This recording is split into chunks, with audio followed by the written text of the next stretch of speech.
ба дафтари ёддошт. ба мо парвариш кардани мурғе лозим аст ки тухмҳои тиллоӣ диҳад. тухмҳои тиллоӣ ҳамон фоизҳо ё даромаде мебошад ки шумо аз пулҳои сармоягузорӣ кардаатон ба даст меоред. барои таъмин намудани ҳифзи молиявии оилаи худ ба шумо маблағе ҷамъ кардан зарур аст ки бо он дар муддати 1 сол ба таври шоиста зиндагонӣ карда шавад. масалан $500-ро ба 12 зарб занем $6000 ҳосил мешавад. то замони ҷамъ шудани ин маблағ фароғату истироҳат ва хароҷоти зиёдатро фаромӯш карда танҳо барои харидани чизҳои зарурӣ маблағ сарф кунед. барои таъмин намудани амнияти молиявӣ агар хароҷоти шумо $300 бошад, тадриҷан $45000 пасандоз кардан зарур аст. агар ҳамин маблағро дар ягон бонк ё бо 8% даромади солона гузоред, дар як сол $3600 фоида гирифта метавонед. агар маблағи мазкурро ба 12 тақсим кунед, $300 ҳосил мешавад ки он хароҷоти ҳармоҳии оилаи шумо мебошад. барои ба даст овардани озодии молиявӣ $1.5 миллион пасандоз кардан зарур аст. маблағи мазкурро ба 8% солона дар ҳисоби бонкӣ гузошта дар як сол $120000 даромад ба даст меоред. маблағи даромадро ба 12 тақсим карда дар як моҳ $10000 фоида мегиред ки он ба шумо барои аз ояндаи худ дилпур будан имконият медиҳад. шумо барои пул кор намекунед, балки пул ба нафъи шумо кор мекунад. ба кор оғоз кунед. худо ва боқии тамоми дунё ба шумо кӯмак мерасонанд. бовар кунед, дар ҳақиқат чунин аст. зеро худованд одамони эҷодкор, мақсаднок, муваффақро дӯст медорад. барои онҳо мӯъҷиза меофарад. бале, одамони беҳолу заиф, бесайю кӯшиш, аз тақдири худ норозӣ буда ба худ эътимод надоштанро дӯст намедорад. қоидаҳои сармоягузорӣ. акнун дар бораи тарзҳои беҳтарини сармоягузорӣ суҳбат мекунем. мо қурбонии иттилооти беруна ҳастем. чунин иттилоот баъзан воқеъ, баъзан бардурӯғ аст. масалан, шумо аз куҷо медонед ки замин курашакл аст? охир онро бо чашмони худ надидаед, балки ба шумо замин курашакл аст гуфтаам. зарари тамокукашӣ ба ҳамаи одамон маълум аст. иттилоъи мазкур ба тамоку кашидан ва тамоку накашидани шумо таъсир мерасонад. маҳз иттилоот манбаи асосии ба қарори омадан мебошад. вақте ки шумо дар курсӣ мешинед, устувории он ва туфайли 4 пояаш мебошад. хонаам ба болои 4 девори асосӣ меистад. ин адад аз ҳама беҳтарин шумории устуворӣ мебошад. агар як пояашро гирем ҳам курсиро истода метавонад, аммо устувориаш аз байн меравад. ба ҳамин сабаб пулро ҳам дар 4 самт бояд сармоягузорӣ намоем.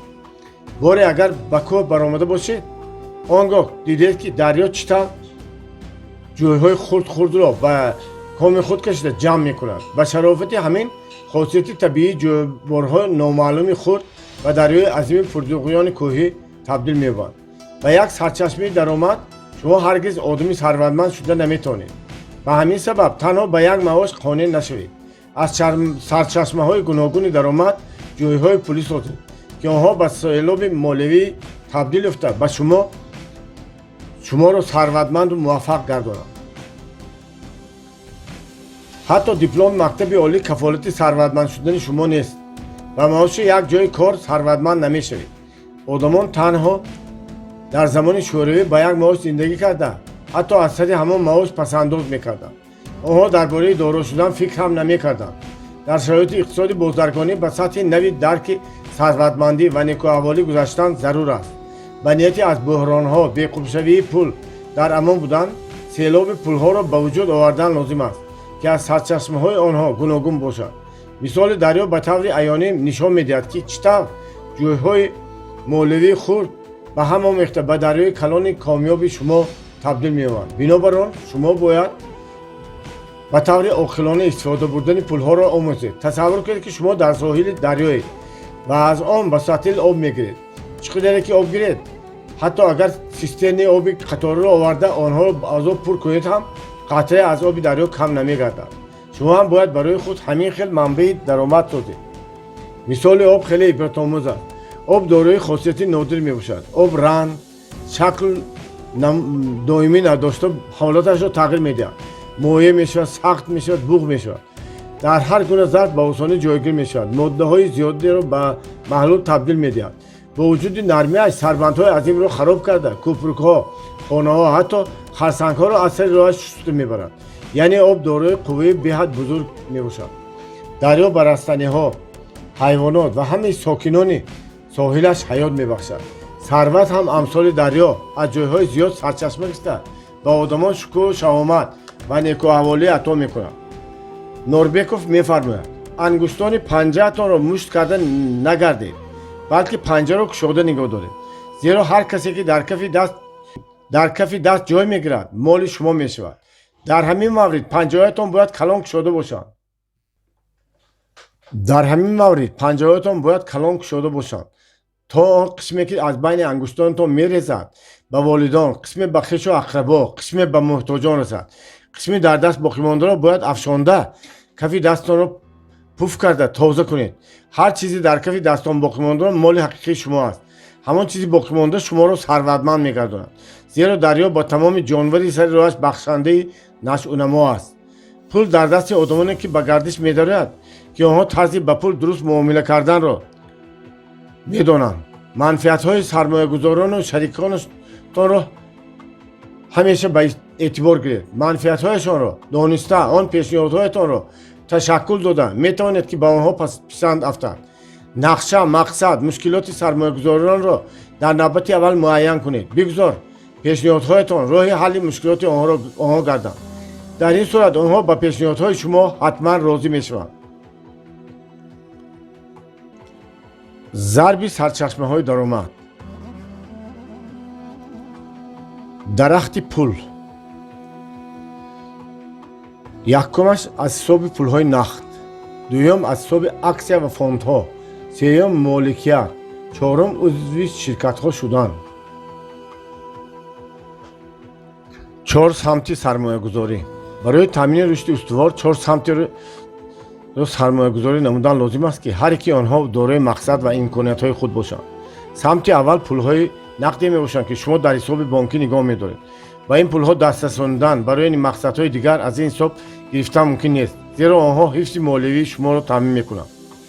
نهایت در حساب بانکی پول‌هایتان با طفیل فایزهای درآمد مدام زیاد می‌شوند.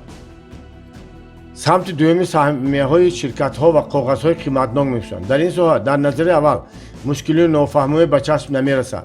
سمت مذکور را آموزید و حرکت کنید که به آن سرفهم روید و از بازار کاغذهای قیمتناک بیرژا خریدن سهمیه‌ها را آزموده بینید. اما در ابتدا بهتر است که با مبلغی نه چندان زیاد سهمیه گیرید. اگر نخست ارزش سهمیه‌های گرفته‌تان پست شود نه رسد، زیرا شما الکی تجربه دار می‌شوید. با مرور زمان به حالت بازار بیزوید درست بها دادن را آموخته سهمیه‌ها را در لحظه‌های ضروری می‌خرید و یا می‌فروشید، یا که آنها را با سهمیه‌های با اعتماد می‌گذارید. از پست و بلندشوی نرخ‌ها استفاده برده پول کار می‌کنید. آدمانی که به خرید و فروش سهمیه‌ها مشغولند فایده جالبی دارند. آنها سهمیه‌ها را وقتی می‌خرند که آدمان دیگر از خریدن هراس دارند، ولی وقتی می‌فروشند که فروشندگان دیگر به بلند شده نرخ سهمیه‌ها امید می‌بندند. سمت سوم اموال غیر منقول به مانند عمارت، زمین و غیره میباشد. اموال غیر منقول همیشه ارزش دارد، آن را به آسانی فروختن ممکن است. اموال غیر منقول درآمد دائمی آورده میتواند. در تمام دنیا اموال غیر منقول سمت سرمایه‌گذاری منفعتناک دانسته میشود. اگر شما حولی یا کوارتیر خریدنی باشید آن را از آدم‌های موفق خرید. حتی اگر ساعت، کفش خریدنی باشد هم آنها را حتما نه از هر جایی که راست میاد بلکه از تالارهای تجارتی با نفوذ و صاحب اعتبار خرید کنید. عادتا آدمان زیاد میگویند از بازار ارزانتر میخرم، اما برای خریدن هر یک مال پول دادن لازم است. اگر از بازار مال دلخواهتان را با نرخ ارزان خریدنی باشد باید وقتی زیاد صرف کنید، زیرا باید مال را جستجو کنید. کار کرده پول پیدا نمودن ممکن است ولی وقتی از دست رفته را برگردانده نمیشود. ماهیت پرینسیپ‌های ما مقداری وقتی را که در کار می‌گذاریم زیاد نکرده دوامناکی روز کاری خود را طولانی نگردانده ثروتمند شدن است. بنابر همین هم تمام آموزش ما با صرف کردن وقت، مهارت اداره کردن و درست استفاده بردن آن روانه کرده شده است. بار دیگر تکرار می‌کنم که بهتر است 3-5 سال خوب کار کرده دیگر تمام عمر خود را به کار پرحضور و حلاوت صرف کرده درست زندگی کنید. و همین سبب اگر اموال غیر منقول خریدنی باشد کوشش کنید آن را از آدمان موفق خریداری کنید. برای چی؟ سوال میدید شما. زیرا حتی دیوارهای خانه هم تمام نیروی منفی صاحبانش ماجراها رو، خرابشوی عصبها رو، دماغ سوخته، تأثیرات منفی رو به خود میگیرند. از این سبب تا حد امکان در منزل خود ماجرا نکنید، زیرا ماجرا در محیط روحی منزل انعکاس می‌یابد. بهترش این که بیشتر پول داده از آدمان موفق مال خرید کنید. خوشبختی عائلوی، سلامتی فرزندان، یکدیگرفهمی، همدلی در عائله از تمام پول و مال پرارزش‌تر میباشد.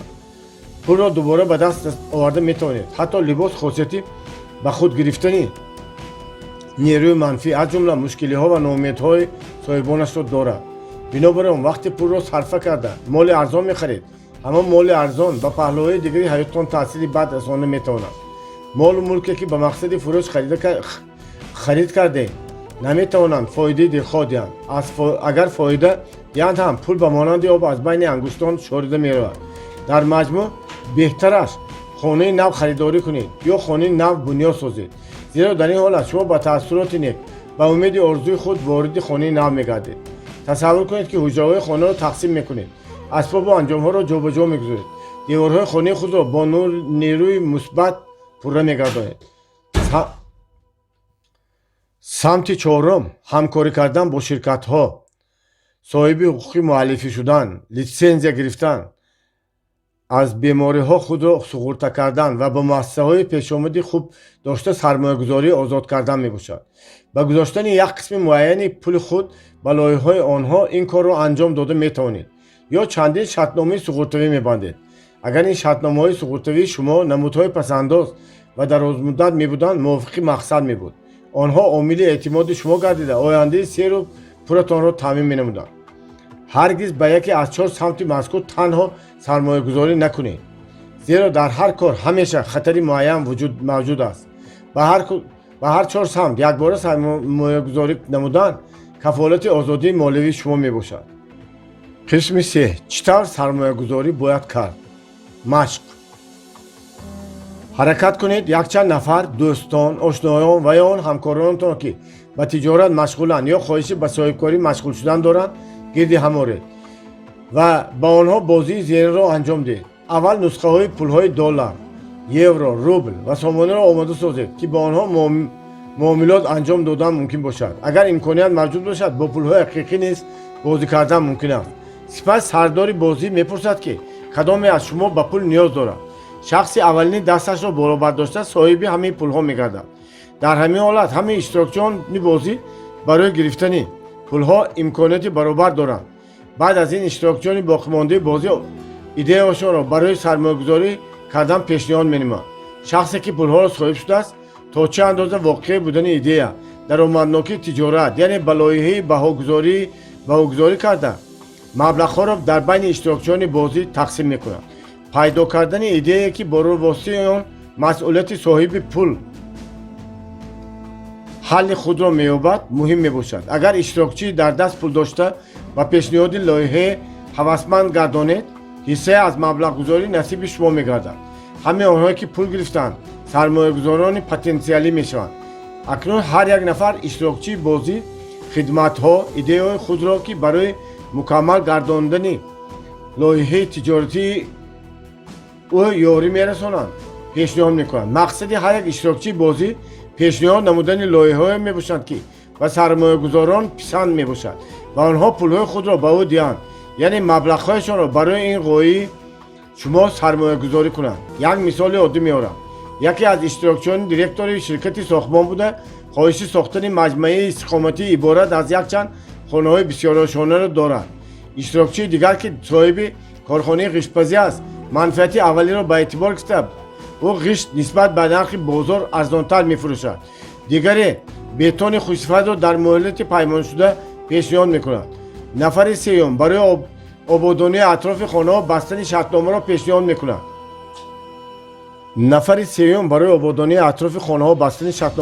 میکند. نفر چهارم صاحب شرکت تبلیغاتی بوده، میخواد توسط ترغیب کردن مجموعه استقامتی سرمایه علاوگی را برای صاحب سهم شدن جلب سازد. اگر برای سخنران معروضه کننده پیشنهادهای همکاری مورد قبول قرار گیرد و یک قسم پولش را میدهد، سرمایه گذاری میکند.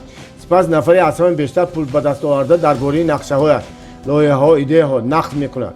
اکنون اشتراکچیان با نظر داشت منفیت‌های او باید باز پیشنهاد به میان گذارند که وای آنها را رد کرده نتواند. در جریان بازی پولها مدام دست به دست میگردند.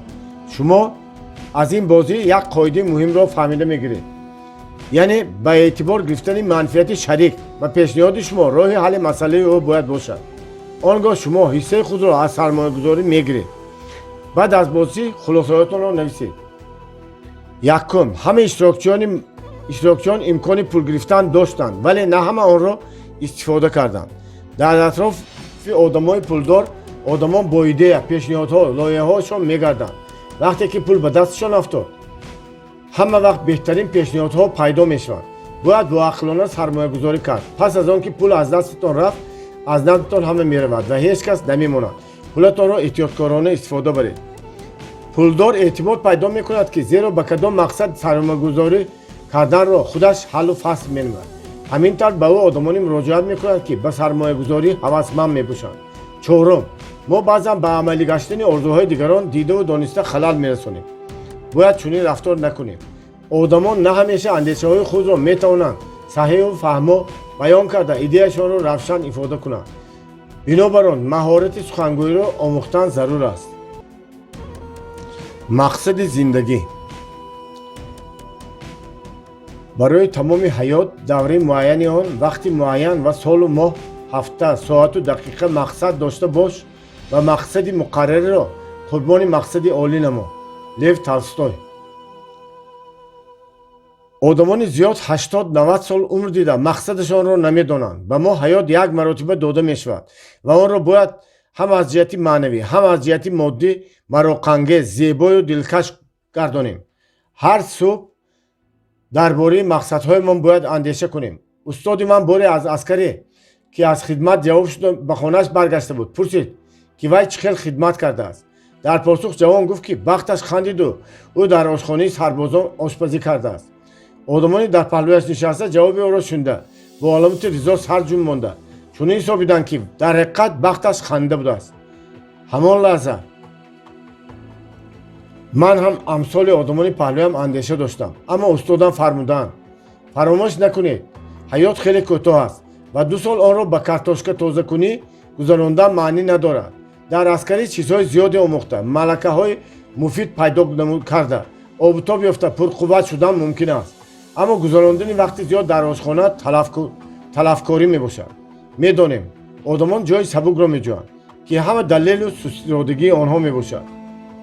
هرگز وقتی خود را به کارهای بیهوده ضایع نکنید، وگرنه هر لحظه بی‌حد مهم ممکن است که برای عملی گشتن آرزویتان چند ساعت حتی دقیقه کمی کنند.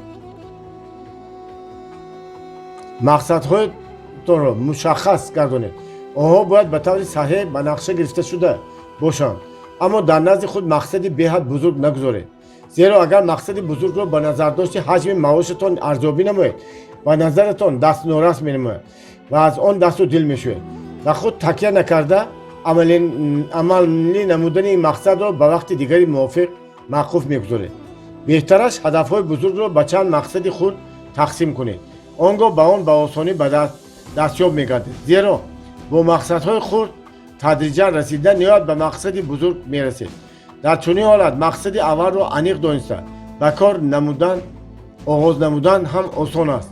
بنابراین که مقصد اول و تمام سلسله مقصدهای خردی به آرزو رسیدن را می‌دانید، در اون صورت به شما آغاز کارهایتان سبک می‌گردد.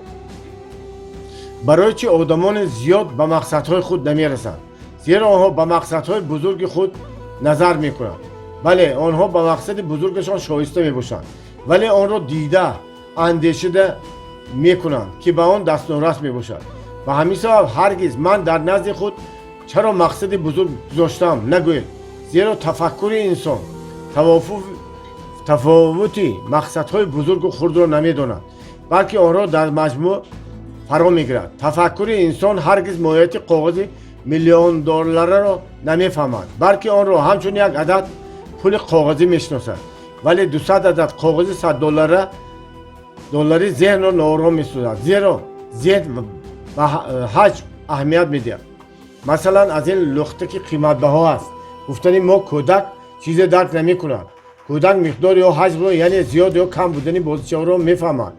و شرح کلانسارا درباره پرقیمت یا ارزان بودن بازیچه رو صرفا نمیرود. عین همین طور برای ذهن شما درک بینایی مهم است که بچه‌اش پیش از همه پول بسیار رو میرسد. فرض کردیم که کارخانه عظیم ساختن میخواهید. بله، کارخانه عظیم که مقصد بزرگ است. شما حتی نمیدونید که برای گشودن چنین کارخانه چیکار کردن ضرور است. نمیدونید که کار رو از چه آغاز میکنید. ولی اگر نقشه تجارتی ترتیب دهید، در آن همه خدم ها و تمام حساب کتابتان خراجات ضروری برای راه ماندن بیزنس روشن ثبت میگردد. اگر شما با دست خالی به نزد سرمایه گذار بروید، در مورد ایدهتان نقد کنید و برای شما نگاه کرده میخندد و نقشه مشخصی عمل و معلومات مختصر را طلب میکند. اگر با ایده بزرگ خود به بانک رفته قرض گرفتن میخواهید، از شما حتما نقشه صاحبکار را طلب میکند. هیچگاه یگان نفر آدم فکرهای پریشان را سرمایه گذاری نمی کند. به همین سبب پیش از همه تهیه نمودن نقشه مکمل صاحبکار را آموزید. آیا میدانید که کارخانه‌های عظیم مأمور و راهبر دارند؟ راهبر به حجت‌های پیشکی آماده شده امضا میگذارد. اکثر وقت وی نازکی‌های اداره کنی کارخانه را نمیداند، اما مأمور کارخانه همین موفقیت‌های کمبودی‌ها را روشن دانسته و مشکلات جاری درست سرفهم می‌رود و قطعا مناسبت کرده میتواند. اگر راهبر را از کار آزاد کنید، او میتواند بیکار ماند. اگر مأمور را از کار آزاد کنند، وی سخت آزرده نمیشود، زیرا میداند که بعد از چند وقت او کاری دیگر مییابد. تمام عالم به آدمان با استعداد نیاز دارد. شما اگر استاد کسب خود باشید و آن را دوست دارید، پس هر راهبر با دل خود پر شما را به کار پذیرفته به شما باور میکند. مثال یکاک که مدتی مدید با یکی از شرکت‌های عظیم‌ترین اتومبیل‌های جهان فورد روبری میکرد و او را از کار آزاد نموده بودند. دلیل گفته‌های ما شده میتواند بعد از شرکت فورد او را شرکت دیگری بزرگ اتومبیل‌سازی امریکا کرایسلر به کار قبول نمود. در جای نوی کارش هم او قابلیت ماموریتش را نمایش داد. شرکت کرایسلر را به سطح نو برآورده توانست. شرکت فورد از آزاد کردن او تنها بای داد، زیرا مدیر با استعداد را از دست داد. مأمور خوب سرطلب اما عادل می باشد. وی از بالای انتظامناکی و جریان اجرای نقشه های سپرده شده نظارت کرده به هر یک کارگر شرایط مساعد فراهم می سازد. فعالیت همه ساختارهای کارخانه را هماهنگ نموده با آدمان معامله خوب کرده در کارخانه تشکیل خوبی کار را به راه می ماند. اگر شما پدری خوب باشید، پسرانتان هم از شما عبرت می گیرند. اگر شما مأمور باشید و حتی خودتان را اداره کرده نتوانید، کسی به شما باور نمی کند. مأمور همیشه کار را از خودش آغاز می کند. اگر به پسرتان من پدری خوب گویید، وی به سخنتان پسخند زده می تواند، زیرا وی کمبودی‌هایتان را می داند. فرزندان همین کار والدانشان را حتی کمبودی‌هایشان را تکرار می کنند. اگر به دریا از زمین ایستاده نظر اندازید، به نظرتان چنین می رسد که دریا راست بی پیچ و تاب جاری است. ولی اگر به دریا از داخل هواپیما نظر اندازید، می‌بینید که آن در راه خود گردش‌های زیادی دارد، زیرا در راه خود مانع‌ها را می‌گذارد. انسان هم در راه خود به مقصد رسیدن مانع‌ها را پس سر می‌کند. برای آنکه شما به سمت درست حرکت کنید، مثلا در سر راهتان مانع‌های سنی گذاشتن ممکن است. مأمور برای رسیدن به مقصد می‌تواند چنین کار را انجام داده شما را به سمت درست روانه کند. ما هم به خودمان عیناً به طرز مذکور مناسبت کرده برای رسیدن به مقصد اندیشه ها، احساسات، سبب ها، رفتار و کردارمان را اداره میکنیم. ما به این کارها را چطور انجام میدیم، به مقصد خود چگونه مناسبت میکنیم، نتیجه از همین وابسته میباشد. اداره کرده توانستن خود، فکر کرده عمل کردن، به نقشه گرفتن، برای اجرا نمودن نقشه خود را وادار ساختن و احساسات مانع شونده خود را برطرف کردن درجه واقعی بودن نقشه های ما را معین می نماید. سقراط می فرماید تنبل شخصی نیست که کار نمی کند، بلکه شخصی است که نسبت به امکاناتش کمتر کار می کند. و اندیشه شما حقوق شناس خوب شخصی است که درباره قانون‌ها دانش خوب دارد، یا کسی است که در لحظه ضروری دلیل‌های ثابت سازنده ارزنده یافته پیشیان می‌کند، یا متفکر شخصی است که دانش زیاد اندوخته است یا شخصی است که از دانشش در لحظه ضروری استفاده میکنند. آیا آنها از همدیگر فرق ندارند؟ از این رو کوشش کنید که همیشه مأمور خوب باشید. هر وقتی که برای خود کار کردنی میشوید یا از برای تکمیل خود کار انجام دادنی میشوید، آن را نه به خاطر آنکه حیات طلب میکنه یا حتی نه برای آنکه شما را برای اجرای آن کسی وادار بسازد، بلکه آن را با حس محبت و احترام کردن خود انجام دهید. اگر یگان کارتان قرار نگیرد، مبادا برای پوره انجام دادن کار در جایتان خواهشی نشستن و فکرتان را جمع کردن، ارادتمندی، پرطاقتی نداشته باشید، آنگاه از خودتان گله کنید. همچون عالم پسیکوژنتیک گفته میتوانم که سبب بی‌برابری‌تان در ارثیت شما نهان گشته است. ناراحت نشوید، زیرا کمبودی‌های مذکور را اصلاح نمودن ممکن است. مهم است شما خودآموزی کرده به اصلاح نمودن کمبودی‌هاتان آماده شوید. برای این واقعا درک کردن ضرور است که شما حیات خود را بهتر کردن میتوانید. به اصلاح نمودن کمبودی‌ها، نقصان‌های خود را آغاز میکنید. میل و خواهش باعث تولید گشتن تفکر و تفکر در نوبت خود باعث تولید گشتن عمل میگردد. گاهی آدمان میگویند که من خواهش زیاد داشته باشم هم ولی کارم قرار نمیگیرد. سخنان مذکور نادرست میباشد. اگر شما خواهش داشته باشید و از صدق دل است و مقصدتان البته میرسید. شبهه ها،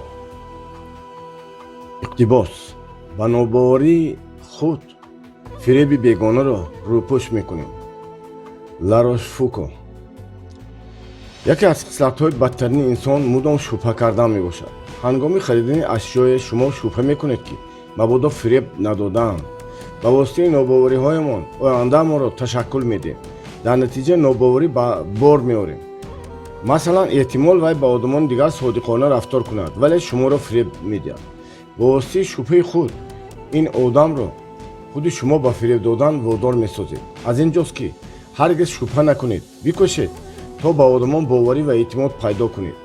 بیزنس خود را شروع کرده برای با متخصصان بهترین ساحه همکاری داشتن حرکت کنید. زمانی که من شرکت خودم را گشودم، رکلام زیرا را به تب رساندم و کار بهترین ها را میپذیرم.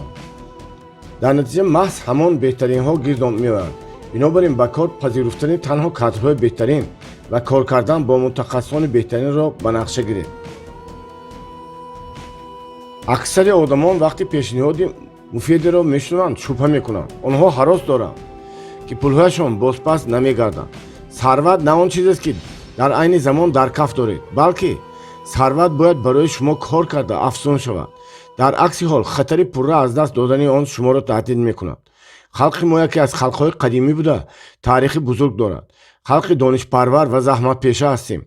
در خلق ما همه وقت آدمانی بودند که در زمان خود نام تاجیک را برآوردند. از ابو عبدالله رودکی، سینو تغرل سر کرده تا شاعران عالمان دوران شوروی و مانند باباجان غفورов، میرزا توسنزاده، مومن قناعت، لایق شیرعلی و غیره هستند که نه تنها در سابق اتحاد شوروی بلکه در بسیار کشورها مشهور بودند و هستند. لیکن در خلق ما چند کمبودی بزرگ است. بعضی رفتار و کردارها و عادتهای ما جوابگوی زمان معاصر نیستند. من این چیز را به مقصد نوشته استادم که شما خوانندگان عزیزی من این کتاب را خوانده 100% استفاده کرده میتوانید. اگر این چیزهایی را که در پایان من نوشتم به این نوبت گرفته خودتان را تربیت کنید، شما شخصی بزرگ میشید و به تمام آرزوهایتان انشالله میرسید. پسیکولوژی خلق ما باید عوض کرده شود. این یگانه راه است. هر یکی ما باید از خودمان سر کنیم. یکم بدگمانی. اگر گپی درست هم به ما زنند گمان میبریم که چیزی از ما میخواهند. همین خصلت ما را یک جای کار کردن نمیماند. ما باید از گمانی بد دست کشیده با یک جای کار کردن با یکدیگر باور کردن را یاد گیریم. حیات با همین آورده ایستاده است.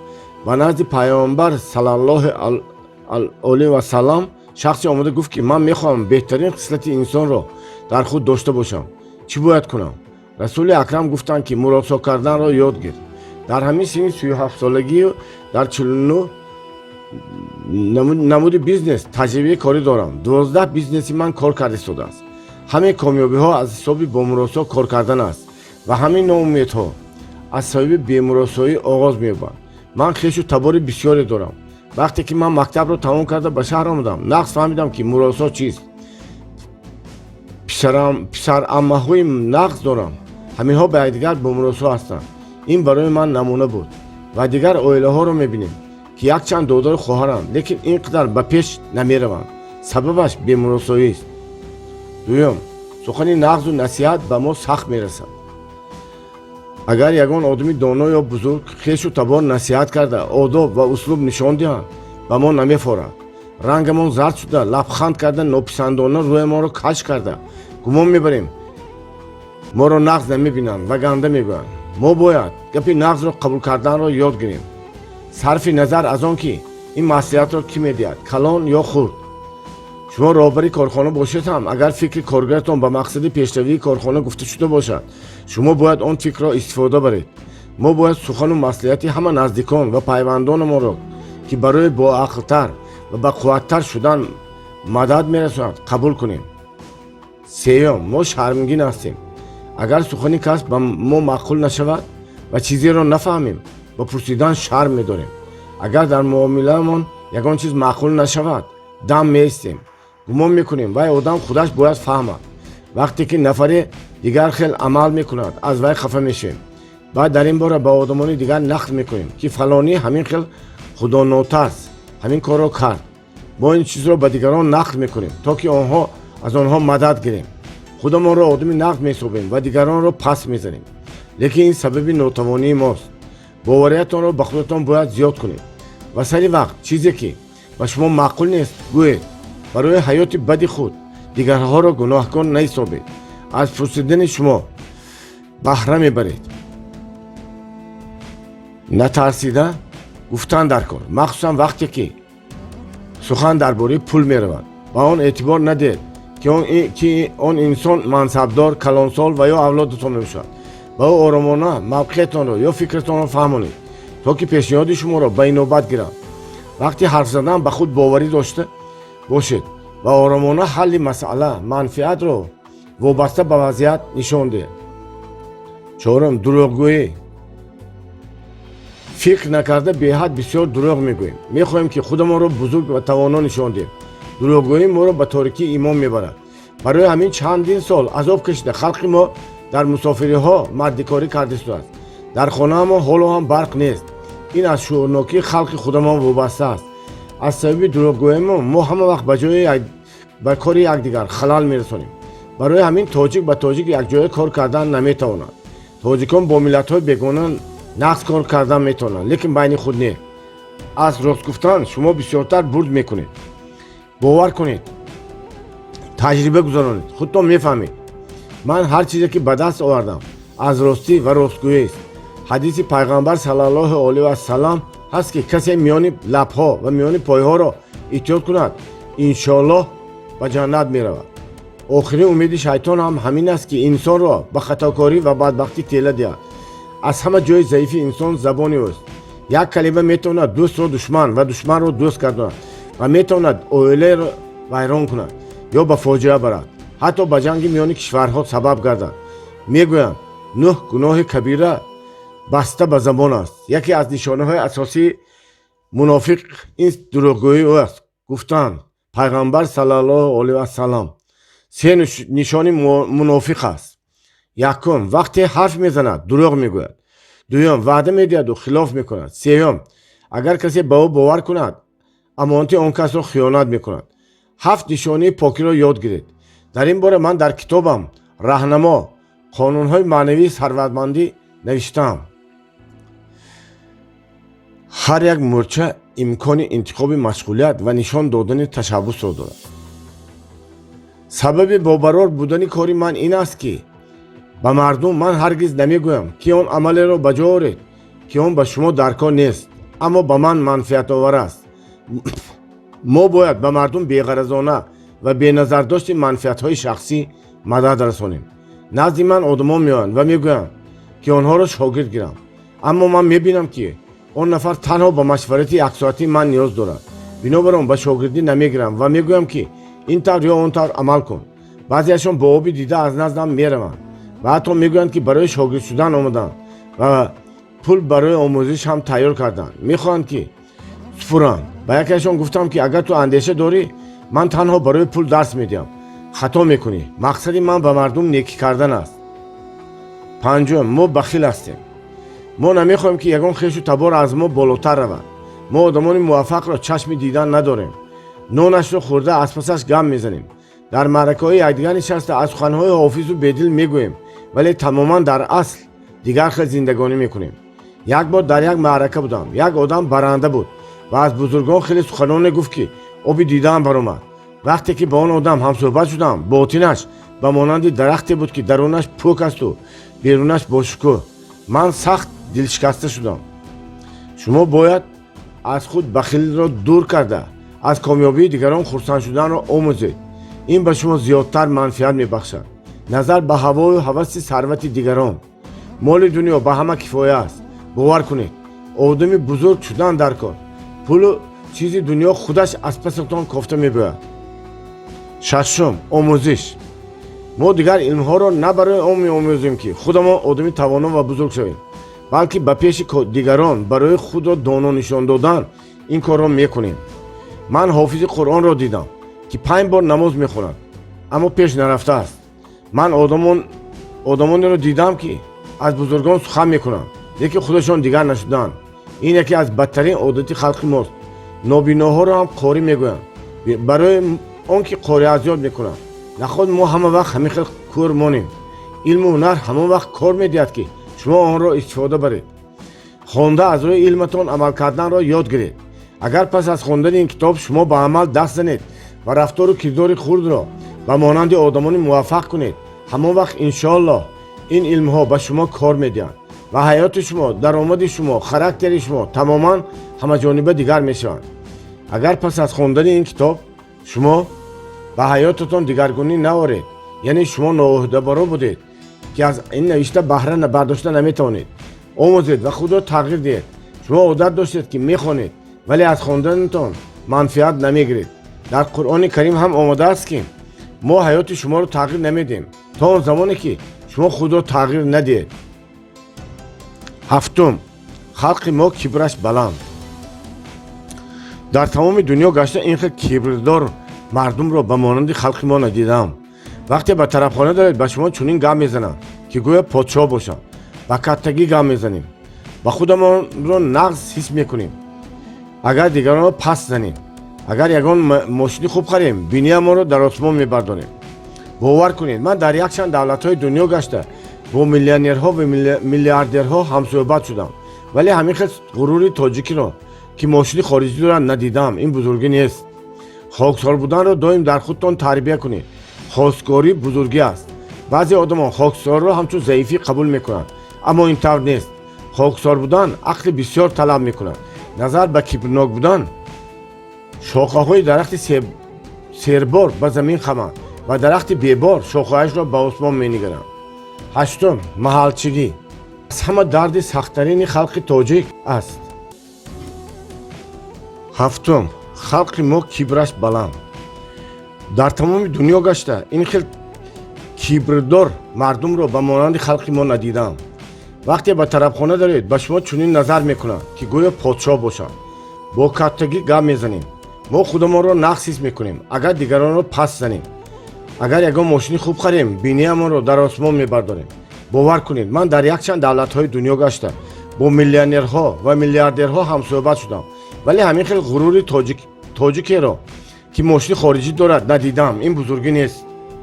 خاکسار بودن را دائما در خودتان تربیت کنید. خاکساری بزرگی است. بعضی آدمان خاکساری را همچون ضعیفی قبول میکنند، اما اینطور نیست. خاکسار بودن عقل بسیار طلب میکنند. نظر به کبرناک بودن شاخه های درخت سیربار به زمین خمند و درخت بیبار شاخه هایش به آسمان مینگرند. هشتم، محلچگی. این از همه درد سخت‌ترین خلق تاجیک است. عذاب مردم ما تا به آن روزی که این محلچگی هست میماند.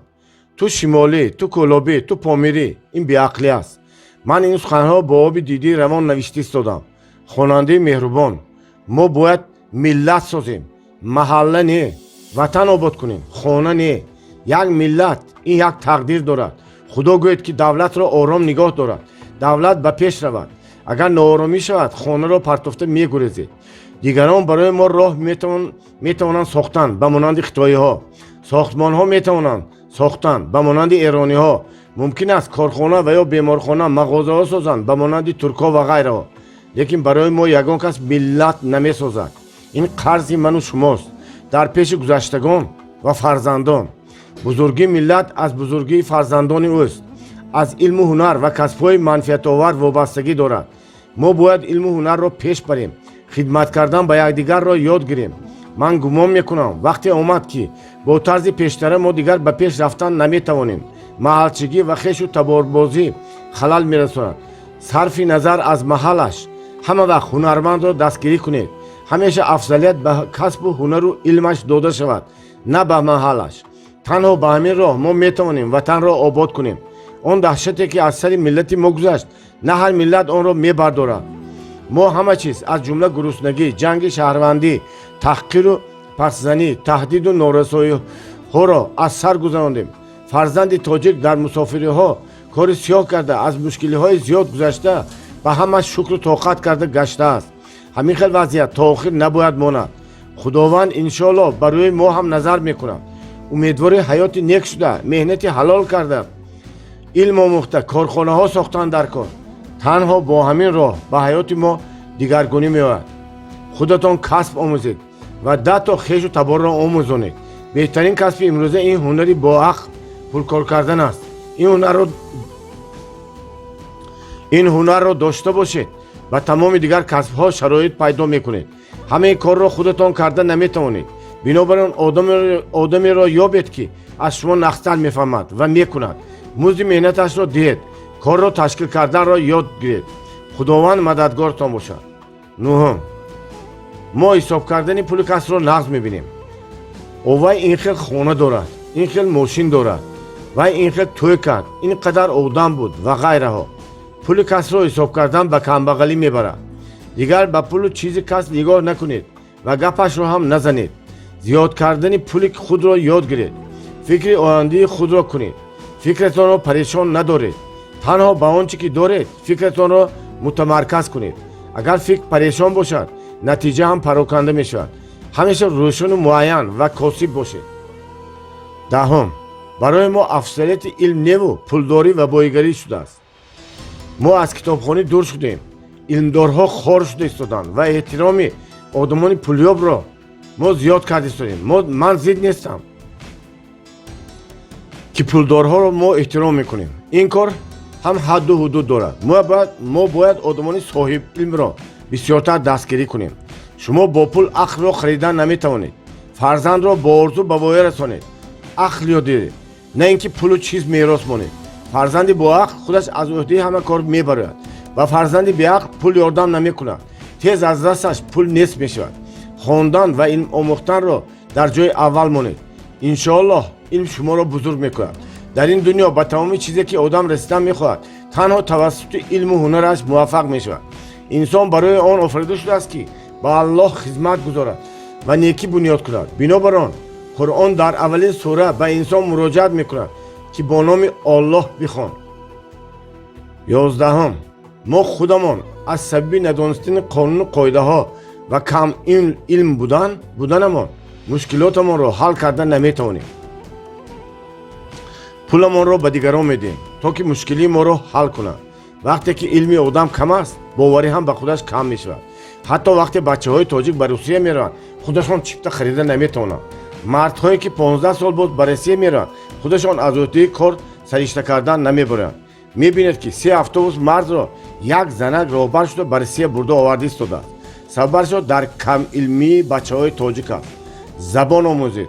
اگر زبان نداند یا راه همون کار را نداند باوری به خودش کم میشود. باور کنید علم آموختن آسانتر است نسبت همون کارهایی که خلق ما در مسافری میکنند. پول خودتان را به دست خودتان صرف کردن را یاد گیرید. ندانید نترسیده پرسیدن گیرید. یک بار 2 بار نشود دفعه سوم یاد میگیرید. 12، ما فکر کردن را نقص نمیبینیم. با عقلمان کار کردن را تماما نقص نمیبینیم. ما را اساسا به دست کار کردن معقول است. در دولت های بیگانه هم همین خیل کار به ما میرسد. بر بیار بردار مان توزه کن. کاری دستی به ما میرسد و عقلی نه. کارخانه ها کارگر میگیرند. کارگر از عهده کار نمیبرد. گوید من کنم. من چیزی گوید کردم ایستادم کو. خودش فکر کرده چیکار کردن رو نمیداند. دویم راهبری کردن در کار. فکرانی آدم از خواندن و عمل کردن ترقی می‌یابد. همه وقت از روی نقشه عمل کنید. مقصد گذارید و از پی اجرایش شوید. هر کس یک بار مقصدهای خود را هر روز یک بار مقصدهای خود را خوانید. کم گپ زنید و بسیارتر سخنان بزرگان را گوش کنید. لیاقت فکرانیتان زیاد می‌شود. کم خواب کنید و کم خوراک خورید. همین دو چیز عقل آدم را زیاد می‌کند. 13 بسیار مردهای تاجیک حرامبازند. ما عائله های خودمان را خار میکنیم. حرامبازی به شرمندگی و کمبغلی میبرد. عقل آدم را کم میکند. ترقی فکرانی آدم را سست میکند. کارتان بی‌برکت میشود. من همچون عالمی که در این باره خیلی کار علمی انجام دادم، سخن کرده ایستادم. بسیار بچه‌های توانایی که عقل بزرگ داشتند خودشان را حیف کردند. حرامگردی عاقبتش شکست است. بنابراین از حرامبازی دست کشید. زنا ترقیات علمی آدم را کم میکند. اگر دقت کنید کار زناکار اول نقض میرود، بعد پیش آمد کارش سود شدن میگیرد. دو عمل کثافت نشانه زناکاری است. اولش رسوایی و شرمندگی در جامعه و بعدم مفلس شوی. تازگی همه جهته به بزرگی میبرد. تازگی این هم خداترسی است. 14 زنهای تاجیک بهت خورند. لذت عمر را ندیده میروند. عذاب بسیار میکشند. یک اون مشغول کار سیاهند. ما زنها را از خودمان کم میشماریم. من به خلاصه آمدم که چقدر آدم با عقل باشد همانقدر عائله‌اش را حرمت و احترام میکند. دلسوز میشود. عائله را تربیت کردن در کار است. زن و فرزند را زدن در کار نیست. این عمل جوابگری دارد. بنابراین به زن دست نبردارید. علم آموزید، تربیت کنید. این یگانه راه نجات است. 15 ما بهانه‌جویی را دوست می‌داریم. بهانه کردن را نهایت نقض می‌بینیم.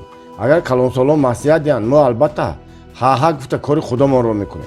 بهانه‌جویی برای ما در جای اول است. گویا بهانه‌جویی به مقصد می‌برده باشد. ما کتاب نمی‌خوانیم، علم نمی‌آموزیم. مکتب‌های عالی را با مدد امک و تقوا تمام کرده ایم. این عمل آینده‌دار نیست. ما باید علم آموزیم. پیشوایان مرچگان دیگر را راهنمایی می‌کنند. یکی از خصلت‌های بزرگتر اینه که برای شما همچون آب و هوا در کار می‌شود. این احساس جوابگری است.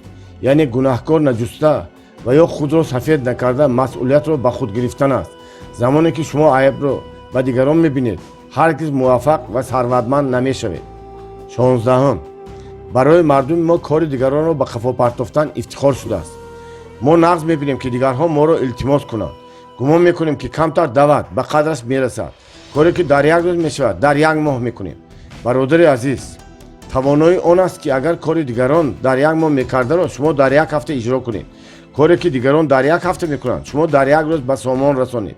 بعد برکه میبرید، بعد به پیش میروید. کاربردکن شوید، دلآزار نشوید. دلآزاری یگان کس را به بزرگی نبرده است. برادران عزیز من، ما باید کادر تیار کردن را یاد گیریم. دولت ما دولت بزرگ است میشود ان شاء الله. اگر ما کادرهای بزرگ شویم.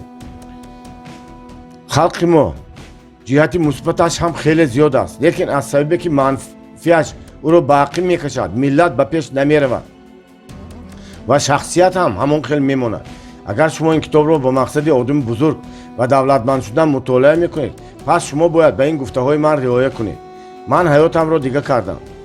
سببش آن است که من از همین کمبودی ها دور شدم. خودتون را تربیت کنید. در قرآن شریف گفته شده است که مسلمان باید همه وقت با 3 چیز مبارزه برد. یکم با خودش، یعنی کمبودی‌های خود را برطرف کند و از بعضی خصلت و رفتارهای منفیش صرف نظر کند. دوم با نفسش، زیرا دشمن سخت‌ترین انسان این نفس خودش است. متاسفانه در این جهان همه چیزهای اغوا‌انگیز دسترس است. سوم بر ضد شیطان، زیرا که شیطان لعین همه وقت شما را می‌خواهد از راه بیرون کند. این دشمن ازلی شما است. همه چیزی که شخصیت شما را ویران میکند، کیف میدهد، راحت میبخشد و جالب است. همه چیزی که شما را آدم بزرگ میکند دلگیر کننده و مشکل است. بنابراین از شما با صبر بودن، محنت کردن و با طاقت بودن را طلب میکند. مثلا ماینوشی، قماربازی، فحش، اسراف کردن پول، دروغگویی، خودپسندی، بسیار خوراخوری، خانه چیزی با دبدبه داشته از آن فخر کردن، بسیار خوابیدن و مانند این همه این چیزها شخصیت شما را ویران میکنند. مطالعه کتاب، نماز خواندن، علم آموختن، با طاقتانه مهنت کردن، تازه پاکیزه گشتن، به سلامتی خود نگاه کردن. از نظر کس این عملها نه آنقدر جلب کنندند بلکه برعکس ضیق آور می باشند. در اصل این عملها ما و شما را بزرگ می کنند. شخصیت خود را ما باید تربیت کنیم. جهت‌های مثبتی که در خلق ما هست شما باید افزایید و تربیت کنید. یکم، ما لیاقت عالی فهمیش داریم. ما میتوانیم همه گونه علم را تیز آموزیم. این استعداد خلق ماست. پیامبر صلی الله علیه و سلم به این معنا گفتند که اگر علم در ثریا باشد هم مردم فارس آن را از خود میکنند. ما باید بسیارتر آموزیم. پول یافتگیتان را به دانش آموزی صرف کنید. حیات من برای همین هم دیگر خواهد شد. توی کلان آرزو نکنید. علم بسیار آرزو کنید. توانا شوید. شما لیاقت آموختن دارید. لیاقت آموزش در خون خلق ما هست. از خردی به فرزندان علم آموختن را یاد دهید. خودتان از خواندن کتاب تا آخر عمر دست نکشید. نمونه شوید برای فرزندان و اطرافیانتان. از همه میراث بهترین به نسل آیندهتان این اخلاق حمیده خود شماست. دوم، ما مردم مسلمان هستیم و به الله باوری داریم. مردم با صبر و پرطاقتیم. همین خصلت بهترین است. سختی و پستی و بلندی زندگی را پرطاقتانه اثر میگذرانیم. لیکن نادانی را به صبر نآموزید. بعضی آدمان از نادانیشان پرطاقت میتابند. مثلا همین بچه‌های تاجیکی که در روسیه کار سیاه میکنند، کمتر علمشون میبود، هیچگاه این خیلی کار سیاه کرده در چنین شرایطی بعد زندگانی نمیکردند. سوم، ما از مهنت نمیترسیم، مهنت کشیم. ما در حقیقت خلق مهنت کشیم. مهنت بزرگی است. اگر به این زحمت هنرمندی و کسبیت را اضافه کنیم اعلی میشود. ما خیلی کارهای بزرگ کرده میتوانیم. چهارم، ما خویش و تبارمان اولادمان کلان است. برای همین هم یک جایه به خویش و تبار کار کردن را یاد گرفتن در کار. آینده از آنها است که یک چند جیان، دادر و خواهر خویش و تبارشان یاردن میکنند که توانا و پولدار شوند. اگر در اطراف شما 20 خویشتان در یک ماه $1000 کار کند به شما حیات آسان می شود. در روز مشکلتان آنها یاردم کرده می توانند. بنابراین از همین روز از پس همین کار شوید. همین کتابی که خوانده استادید به خویش و تبار یار و رفیقان پهن کنید. خوانگوید. ممکن بعضیشان تیز گرفته خوانند و بعضیشان نه گفته و شما بحث کنند. شما باید بحث نکنید. روز میرسد که همین خیلی شخصان از شما عرض میپرسند. شما علم را به پیش برید تا صاحب پیشروی خویش و تبار و ملت شوید. پنجم، ما خلق قدردان هستیم. ما یک بار اگر در سر دسترخوان کسی نشینیم آن را سالها فراموش نمی کنیم. در خلق ما میگویند که یک بار نمک خورده 40 سال اندیشه کن. این مضمون آن را دارد که در روز سختیمان کسی به ما دست یاری دراز کرده باشد ما از خاطر نمیبریم و همه وقت منت داریم. قدردانی این بزرگی است. دوست باید به قدر دوست و خویش و تبار برسد. ششم، ما سخت به خداوند باور داریم. این بهترین بایگری خلق ماست. هر چیزی که به سر خلق ما میاد این با خواست الله است و این رحمت الله به ماست. هر نفر پیراهی خود را دارد. خلق ما بعضا عذاب کشته باشد هم ما باید ناراضگی نکنیم. الحمدلله راهها و نیروگاه‌های آبی و برقی ساخته شدند. اقتصادیات رشد میکند. پایتختمان را خیلی زیبا کردیم. شکر میکنیم که صلح و امانی است. قانون و دولت به قوت شده ایستادند. وقتی علم و هنر آمد ما باید رهبران دولت ما رو دستگیری کرده به پیش رویم. مهنت کرده کارخانه ها سازیم. هفتم، ما در عائله تربیه خوب داریم. طرز تربیه از جمله حرمت کلانساران را به جا آوردن، به قدر پدر و مادر رسیدن در بسیار ملت ها نیست. تمام مسلمان های دنیا این چیز را آموخته ایستادند. تربیه ما برای عائله داری بی‌حد خوب است. ما این عرف و عادت های ملی ما را باید گم نکرده حفظ کنیم. هشتم، مردم ما خصلت کم هم باشد پول پسنداز کردن را دارد. بسیار خلقها فقط فکر همیانزهشان را دارند. ما از سبب فرزند بودنمان دائما آینده آنها را فکر کرده کم کم پسنداز میکنیم.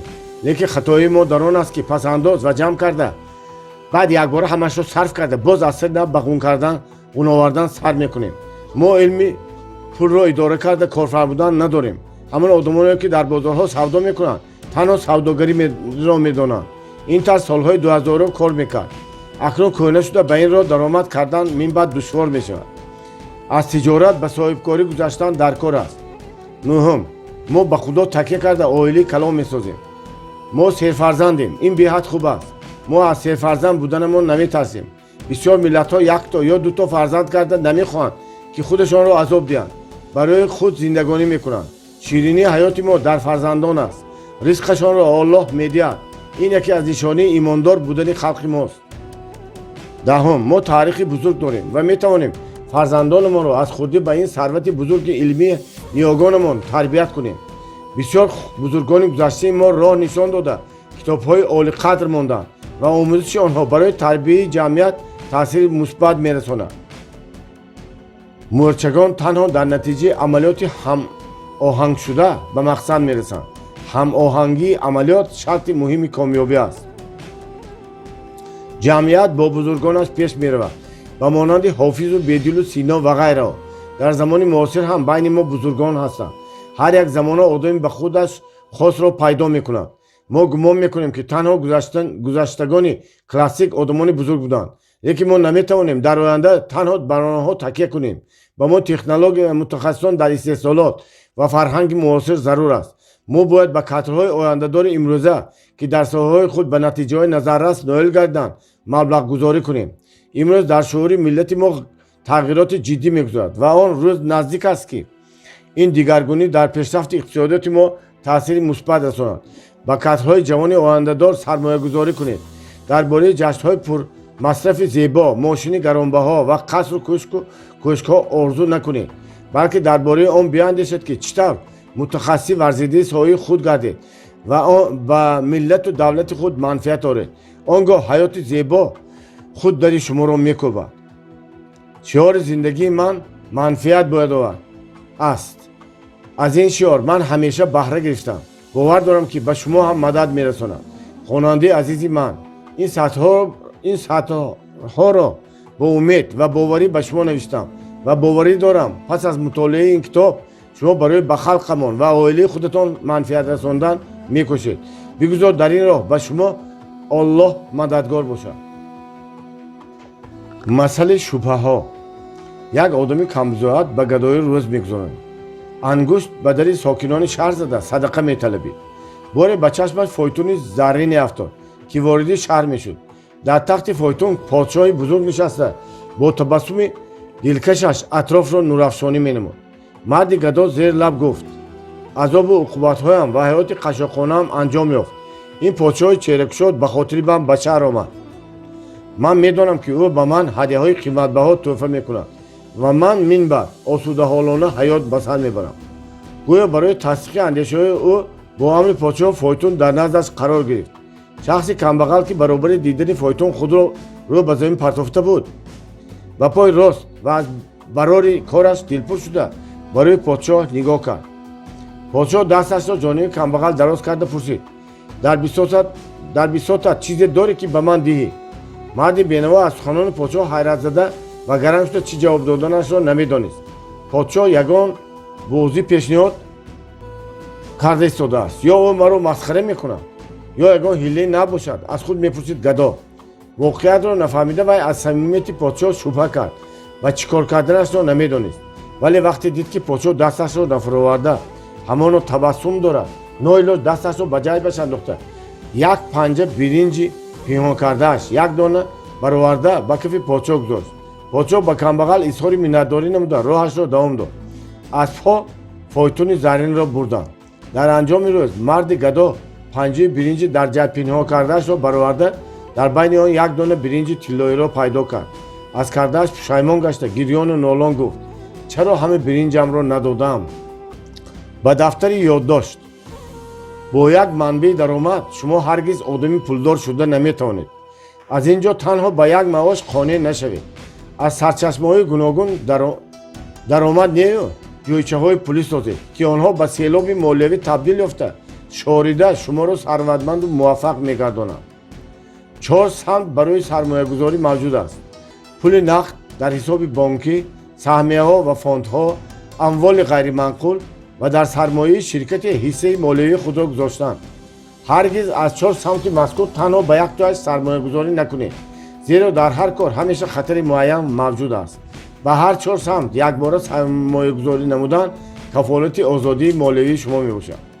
هرگز وقت خود را قربانی کارهای بیهوده نکنید، وگرنه در لحظه های بسیار مهم ممکن است که برای عملی گشتن آرزوهایتان چند ساعت حتی دقیقه کمی کنند.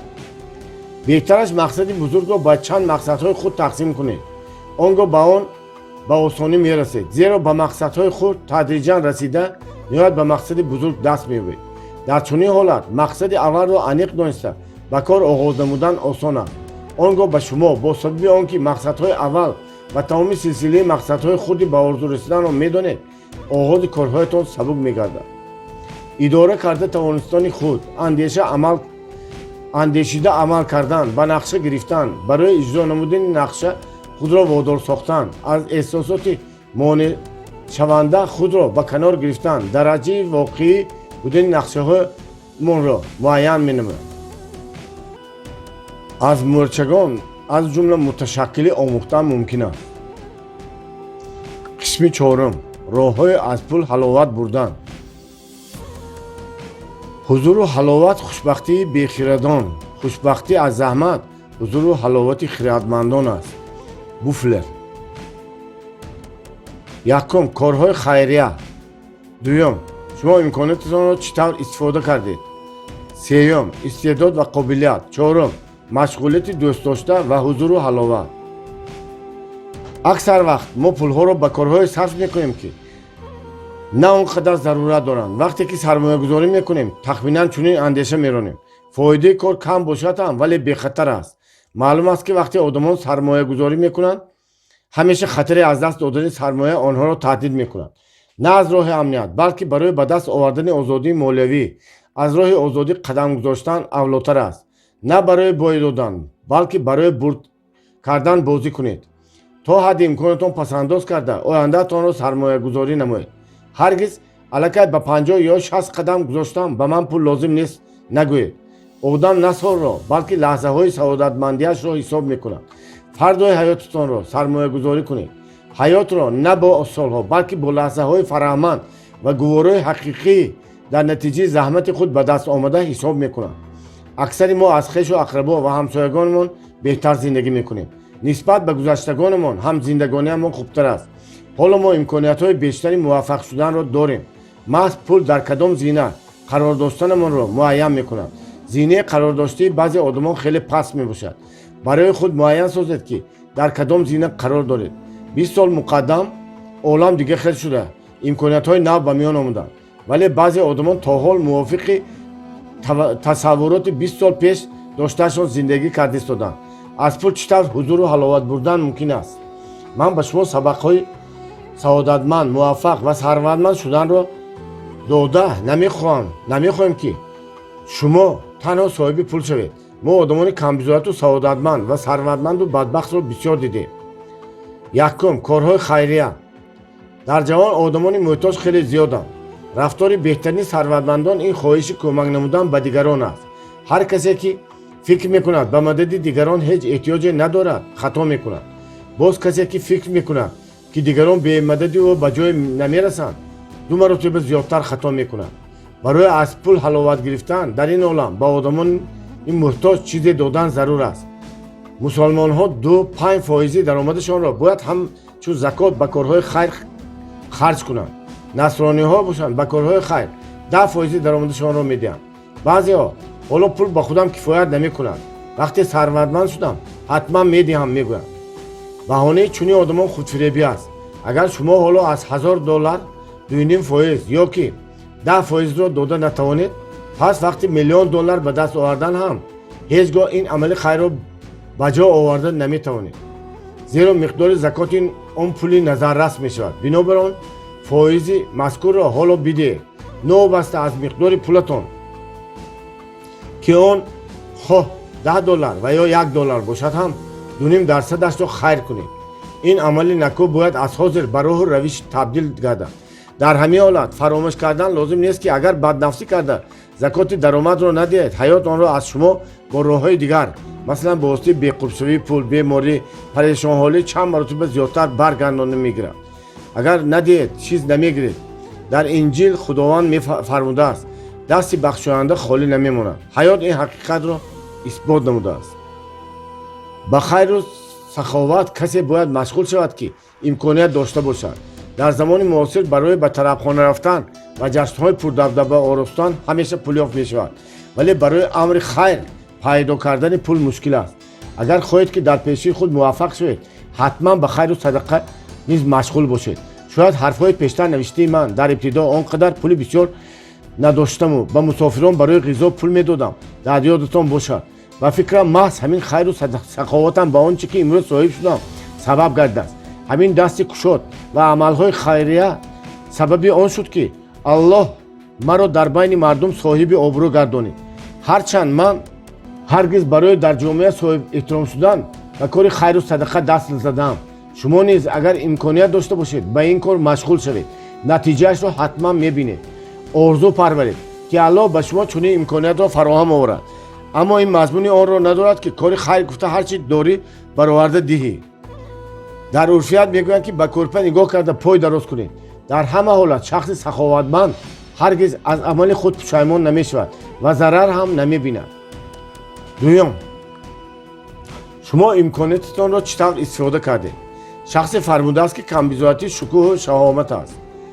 برای تحمل نمودن محرومیت عصب‌ها خیلی مستحکم ضرور بوده. برای در بین آدمان ثروتمند زیستن و خود را حقیر احساس نکردن اراده خیلی قوی داشتن لازم است. ناداری میراث است. اگر کودک در محتاجی زندگی کند این حالت را یک حالت مقرری پی داشته آن را قبول میکند و مثال زندگی شایسته را نمیداند. اگر ما امروز طرزی که آرزو داشتیم زیسته نتوانیم و این فرزندانمان عیبدار نیستند، ما با فرزندانمان باید طرز حیات بهتری را تامین سازیم. همیشه نسبت به دیگر کردن وضعیت حالت ناتوانی خود را سفید کردن سبکتر می باشد. وقتی از دیه رفتنم مادرم از من پرسیدند که به کجا روانم. با سوال مادرم جواب دادم که تمام حیاتم را در دیه گذراندن نمیخوام، زیرا من خودم را شخص شایسته میپندارم. دنیا را دیدن میخوام. مادرم سخنان مرا شنیده گفتند در دیه ما زندگی کن. من تمام ملک در طول حیاتم جمع آوردم را به تو میبخشم. به قفا برگشته خانه نظرناگیر، 5 سوتیق زمین، چارپای خانگی و بعضی اشیاءهای دیگر را دیدم. حیات در دیه یک رنگ بود. تابستان علف دریده خشک میکردیم. زمستان با علف‌های ذخیره کرده حیوانات خواجگی ما را سیر مینمودیم. تیرما چارپای اضافه را فروخته برای خواجگی اشیاء ضروری میخریدیم. طرز مقرری حیات دیهات چنین بود. آخر در شهر هم آدمان قریب همین طور زندگانی میکنند، ولی در قالب دیگر. آدمان هر صبح به کار رفته، روز دراز پس میز نشسته، شامگاهان به خانه برگشته نرد تلویزیون میشنند. حیات همین طور ادامه مییابد، اما به طرز حیات شهری بعضی دیگرگونی ها نیز به چشم میرسند. وقتی از دیه رفتنم مادرم میگریستند و مرا رها کردن نمیخواستند، ولی من با قطعیت گفتم که حیات خود را تغییر دادن و دنیا را دیدن میخواهم. استادم به من گفت که دنیا برای تو ساخته شده است. هر چیز را که گرفتن میخواهی باید آن را به دست آوری، اما فراموش نکن که در این گیر و دار به تو چیزی تعلق ندارد، حتی جسم خودت، زیرا آن را تو به آن دنیا برده نمیتوانی. همین نکته به خودپرست نبودن شخص دلالت میکند. مردی خردمندی به فرزندانش گفت شأن و شرف، احترام، جوانمردی شما را شاه میسازند. در جایی که نباشید همه شاهان به صفتهای مذکور آراستند. شما کسی که نباشید، در هر جایی که نباشید، به هر کاری که نکنید، همیشه این قاعده ذهنی را هیچگاه فراموش نسازید. به خداوند ایمان آورید و در نزد وجدان خود پاک باشید. سوم، استعداد و قابلیت. در ابتدا سرگذشتی را نقد میکنم. جوان با صدای خوشایند و استعداد سرایندگی در نزد آدمان سرودن را خیلی دوست می‌داشت. در تئاتر مشهوری لا سکالا این میلان که آنجا هنرپیشه‌های مشهور دنیا سرود می‌خوانند، سراییدن آرزوی یگانه‌اش بود. بعد از گرفتن معلومات موسیقی برای روزگذرانی او مجبور شد که به گوشه کنارهای مملکت سفر کرده سرود خواند. روز در یکی از شهرها هنگام تنفس نمایشی کنسرتی به حضورش دوست قدیما که او را دیر باز ندیده بود آمد و پرسید اینجا چیکار میکنی؟ و جواب داد که برای تامین اویلش میسراید. من مسئله دیگر رو در نظر دارم. تو در اینجا چیکار میکنی؟ تکرار نمود دوست سوالش رو. من گفتم که برای تامین اویلم کار میکنم. با تحیر خطاب کرد سراینده. آنگاه دوستش گفت نه من چیز دیگر رو در نظر دارم.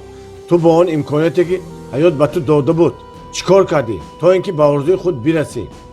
آخر هر شخص صاحب این یا آن استعداد است. این استعداد به شما برای آن داده شده است که به آدمان خرسندی بخشید.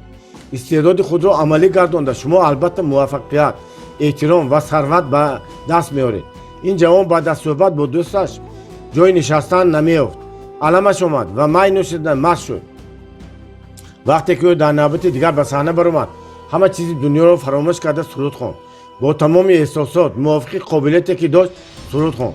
بعد از سرود را به انجام رساندن تماشابینان برابر برخسته قرصک زنان به هنرش ارزگذاری نمودند. دیرکتور تئاتر سرودخوانی او را قدر نموده به او کار دائمی پیشنهاد کرد. جوان پیشنهاد دیرکتور را رد کرده گفت که از پی آرزوها میرم. این جوان انریکو کاروزو بود. امکانات را از خاطر نبرید. آن به هر آدم هر خیر داده میشه. در خاطر نگاه دارید. پول به آدمی خدمت میکند که استعداد خود را عملی میگرداند. قابلیت خود را به کارهای بیهوده به دست آوردن مزد ناچیز برای روزگذرانی استفاده نکنید. استعداد خود را استفاده برده و عملی شدن آرزوهایتان کامیاب میگردید و آزادی مالوی به دست میارید. از خودترین امکاناتی به شما هدیه نموده تقدیر استفاده برید. آنگاه خوشبخت میشوید. عالمان در موضوع خوشبختی چیست تحقیقات گذرانده به خلاصه آمدند که خوشبختی حالت است که تنها مربوط شما نیست. همان وقت خود را سعادتمند احساس میکنید که با آدمان دیگر خرسندی، بالیدروحی، امید و نکوهی هدیه مینمایید. چون این سعادتمندی فنا ندارد. برعکس با گذشت وقت افزون میشود. مسئله فرصت مناسب. بار در نصف شب مردی از خواب بیدار شده در پهلویش فرشته را دید. فرشته به مرد خبر داد که وی آینده درخشان در پیش است. او را فرصت ثروتمند شدن و در بین جامعه اعتبار پیدا نمودن و زنی پریچهره را همسر کردن دست خواهد داد. مرد عمر خود را صرف انتظاری به دست آمدن همین این وعده ها نمود ولی چیزی به عمل نآمد. مرد در فقیری و تنهایی از عالم گذشت. در نزد درآمدگاه بهشت همان فرشته را واخورد که وقتی در حیات بودنش در خواب دیده بود. مرد با غضب از فرشته پرسید تو با من ثروت، آبرو، اعتبار و زنی پریچهره را وعده کرده بودی. عمرم را صرف انتظاری به دست آوردن همین اینها نمودم ولی چیزی به دست نآمد. با تو چیزی دادن را وعده نکرده بودم بلکه خبرت دادم که تو را فرصتی به دست آوردن ثروت، آبرو، اعتبار و زنی پریچهره دست میدهد. مرد حیران شد. فهمیده نتوانستم که چی گفتنی هستی. یاد داری بار بسرت ایده برای ماندن صاحبکاری خود آمد اما از ترس ناکام گشتن از فکرت گشتی و باری هم کوششی در عمل جاری نمودن این اندیشه‌ات را نکردی. مرد با علامت رضا سر جنبانید. همان ایده بعد از چند سال به سر مرد دیگری آمد و او از ناکام شدن نهراسید. باید فراموش نکرده باشی او به یکی از آدمان ثروتمندترین کشور تبدیل یافت. تو زلزله را که شهر را از بیخ و بوم ویران نمود فراموش نکردی. بس خونش دوام داد فرشته. هزاران آدمان زیر دیوارهای افتاده خانه ها ماندند. همان وقت تو فرصت داشتی به جستجو و نجات دادن آسیب دیدگان مشغول شوی ولی از هراس و ترس مبادا دزدان منزلت را غارت نکنند به معرکه نجات دهی آدمان آسیب دیده همراه نشدی. به همین سبب دعوت کمک رساندن به آدمان را نپذیرفتی و در منزلت نشستی. تو صدها آدمان را نجات داده در تاریخ این کشور یک اون مانده میتوانستی. مرد شرم کرده سر جنبانید. نهایت آیا تو آن زنی معلمایی را که پسند خاطرت بود فراموش کردی؟ به نظرت او زنی بی‌نظیر مینمود ولی فکر کردی که چون این زنی پریچهره تو را نمیپسندد و زنت نمیشود. از ترس شنیدن جواب رد به او چیزی نگفتی. مرد بار دیگر با علامت رضا سر جنبانید و اشکی در چشمانش حلقه زده را بر رخسارش خورید. بله دوستم او میتوانست همسر تو باشد. گفت فرشته. او به تو سعادت فرزندان صالح داده نسل را ادامه میبخشید. و همه آدمان هر روز فرصت دست میدهند ولی اکثر وقت با سبب ترس و بی‌جرأتی از فرصت دست داده استفاده نمیکنند. چهارم، مشغولیت دوست داشته و حضور و حلاوت. همیشه برای فراغت و مشغولیت دوست داشته خود که به شما حلاوت میبخشند وقت جدا کنید. استادم به من چنین مصلحت خوب داده بود: اگر در مدت 3 سال کارت تو به طرز حیاتی که آن را آرزو میکردی رسیده نتوانستی، کارت را عوض نما. اگر آن تو را به مقام بلند مادی و معنوی نرسانید، اگر نتیجه نظررسی را به دست نآوردی که آن باعث افتخار تو گشته است، زود از بحر این کار گذر. فور ابوعلی ابن سینا فرموده است: تو درخت نیستی که در یک جای قرار گیری. حاکمان زیادی در گذشته تعلیم دادند که حیات ما مکمل نیست و آن را مطابق حیات مرچگان بازسازی نمودن ممکن است. اگر فهمیش و درک فکر و اندیشه های شما را ندارند، چرا عمرتان را صرف به کسی اثبات نمودن نقطه نظر خود میسازید؟ از این جای رفتن بهتر است. در جایی که دلت نمیخواهد ایستادن ضرور ندارد. احتمال در جای دیگر دری برای تو باز است، اما تو اینجا نشسته ای و معلوم نیست که چرا انتظاری. وقتی که در آخر تصمیم از اینجا رفتن را میگیری یا خودی حیات تو را مجبور میسازد که از این کار روی، آنگاه از همان دری برایت باز بوده الکی کسی دیگر وارد شده است یا که در را بستند. البته برای تسلای دلت گفته میتوانی: من همین طور میدونستم، بیهوده از کار میروم، با کار الکی عادت کردم، بگذار ناچیز هم باشد و من معاش میدهم و کفالتی نیست که در جای نو کار بهتر میشود. آدمانی که چنین میگویند به جریان آبشنا کردن را بیشتر میپسندند. برای آنها نتیجه کار مهم نیست. اکنون شما از پول چی حلاوت بردن را فهمیدید. امیدوارم که فهمیده اید. پول همان وقت به شما خوشبختی و برای کامیابی میآورد که همه نقطه های ذکر شده را در عمل اجرا کنید. پول انگیزنده کاتالیزاتور خوشبختی شده میتواند، ولی مقصد بوده نمیتواند. آن باید خرسندی، باوری و خواهشی به کسی کمک رساندن را آورده برای در عمل تطبیق نمودن قابلیت و استعداد خود شما و فرزندانتان شرایط فراهم سازد. شما باید مدام با احساسی از حیات راضی بودن زندگی کنید. این شرط اساسی است. با دفتر یادداشت.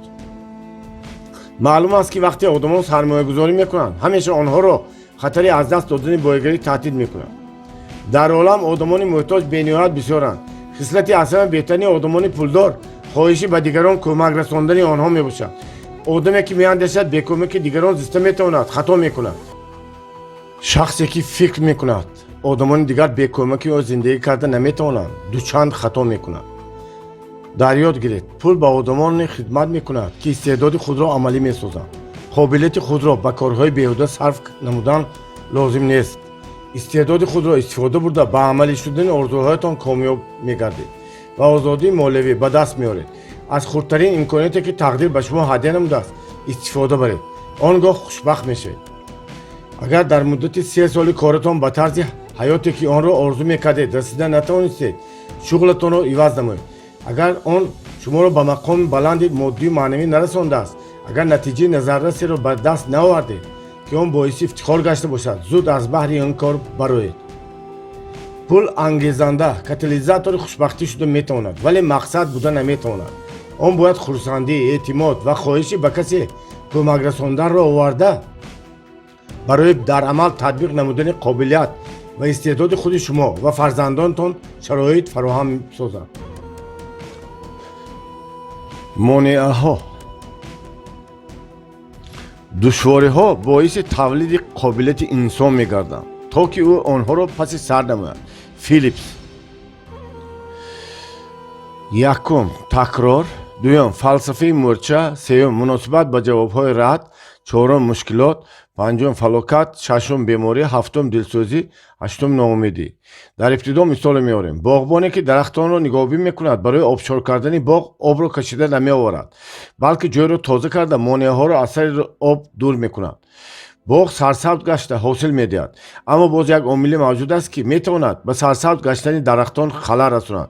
اینها علفهای بیگانه و حشرات ضرررسانند که خیلی زود در باغ پهن میشوند. در پیش روی شما کدام مانعه ها موجود بوده میتواند؟ فرض کردیم که شما محصولات پیشنهاد مینمایید، در جای شما را رد نمودند و در جایهای دوم و سوم هم کار چنین انجام یافت. همین طور شما تدریجاً به خود اعتماد نکرده به صفت و ثمره محصول دستانتان شبهه میکنید. ё дар майни шумо идея пайдо шуд, мехоҳед ки онро амалӣ гардонед. дар бораи нияти худ ба дӯстатон маслиҳат мекунед. ӯ бошад ҳамоно мегӯяд. Магар ту худатро аз дигарон донотар ҳисоб мекунӣ. агар идеяат оянда медошт, онро дигарон кайҳо дар амал татбиқ менамуданд. шумо дар бораи идеяи худ ба дуввумин одам, масалан хешованди наздикитон нақд мекунед. ӯ ҳам хунсардона ҷиҳати манфии ақидии шуморо пеш меоварад. шумо инро ба одами саввом мегӯед. ӯ бошад фикртонро ғайривоқеъ ҳисобида таъкид мекунад ки аз он даст кашед. ҳамин тавр тадриҷан дилсард мегардед. вале дӯстону хешовандонтон ҳаргиз ҳарвандманд набуданд ва бо назардошти таҷрибаи худ ба шумо чунин маслиҳатҳои хирадмандона доданд. ба фикри худашон онҳо ғами шумо ва пулҳоятонро хӯрданд. дар натиҷа чунин маслиҳатҳо шавқу завқи амалӣ намудани идеяҳотон аз байн рафта, шумо эътимоди ба худ доштаро гум мекунед. шубҳа ба дилатон роҳ меёбад. сипас аз нақшаҳои худ дасту дил мешӯед. вақт беис мегузарад. нохост мефаҳмед ки ҳамон идеяи шуморо нафари дигаре дар амал татбиқ намуда муваффақ гаштааст. мисоли устуворӣ. мардеро дар бизнес нокомӣ дунболгир шуда соли 1831 муфлис гашт. дар интихоботи соли 1835 ӯ пирӯз нашуд. ҳамсараш соли 1835 аз олам гузашт. соли 1836 бемории рӯҳӣ шуд. дар интихоботҳои парламонии солҳои 1843, 1846, 1848 ва 1855 ноком гашт. орзуи ноиби раиси шудан дар соли 1856 барбод рафт, вале соли 1858 бошад дар интихоботи сенат мағлуб гардид. ин мардро ному насаб Авраам Линколн буд ва ӯ соли 1860 президенти иёлоти муттаҳидаи амрико интихоб шуд. касе мағлуб мешавад ки аз мубориза даст кашад. барои одами мағлуб ҳаёт ба қабристон имконоти истифода нашуда табдил меёбад. одами боирода аз ҳама имкониятҳо истифода бурда худаш имконияти нав ба вуҷуд меорад. якум такрор. дар бораи ҳаёти як нафар омил бима суғурта китоберо мутолиа намудам. вай кори дар назар ғайриимконро анҷом додааст. ӯ шахси табиатан беҷуръат, ба худаш эътимод надошта, одамгурез буд. дар ширкати суғурта ҳамкорон ӯро корманди суст меномуданд. вай сокини шаҳраке буд ки одамон ҳама ҳамдигарро мешинохтанд. дар шаҳрак фурӯшгоҳи бузурге фаъолият мекард ки соҳиби он шахси доро буд ва ба ҳарфи касе гӯш намедод. ҳатто кормандони ботаҷриба ҳам молу мулкашро суғурта карда натавонистанд. ҳамон ҷавон дар назди худ мақсад гузошт ки ба ӯ ҳуҷҷати полиси суғуртаро фурӯшад. касе бовар надошт ки аз дасташ ин кор меояд. ҳатто ба ҳолаш механдиданд. аммо ҷавон барои ба мақсади худ расидан чунин амал кард. ҳар субҳ ба боғ баромада рӯи харак менишаст ва такроран ба худ мегуфт: ту аз дасти ман ҳуҷҷати бимаро мехарӣ, ту бояд аз дасти ман ин ҳуҷҷати бимаро бихарӣ. баъд назди одам медромад, вале ҳар дафъа саъю кӯшишро бенатиҷа анҷом меёфт. рӯзе чунон фаро расид ки соҳиби фурӯшгоҳи бузург аз ташриф овардани ҷавон хаста шуда гуфт: бовар кунед, ба дилам задед. намефаҳмед ки бо шумо кордор будан намехоҳам. шумо аҷоиб одамед. нағд медонед ки ҷавоби ман чист. шумо медонед ки ба ман пешниҳоди шумо лозим нест. ман худам медонам пуламро чӣ тавр истифода кунам. оё шумо ҳар рӯз барои шунидани ҷавоби рад меоед? фаҳмида наметавонам. модоме ки қаблан ҷавоби рад гирифтанитонро медонед, вале агравӣ карда чаро боз меоед? корманди суғурта зарраи наранҷа каме дам истод. баъд бо чашми ба умед ва забони дилнишини ботамкинона гуфт: боз баргашта омадани ман хоҳиши ба мақсадҳоям расиданам мебошад. ман умед дорам ҳаётамро дигар кунам. шумо ба ин сабабгор шуда метавонед. ҷавоби ҷавон соҳиби фурӯшгоҳро ба ҳайрат овард. ӯ каме дам истод, баъд оромона ба ҷавон нигаристу ҷавони худро ба ёд овард. ҷавони бо маърифат суханашро давом дод: дар ҳузури шумо ҳар рӯз машқ мекунам. ман ҳар пагоҳирӯзӣ аз худам мепурсам ки ба монанди пештара ман ба орзуҳоям боварӣ дорам ё не. ман тайёр ҳастам ки аз ҳама мушкилиҳо гузарам, ё ки нобоварии дигарон ба пешниҳодҳои ман, ба бизнеси ман маро аз роҳи умедам боз доштааст. барои ҳамин ҳам маро умеди рӯзи фардо ҳар рӯз назди шумо меорад. шумо тасаввур кардан наметавонед чӣ қадр душвор аст ҳар рӯз ба чашми шумо нигариста пешакӣ ҷавоби шуморо донистан, ранг сурх карда ба сари хам ба хона баргашта худро тасалло додан ки пагоҳ иншоаллоҳ худованд барака медиҳад. ба кори ту ноумед нашуда боз қувват ҷамъ карда худро маҷбур карда аз паси умеду орзуи ҷавонӣ рафтан. ана ҳамин ҳаёт маро маҷбур мекунад ки ҳар рӯз назди шумо биёям.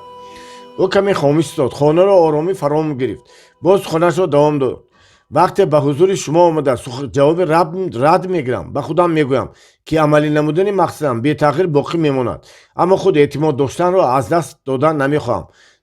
به همین سبب مدام نتیجه مثبت به دست آوردن میخواهم. هرگاه به شما روبرو میشوم خواهش به آدم موفق تبدیل یافتنم افزون میگردد. سپس از نزدتان برآمده یک عدد پلیس میفروشم. من ایستادگی و قابلیت به دست آوردن اعتماد و رضایت آدمان را مشق میکنم. بعد از ملاقات با شما کارم برار میگیرد. صاحب فروشگاه با تحیر بر روی جوان نگریست. سپس خودش پیشنهاد نمود که مال و ملکش را به همان نرخ سوغورته کند که آن را کارمندان با تجربه سوغورته حتی آرزو نمیکردند. این خیلی پول کلان بود و آن صاحب کار این بچه را به همه شناسایش آدمان پولدار توصیه میکرد. این بچه در بیزنس فروش سوغورته $1,000,000 کار کرد. وقتی در صحنه به او با $1,000,000 چک دادن نقد کرد که چطور به این مبلغ بزرگ موفق شده بود. برای چه او کامیاب گشت؟ با شرافت پیروی از قاعده تکرار. نتیجه تحقیقات نشان میدهد که وقتی بار اول به ایده های خود یا پیشنهاد مال خود مراجعت نمودند، گروی 95% جواب رد گرفتن موجود است. شرح دلیل اینجا آورده خیلی ساده است، زیرا شما مقصدتان را قبلا درست اندیشیده سپس پیشنهاد به میان گذاشته، ولی مزاج درباره مسئله به میان گذاشته شما بار اول میشود و یک بار به یگان قرار قطعی آماده نمیتواند. حجره های معنی سری آدم را فراموش نکرده. وقتی شما تکرار میکنید رابطه بین حجره های معنی سری آدم استوار شده، قالب تمثال پیشنهاد شده به وجود میاد. آنگاه نوابسته به خواهشش این آدم درباره پیشنهاداتون اندیشه میکنه.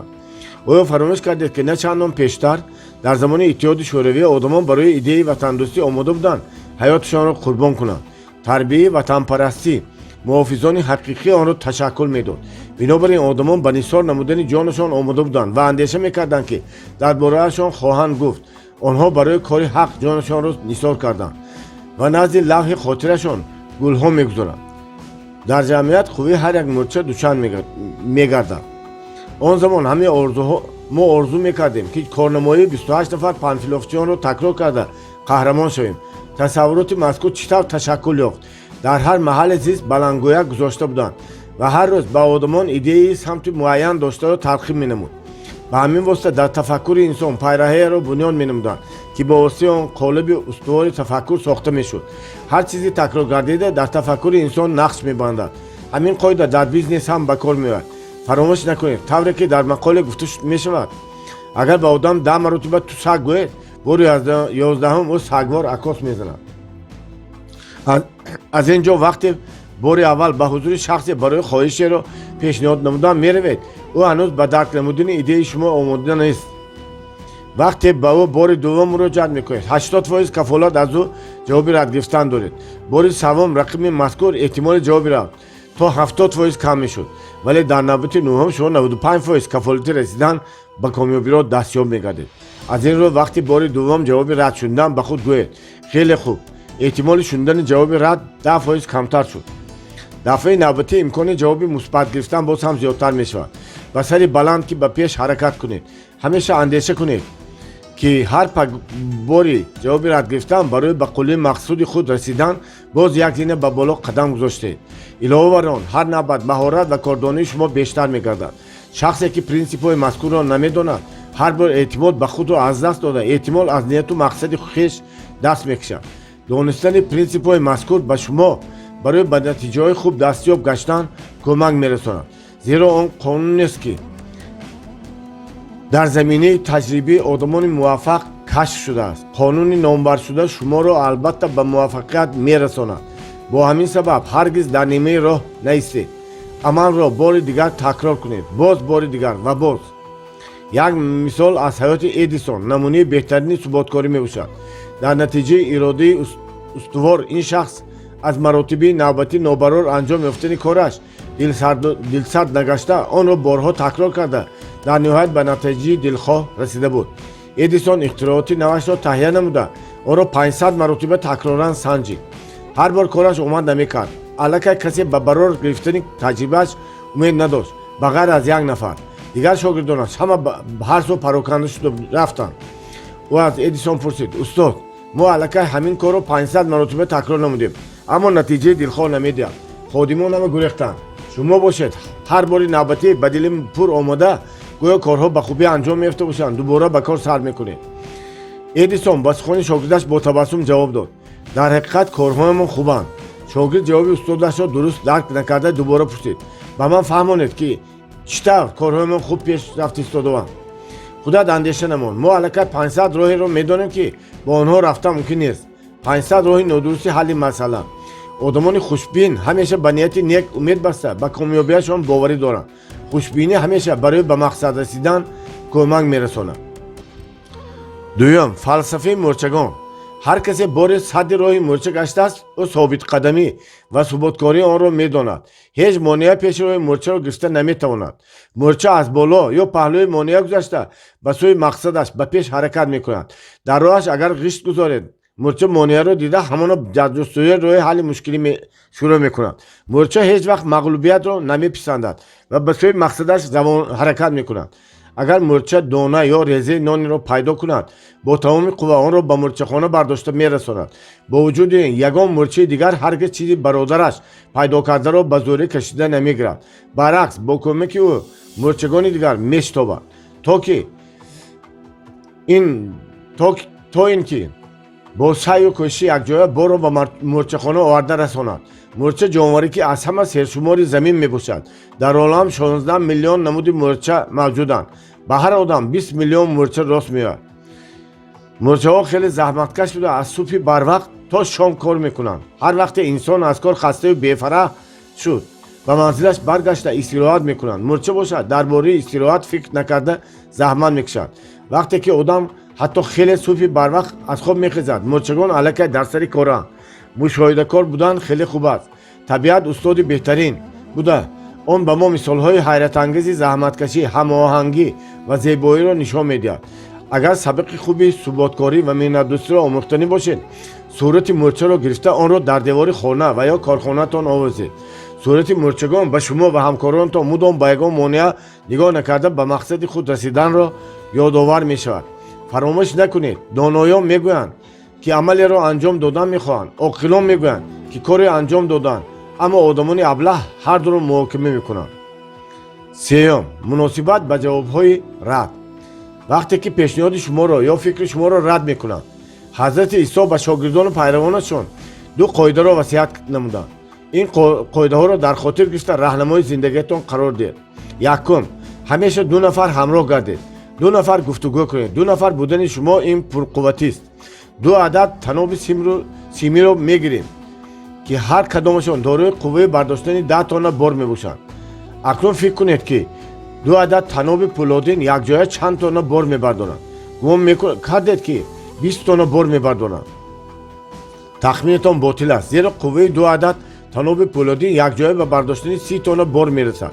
زیرا سیمبندها یک جای نسبت به تنهایی و برداشتن باری وزن‌تر امکانی بیشتر دارند.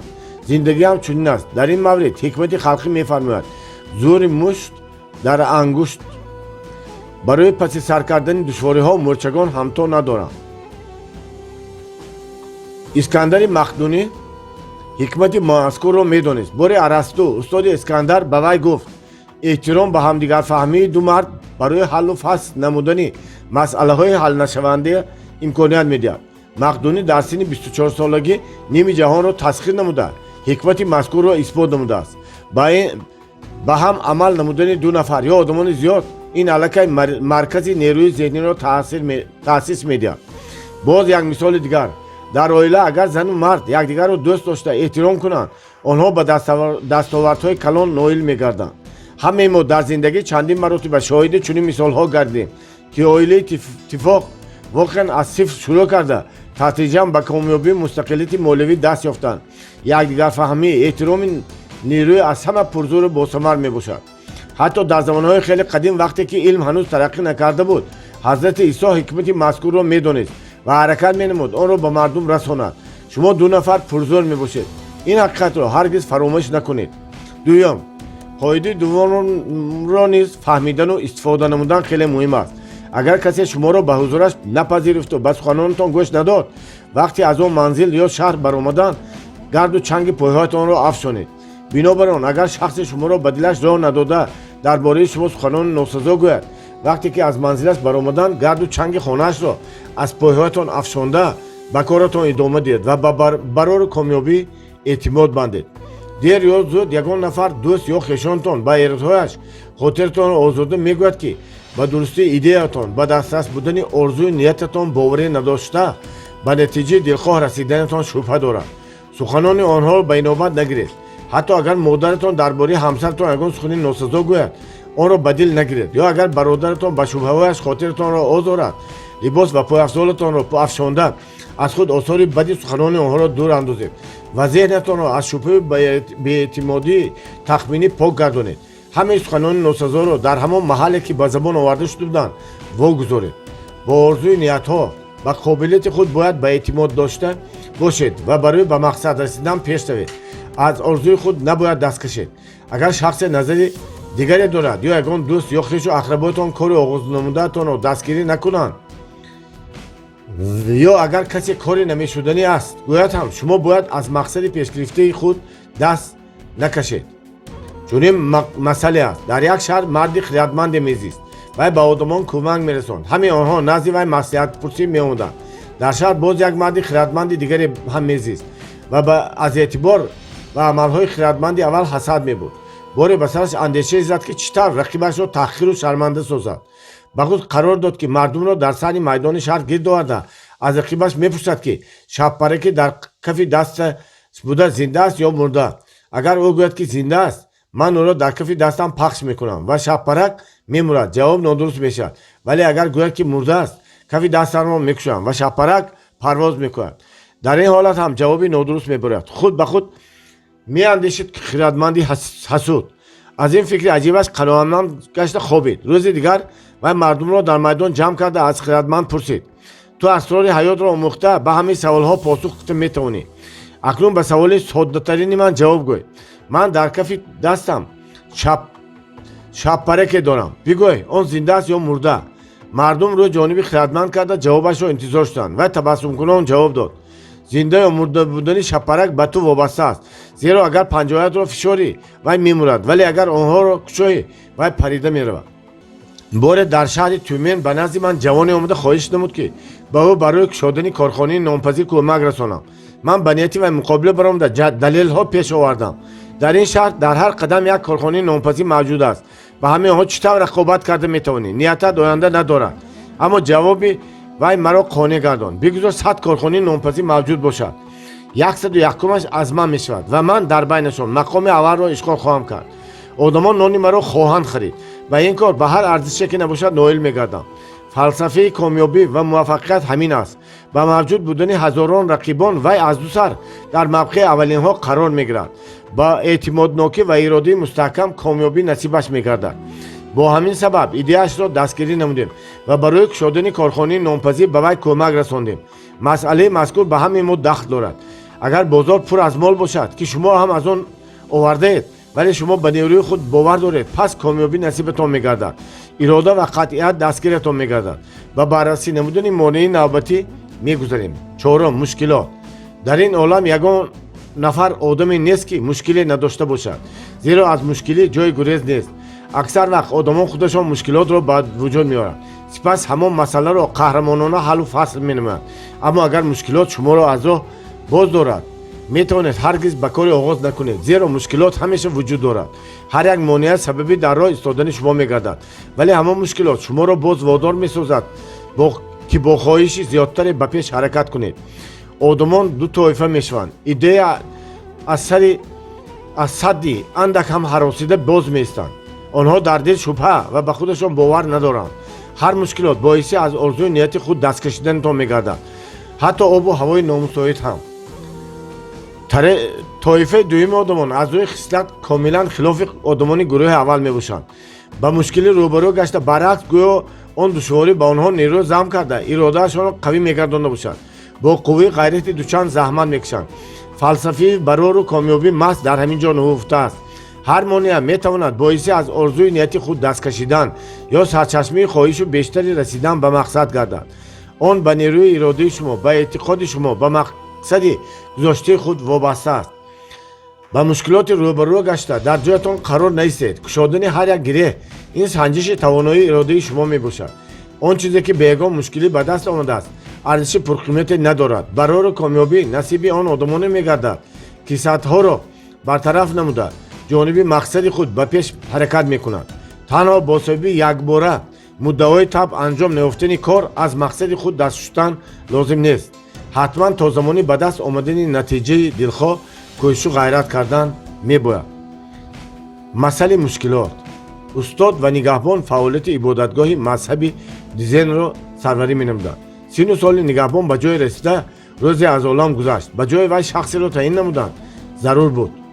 استاد شاگردان و خدمتگاران در را نزد خود خواند. به آنها فهمانید که از بینشان شخصی ارزنده را انتخاب کردن میخواهد. من به شما مشکلی را نشان میدهم. گفت استاد. کسی که اولین شده راه حل مشکل را پیدا میکند نگهبان تعیین میگردد.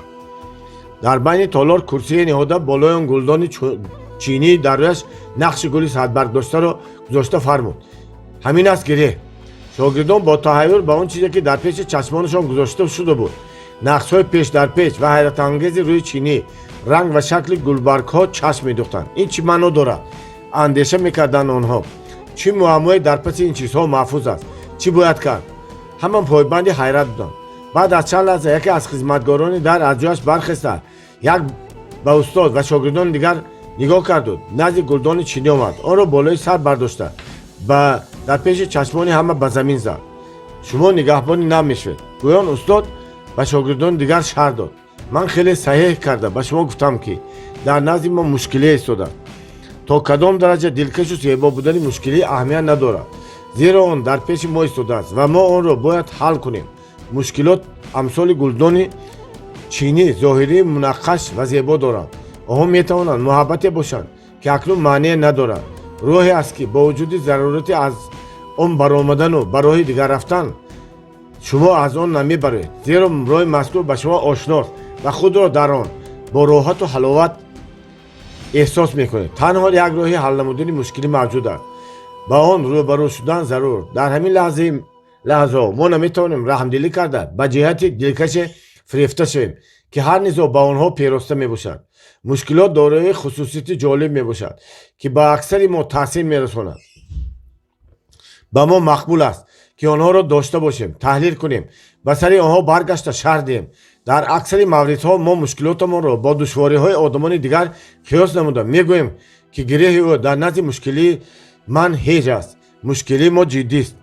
در حل آن چگونه است؟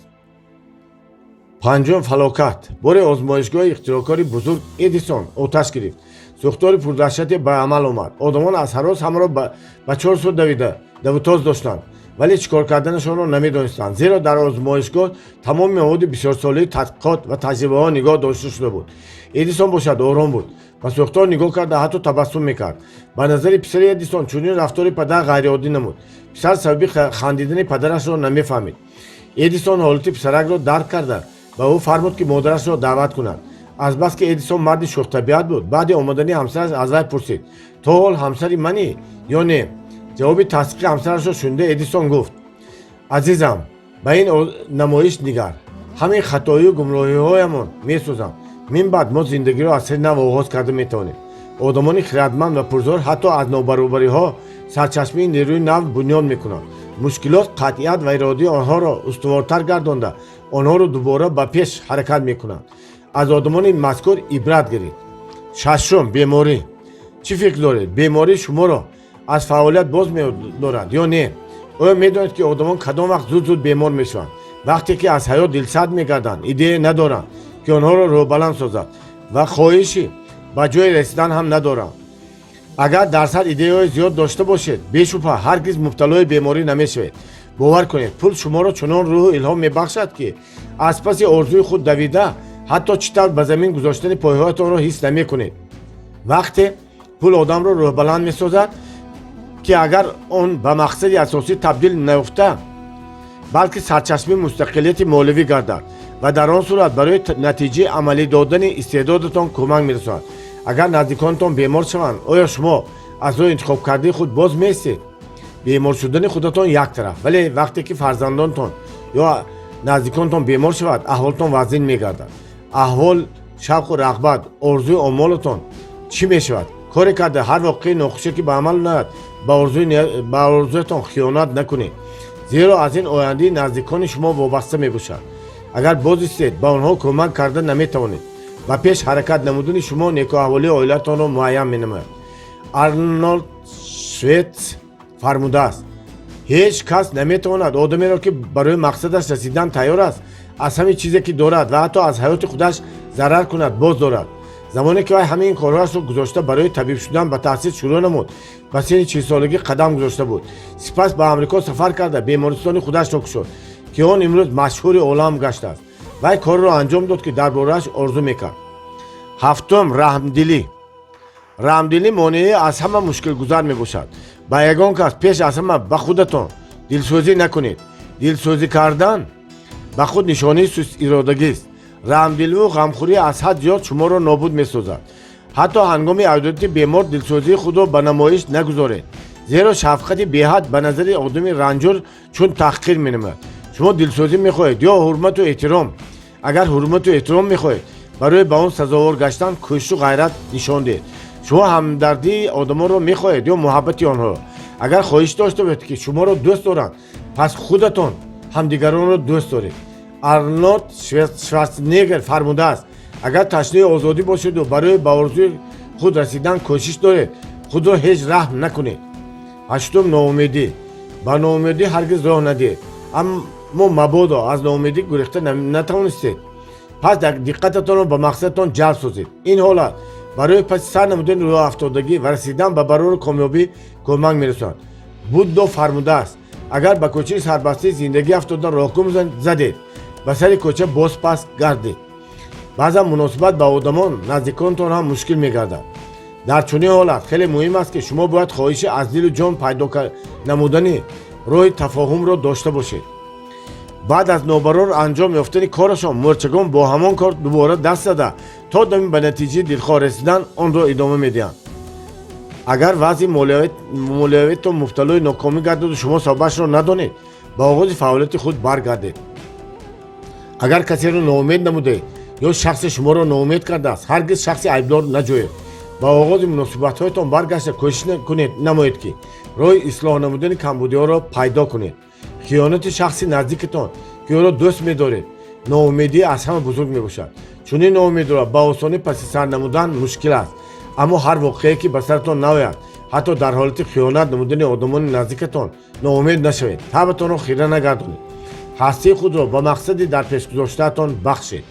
агар шуморо фиреб дода бошанд, ба роҳатон идома дода ҳеҷ гоҳ наистед. баъзан одамон бо сабаби фиреби одами бегона аз роҳашон баргашта, аз муҳаббат, хушбахтии оилавӣ ва сарваташон ки лоиқи сазовори онҳо мебошад, рӯ метобанд. беинсофии касе набояд сабаби хастаҳолии шумо гардад. дар ҷоятон наистед, зеро он боз як монеъи дигар аст ки паси сар намудани он зарур мешавад. фақирӣ дар замини хоҳиши сарватманд шудан пойдор аст. сарватмандӣ дар асоси муҳаббат ва романтика барпой аст. ба пеш ҳаракат кунед, ба пасатон нанигаред. масъалаи санги озор. ба мақсади он ки ҳамаи донишҷӯён мавзӯъро хуб аз худ намоянд, муаллим таҷрибаеро ба миён гузошт. ҳар як донишҷӯ мебоист озори ба ӯ расондии одамони дигарро ба хотир оварда, сипас номи ҳар як шахси мардумозорро дар як дона картошка нависад. дар натиҷа дар дасти ҳар як донишҷӯ миқдори зиёди картошка ҷамъ гардид. ба донишҷӯён фармуданд ки картошкаро ба коғазхалта андохта тӯли як ҳафта ба худ гирифта гарданд. ҳоло ки коғазхалтаи баъзе донишҷӯён хеле сангин ва албатта кори нобоб буд. илова бар ин, донишҷӯён ба хотири дар ҷое монда фаромӯш накардани халтача корҳои дигари муҳимтарашонро аз хотир мебароварданд. аз ҳама бадтараш он буд ки картошка баъд аз чанд рӯз пӯсида бадбӯй мегашт. таҷриба нишон дод ки ҳама бо худ дар борхалтаи эҳсосот картошкаи пӯсида доранд. таҷриба инчунин исбот намуд ки ҳар рӯз озорҳои гузаштаро ки тағйир доданашон ғайриимкон аст ба худ гирифта гаштан чӣ гуна гарон аст. танҳо бахшидан моро аз озорҳо ва вазни сангини онҳо раҳо сохта эҳсоси озодии рӯҳӣ медиҳад. озор заҳрест ки мудом моро олуда месохта вазнини он рӯз то рӯз зиёд шудан мегирад. мо фикр мекунем ки бахшиш ин тӯҳфаест барои озорандаи мо, аммо дарк намекунем ки аз кину бадбинӣ озод гардида мо худамон بیشتر برد کردیم. اکثر وقت آدمی رو که باید پیش از همه از گناهش گذری، این آدم خود شما میباشید. ما خدا ما رو برای سخنان تیز و تند، اندیشه بیهوده و اعمال بد با احساس گناهکاری جزا میدیم، ولی داشتن خدا ما رو نمیآموزیم. چی طور ما میتوانیم شخصی رو دوست داریم مادامی که به خودمان بدبینانه رفتار میکنیم؟ بخشیدن خود بخشیدن دیگران هم میباشد. بخشیدن این کلید آزادی است. به دفتر یادداشت، وقتی که شما بار اول به حضور شخصی برای خواهش رو پیشنهاد نمودن میروید، او هنوز به درک نمودن ایده شما آماده نیست. وقتی که با او بار دوم مراجعه میکنید، 80% کفالت او از او جواب رد گرفتن رو دارید. بار سوم رقم مذکور احتمال جوابی رد تا 70% کم میشود، ولی در نوبت نهم شما 95% کفالت رسیدن به کامیابی رو دسترس میگردید. دانایان میگویند که عملی را انجام دادن میخواهند، عاقلان میگویند کار را انجام دادن، اما آدمان بی‌فراست و ابله هر دو را محاکمه میکنند. همیشه دو نفر همراه گردید، دو نفر گفتگو کنید. دو نفر بودن شما این پرقوتی است. اگر کسی که به ایده های شما باور نکرده به قابلیت شما شبهه دارد و درباره غیر واقعی بودن آرزوهای شما حرف میزند، وقتی از منزلش برآمدن گرد و اطراف خانه‌اش را از پای افزار و لباسهای خود افشانده راه به مقصد خود رسیدن را ادامه دهید و به برای کامیابی اعتماد بندید. همه گونه مانع میتواند باعثی از آرزوی نیت خود دست کشیدن یا سرچشمه خواهش بیشتری رسیدن به مقصد گردد. آن به نیروی اراده شما، به اعتماد و باوری شما به آرزویتان وابسته است. آدمان خردمند و پرزور حتی از نابرابری هم سرچشمه نیروی نفس بنیاد میکنند. مشکلات قطعیت و اراده آنها را استوارتر میگردند. آنها دوباره باز به پیش حرکت میکنند. اگر شما را فریب داده باشند، برایتان رفته در جایتان نیستید. بعضا آدمان با سبب فریب آدمی بیگانه از راهشان برگشته از محبت، خوشبختی عائلوی و ثروتشان که لایق سزاوار آنها میباشند روی میتابند. بی‌انصافی کسی نباید سبب خسته‌حالی شما گردد. در جایتان نیستید، زیرا آن باز یک مانع دیگر است که به پس سر نمودن پیش میاد. به پیش حرکت کنید، به پس ننگرید. پول وقتی رو بلند میسازد که اگر به مقصد بیهوده تبدیل نیفته سرچشمه مستقلیت مالوی گردد و برای در عمل جاری گشتن استعدادتان کمک رساند. مرچگان محتاج را به حال خودشان نمیگذارند. قسم پنجم، چطور باید بیشتر پول کار کرد؟ یکم، بعد از 3 سال در یک ماه چقدر پول کار کردن میخواهید؟ دوم، چی باید کرد؟ سوم، از بین بردن خودمحدودیتی. چهارم، سه محیط تشکلیابی. پنجم، مهارت درست استفاده بری وقت. ششم، خردمندی. هفتم، سرمایه گذاری به آینده خودتان. هشتم، نامگویی آدمانی که شما به آنها مانند بودن میخواهید. نهم، هراس. دهم، 4 کتاب نادر. 11م، خصلت‌هایی که برای کامیابی ضرورند. یکم، بعد از 3 سال در یک ماه چقدر پول کار کردن میخواهید؟ به طور جدی اندیشه کرده سپس به سوال خطی جواب نویسید. دو طایفه آدمان موجودند که هنگامی در پیش گذاشتن مقصد یخیله و رسیدن به آن هر کدامی با طور مختلف محاکمه‌رانی و رفتار میکنند. تصور میکنید در جسم و تن یک انسان دو شخص اون به سر میبرد. یکی از اینها کسی است که در چشم دیگران ناعیان به کار زندگی خود مشغول است. طرز حیات این شخص اول با زندگی امروزی شما خیلی شباهت دارد. درک نکردید این شخص خود شمایید. کسی دوم شخص است که از حیات یک رنگ و ناعیان و روزگار یک مرام بیزار و دلبزن گردیده کی شدن میخواهد. وقتی که شما تصمیم گرفته حل این یا آن مسئله و مشکلات را در پیش خود میگذارید، یک باره این دو شخص صدا بلند میکنند. شخص اول میگوید ایستا، از بودت هم میمانی. شخص دوم میفرماید وقتی عمل فرا رسید بهر تغییری حیات خود سعی نما، اکنون انتخاب از شماست. آدمی که جانب مقصد خود قدم اول میگذارد. آدمان طایفه اول به معاش و قابلیتشان تا کدام اندازه در عمل تطبیق گشتن آنها تکیه میکنند. وابسته به موقع حاضرشان شانس‌هایشان را ارزیابی می‌نمایند. چون آدمان به نقطه بلندی که نیت به آن برآمدن دارند نگریسته از مقصد خود دست میکشند. به نظرشان نقطه مذکور را فتح نشونده مینمایند. одамони ноком чунин рафтор мекунанд. боз одамоне чунин рафтор менамоянд ки дар дил орзуи омол намепарваранд. одамони гурӯҳи дуюм нисбатан ба мақсадшон устувор ва соҳибтаҷриба мебошанд. одамони гурӯҳи аввал агар ба имконияти ҳозирашон умед банданд, пас одамони гурӯҳи дуюм ба одамони баробар шудан мехоҳанд ки аллакай дар ягон кор комёб гаштанд ва ё дар мақоме будан мехоҳанд ки расидан ба онро пешакӣ мақсади худ қарор доданд. одамони комёб қудрату имконияти бештар, шиносҳо ва ҳамкорону шарикони зиёд дошта ба худашон бештар эътимод доранд. бинобар ин чунин одамон назар ба одамоне ки дар қадами аввал қарор доранд ба натиҷаи бештар муваффақ мегарданд. одамони ботаҷриба ба он одамоне муносибат мекунанд ки ба нерӯи иродии худашон эътимод доранд. аз ин роҳ онҳо натиҷаҳои назаррас ба даст меоранд. одамони гурӯҳи аввал ба одамони ба ҷое расида нигариста аз худ мепурсанд ба он баландӣ ман чӣ тавр мебаромада бошам. аммо одамони гурӯҳи дуюм ба одамони ба баландӣ расида нигариста фикр мекунанд ки онҳо ба баландӣ барои он баромаданд ки фуруд омадан аз баландӣ сабуктар аст. дар натиҷа эътимодашон ба худашон зиёд мешавад. одам вақте ба пеш нигаристан танҳо ҳамон ашёеро мебинад ки дар мадди назараш қарор дорад. дар кӯча ба чашматон хонаи баландошиёнае намудор гашт, вале хонаи мазкур барои дидани ашёи дар пасаш ҷой дошта монеъ мегардад. ҳатто дарахт ё мошин ва ҳам баъзан монеа мешаванд ва дар паси онҳо чизе ба худтон зарурро дида наметавонед. вале агар ба ошёни бистуми бино баромада ба атроф назар афканед, масоҳати дидгоҳатон васеътар аст. агар аз ҳавопаймо ба замин niгаред чӣ? ҳамин қоидаро аз худ намоед. расидан ба мақсади дар пеш гузошташуда сатҳи ташаккулёбии шахсро муайян менамояд. ба назари одамони нодон мақсадҳои хурд ҳам дастнорас менамоянд. ба ҳамин сабаб онҳо мақсадҳои бузургро ҳатто намебинанд. дониш ҷаҳонбиниро васеъ намуда нақши қобилият ва сатҳи мақсадгузории шуморо баланд мебардад. ҳар гоҳе шумо аз баландӣ ба поён назар меандозед, ҳамин монеъҳои садди роҳатонро дида роҳҳои бартараф кардани онҳоро пайдо мекунед.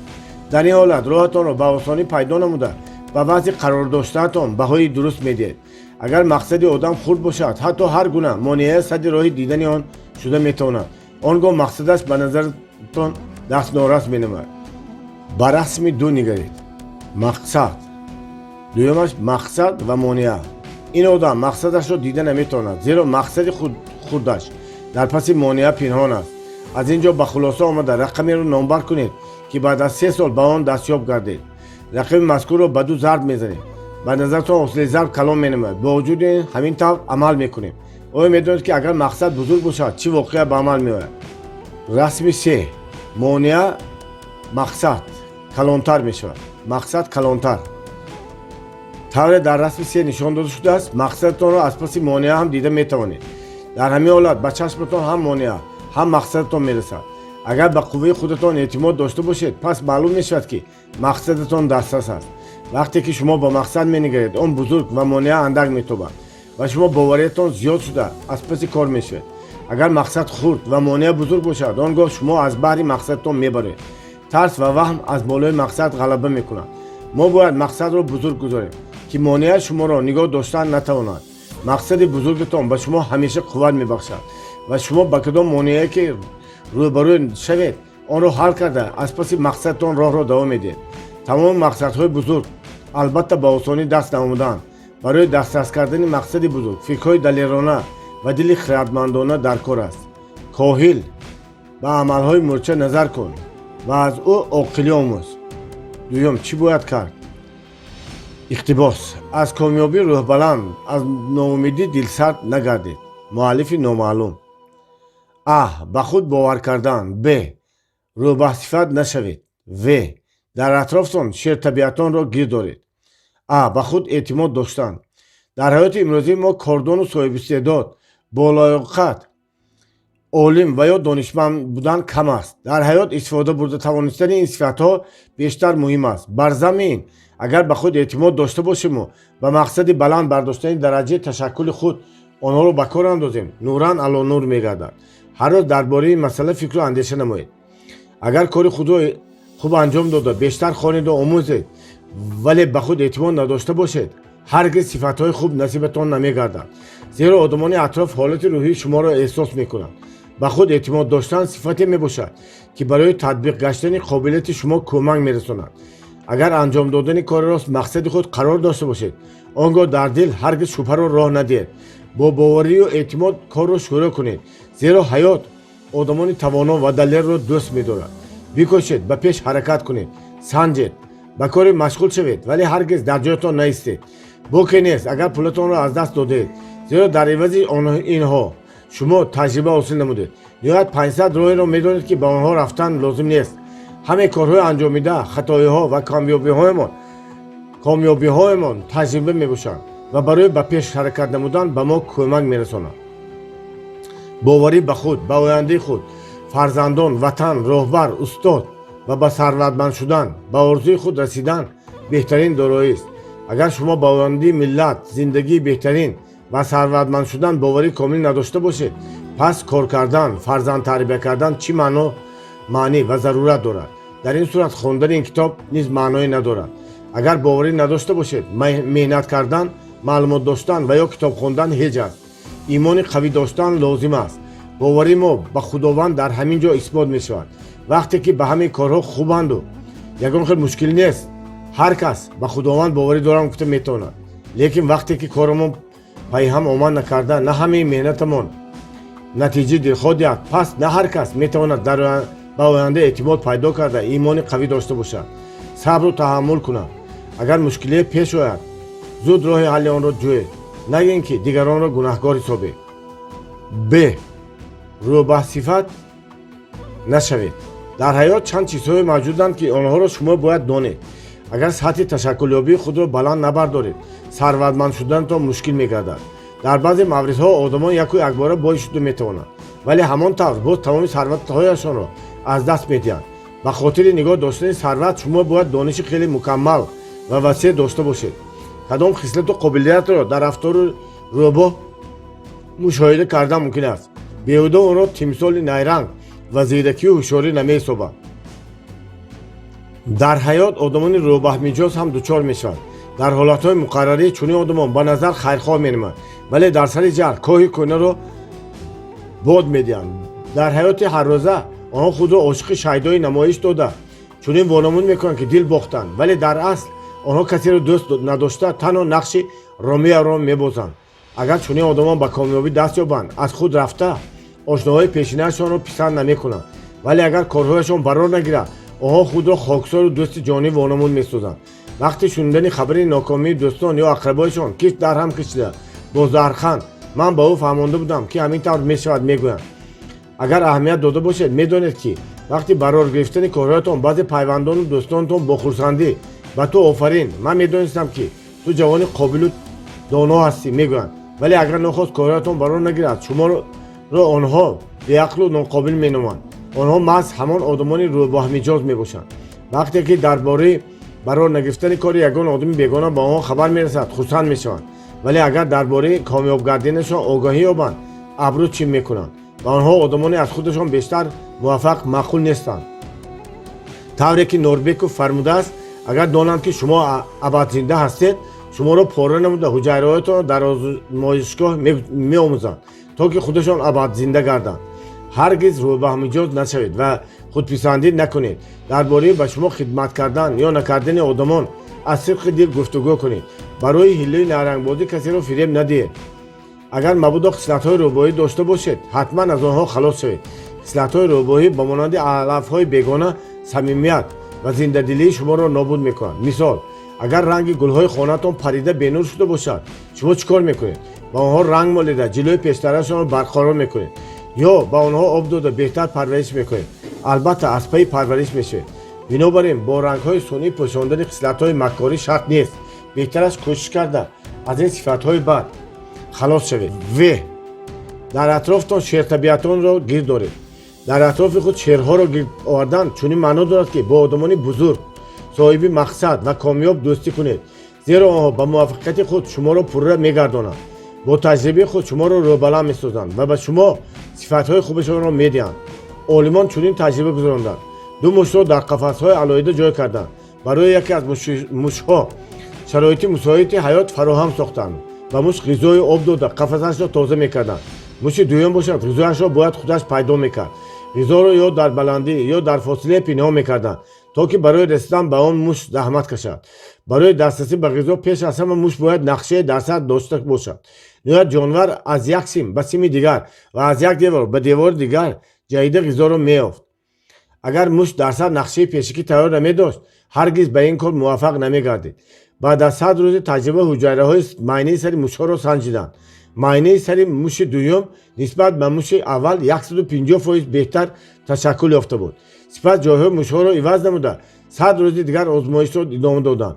акнун сатҳи ташаккулёбии майнаи сари муши аввал баландтар шуда, вале фаҳмиши муши дуюм ба ҳолати ибтидоияш баргашта буд. аз ин рӯ дар атрофтон одамони мағруру худписанд ва нокомро гирд оред, ба мурори вақт худатон ҳам ба онҳо монанд мешавед. вале агар шуморо одамони бузург, мақсаднок, бо иродаи комёб иҳота кунанд, он гоҳ имкон доред ки шумо ҳам ба чунин одамон монанд шавед. хонандаи азизу олиқадри мо, шумо гумон мекунед ки ман нисбатан ба шумо одами закӣ ҳастам? не, ҳаргиз чунин нест. ман менависам, шумо мехонед. баъд чӣ? баъзан вақте ки дар танҳоӣ ба олами ботинии худ назар меафканам, худро шахси тамоман номукаммал мебинам. чунки дар дунё баъзан одамонеро вохӯрдам ки аз суҳбаташон ҳис мекунед ки гӯё бо авлиё ё одамони назаркардаи худованд ҳамсӯҳбат шудед. сухан, ақлу идрок ва тавоноии ин шахсон ба ман бузургии онҳо нишон медоданд. ҳарчанд меомӯзам, боз беҳтар мефаҳмам ки нодиртарин одам ҳастам дар ин дунё. шахсияти ман камбағалтарин шахсият аст. саҳву хатоҳои ман беохиранд. рӯз то рӯз зиёд мешаванд, кам не. вале дар ин сабақи ҳаёт ман як чизи бузургеро мебинам ки ин ҳам бошад барои илм омӯхтан аст. ҳаёт санҷиш аст. хидмати якдигарро кардан ва илм омӯхтан хоҳиши қатъӣ доштан аст. акнун хуб дарк кардам ки пайғомбар муҳаммад саллаллоҳу алайҳи васаллам бесабаб нафармуданд омӯзиши аз гаҳвора то ба гӯр аст. чунин гуфт пайғамбари ростгӯй: зи гаҳвора то гӯр дониш биҷӯй. ҳар як мӯрча ҳангоми анҷом додани вазифааш бо интизом ва устувор аст. сеюм, аз байн бурдани худмаҳдудиятӣ. а. сустҳаракатӣ, принсипи 72 соат. айбдоркунӣ. б. сафедкунӣ. маҳдудият ба чанд намуд ҷудо мешавад. а. сустҳаракатӣ ё принсипи 72 соат. тахмин 7% одамон ба орзуҳояшон мерасанд. ба кадом сабаб чунин ҳолат ба амал меояд? дар мағзи сари мо чанд қабати хотира мавҷуд аст ки онҳо иттилоотро нигоҳ медоранд. қабати аввали хотира қабати асlan болоӣ буда хотири зудамал аст ки дар он иттилооти тару тозаи ҳанӯз пурра таҳлил нашуда қарор мегирад. маълумоти мазкурро минбаъд ҳамчун идрок истифода бурдан мумкин аст.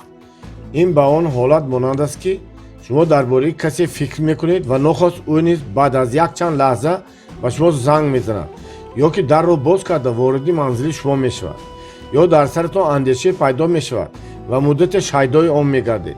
дар муддати 3 шабонрӯзи аввал ҳис менамоед ки андешаи ба сар омадаро дар амал татбиқ карда метавонед, вале бо мурури 3 шабонрӯз 72 соат дар бораи он камтар фикр мекунед, зеро ин андеша ба қабати дуюми хотираатон меафтад.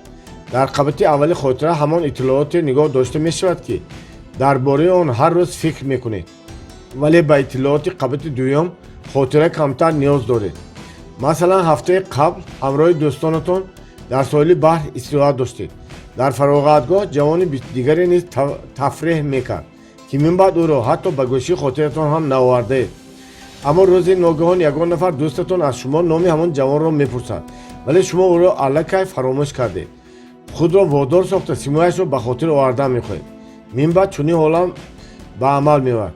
баъд аз гузаштани чанд муддат агар иттилооро истифода набаред, он ба қабати сеюми хотира меафтад. қабати сеюм хотирии дарозмуддат мебошад. иттилои дар қабати сеюм хобидаро аҳён истифода мебаред. дар ҳамон ҷой солҳо мехобад. масалан, дар дилатон хоҳиши анҷом додани коре пайдо шуда ва худатон ваъда медиҳед ки онро ягон вақт иҷро мекунед. бо мурури гузаштани вақт агар хоҳишатонро иҷро накардед, он ба қабати навбатӣ меафтад ва шумо онро фаромӯш мекунед. аммо вақте мебинед ки ҳамон хоҳиши шуморо нафари дигар дар амал татбиқ намудааст, ба хотиратон мерасад ки онро анҷом доданӣ будед. ё ягон латифаро ё қиссаеро шунда онро ба касе намегӯед. латифа тадриҷан фаромӯш мешавад. بعد از گذشتن 2-3 سال از بین دوستان دیرینتان کسی همان لطیفه را میگوید شما را شونده زود به یاد میارید. بعد از این معلومات به قبط دیگر میگذارد و اکنون آنچه که شما عملی کردن میخواستید در خواب میبینید چون که در حیات واقعی شما آن را انجام ندادید. به خاطر آنکه چنین حالت رخ ندهد در هر 72 ساعت باید نقشه خود را از نظر گذرانید، ایده های خود را به یاد آورده به عملی گردیدن اندیشه هایتان شروع کنید. هیچ نباشد قدم اولین را گذارید. همین پرینسیپ را باید تمام عمر رعایت نمایید. آنگاه آرزوهایتان عملی میگردند. زیرا معلومات نو همیشه در قبط اول خاطره نگاه داشته میشود. با این مقصد به شما حسیات هفتمتان که وظیفه آن به شک در آوردن حادثه‌های ضروری و حسیات ششمتان که وظیفه آن به واسطه انتخاب احساسی اینتویتیوی جلب نمودن آدمان ضروری برای انجام این کار میباشد مدد میرساند. آخر قبط اول خاطره شما حتی خودی مغز سری انسان همچون رادیوستانسیا موجهای تفکر را قبول و پهن میکنند. مثلا احتمال در حیاتان چنین حالت شده بود شما به یگان رفیقتان تلفن کردن میخواستید و او گویا فکر شما را خوانده باشد خودش به شما همان لحظه زنگ میزند. از این رو حتی اگر مشکلی ساعتی راهتان گردد هم جهد کنید تا که فکری در سر داشته خود را زود عملی گردانید. موفقیت هر کار به هر چه زودتر انجام دادن آن علاقمند میباشد. از مانع هراسیده اجرای نقشه خود را به وقت دیگر نگذارید. بار دیگر تکرار میکنم چیزی بی رنج و عذاب به دست آمده ارزش قیمت زیاد ندارد. نتیجه مشخص را به نظر گیرید و با تدریج جانب مقصد خود حرکت کنید. بنابراین موفقیت نصیب آدمانی میگردد که با وجود مشکلی های زیاد برای عملی گردیدن آرزوی آمال خود زحمت میکشند. به شما گرفتن نوار خاطره ضرور است زیرا در آن مسئله مذکور نشان داده شده است. از آن شما درست استفاده بردن همین قبط های خاطره خود به خاطر نگاه داشتن مسئله های ضروری و در لحظه های ضروری روی کار آوردن آنها را می آموزید. بنابراین مهارت تا حد امکان درست متشکل گرداندن خاطره خود و فراموش نکردن چیزهای همیشه ضرور مهم می باشد. من بعضا در ترینینگ ها مثال های میارم که آنها را هنگامی در صف 4 مکتب تحصیل کردن شنیده بودم یا آن چیز را نقل میکنم که آن را استادم 10 سال پیش گفته بود زیرا مکانیزم خاطره من به طور خوب فعالیت میکند. به همین سبب من در خانه پیشکی آماده نشده و صحنه برآمده به طور معمولی صحبت میکنم. اگر تیاری پخته دیده همه را اذیت کرده به صحنه برای دو سخنان اذیت شده را توتیوار تکرار کنید پس چیزی نگفته اید. برای چی با وجود نطق برای روان داشتن اکثر اجنت ها یا فروشنده ها مال آنها را کسی نمیگیرد زیرا 90% سخنرانیشان عبارت از کلمات بوده تنها 10%ش احساسات است. اما باید برعکس باشد. حسیات صمیمی از همه چیزی اساسی در سخنرانی بوده باید 90% صحبت از آن عبارت باشد و 10% سخنان دیگر را کفایه است. هنگام گذراندن ترینینگ من صحبت میکنم من حرکت میکنم که به طور صمیمی حرف زنم. صمیمیت خیلی مهم است زیرا که جذاب و جوش و خروش روحی شما را آدمان به خوبی حس میکنند. نمود بهترین تعلیم 98% مثال شخصیت آموزگار تجربه و 2% فهماندن میباشد. مشق‌های همیشگی انکشافی تفکر خاطره و ادراک ضرور میباشد. اعتماد به خود آزادانه رفتار نمودن قدر و قیمت و آبرو اعتبار داشتن را تربیت نمودن ضرور است. هر روز آموزید و مشق کنید. تجربه های ما نشان میدهند که با 17 جواب منفی یک جواب مثبت راست میاد. باز یک تناسب دیگر از بین 11 حادثه مقبولی منفی ما تنها یک حادثه مثبت را در خاطر نگاه می‌داریم. مثال‌های تناسب جالب برنامه مخصوص موجود است که با واسطه آن همین قبط‌های خاطره را آموزش دادن ممکن است. با همین سبب همین چیزهای برای ترینینگ ها ضروری را ما با آسانی در خاطر نگاه می‌داریم زیرا که ما مکانیزم یادرسانی در خاطر خود نگاه داشتن همین چیزهای ضروری را آموخته‌ایم. به عیبدار کنی اکثر آدمان با بدبختی‌هایشان نه خودشان بلکه آدمان دیگر را عیبدار می‌دانند. چنین آدمان سبب بدبختی‌هایشان را از تاثیر محیط بیرونه، حالت ناگوار، شرایط نامساعد و سازگار نبودن ستاره‌ها می‌بینند ولی در رفتار خودشان نمی‌جویند. در حیات ما حادثه‌های جالب بسیار به عمل آمده. از تاجیکستان به شهرهای گوناگون روسیه سفر کردنم را خوب در خاطر دارم. بارجامه‌ام را مدام در راه مورد تفتیش قرار می‌دادند. البته وقتی واردی وگان شده تنها برجامی مرا تفتیش مینمودند. برای من علم آور بود. بارهایم را 13 مرتبه تفتیش کردند. یا از تفتیش بیاخر بیزار گشتم. به میلیسیا گفتم جنبندانم ها انا در رفی بالا خودتان آن را گرید و تفتیش کنید. اما با مرور زمان وقتی که من همون حالتم را تحلیل نمودم فهمیدم که سبب در خود قیافه من پنهان بوده است. برای آنکه با ما چنین مناسبت میکنند کسی عیبدار نیست. تمامی عالم را نیز عیبدار نمودن لازم نیست. پیش از همه خود ما عیب داریم. سبب در نهاد خود ما نهفته است. قاعده زیرین را فراموش نکنید. در ناآمدی کارتان هرگز دولت، قانونها، دوستان و نزدیکان نهایت کسی را عیبدار نکنید. کتاب مقدس فرموده است عیب دیگران را نجویید آنگاه به شما هم عیب نمیگذارند. شما اگر حیات را عیبدار کنید پس حیات هم شما را عیبدار میسازد. زیرا اندیشه ها، احساسات و طرز مناسبتتان با شخصی با مرور زمان به سر خودتان میآید. عیب خود ابله نبیند در جهان باشد اندر جستن عیب کسان. عیبدار کردن کسی یا چیزی آسان است زیرا برای این عقل زیاد لازم نیست. به آدم عیبدار نمودن هر کسی دلخواه خاص می باشد ولی خودش را عیبدار نمیداند. ولی اگر کسی را عیبدار اعلام نموده پس برای گرفتن جوابش آماده شوید. زیرا هر عملی را عکس العمل است یا بهای سزاوار است. بهتر است برای فهمیدن آن نفر بکوشید زیرا این در مناسبت‌هایتان انعکاس گردیده باعث جواب دلخواهتان می‌گردد. همدیگر فهمی باعث اتفاقی و یک جای عمل نمودن می‌گردد که آنها کفیل کامیابی آینده میباشند.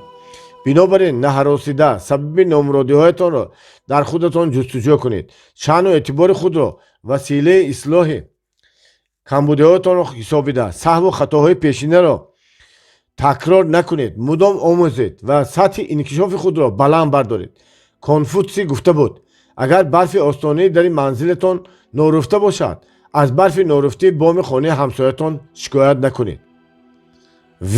سفید کنی هر چیز از جمله فریب، دروغ، حسد و رفتار ناشایسته را حق حسابیدن ممکن است. در حیات هر گونه حق برآوردن بسیار واقع می‌گردد و آدمان راه‌های نوی حق برآوردن را کشف می‌نمایند. اما قاعده موجود است که اگر شما خود را حق دانید یعنی هرگز اصلاح نمی‌شوید. برای اثبات کمبغلی خود دلیل نجویید. در عکس حال تمام عمر کمبغل باقی میمانید. برای ناکامی‌هایتان عذر نجویید. در عکس حال تمام عمر ناکام باقی میمانید. در ماجراهای عائلوی خود را حق نشمارید. در عکس حال تمام عمر از خوشبختی عائلوی بی‌نصیب می‌گردید. برای حق برآوردن خود دلیل پیش نیاورید.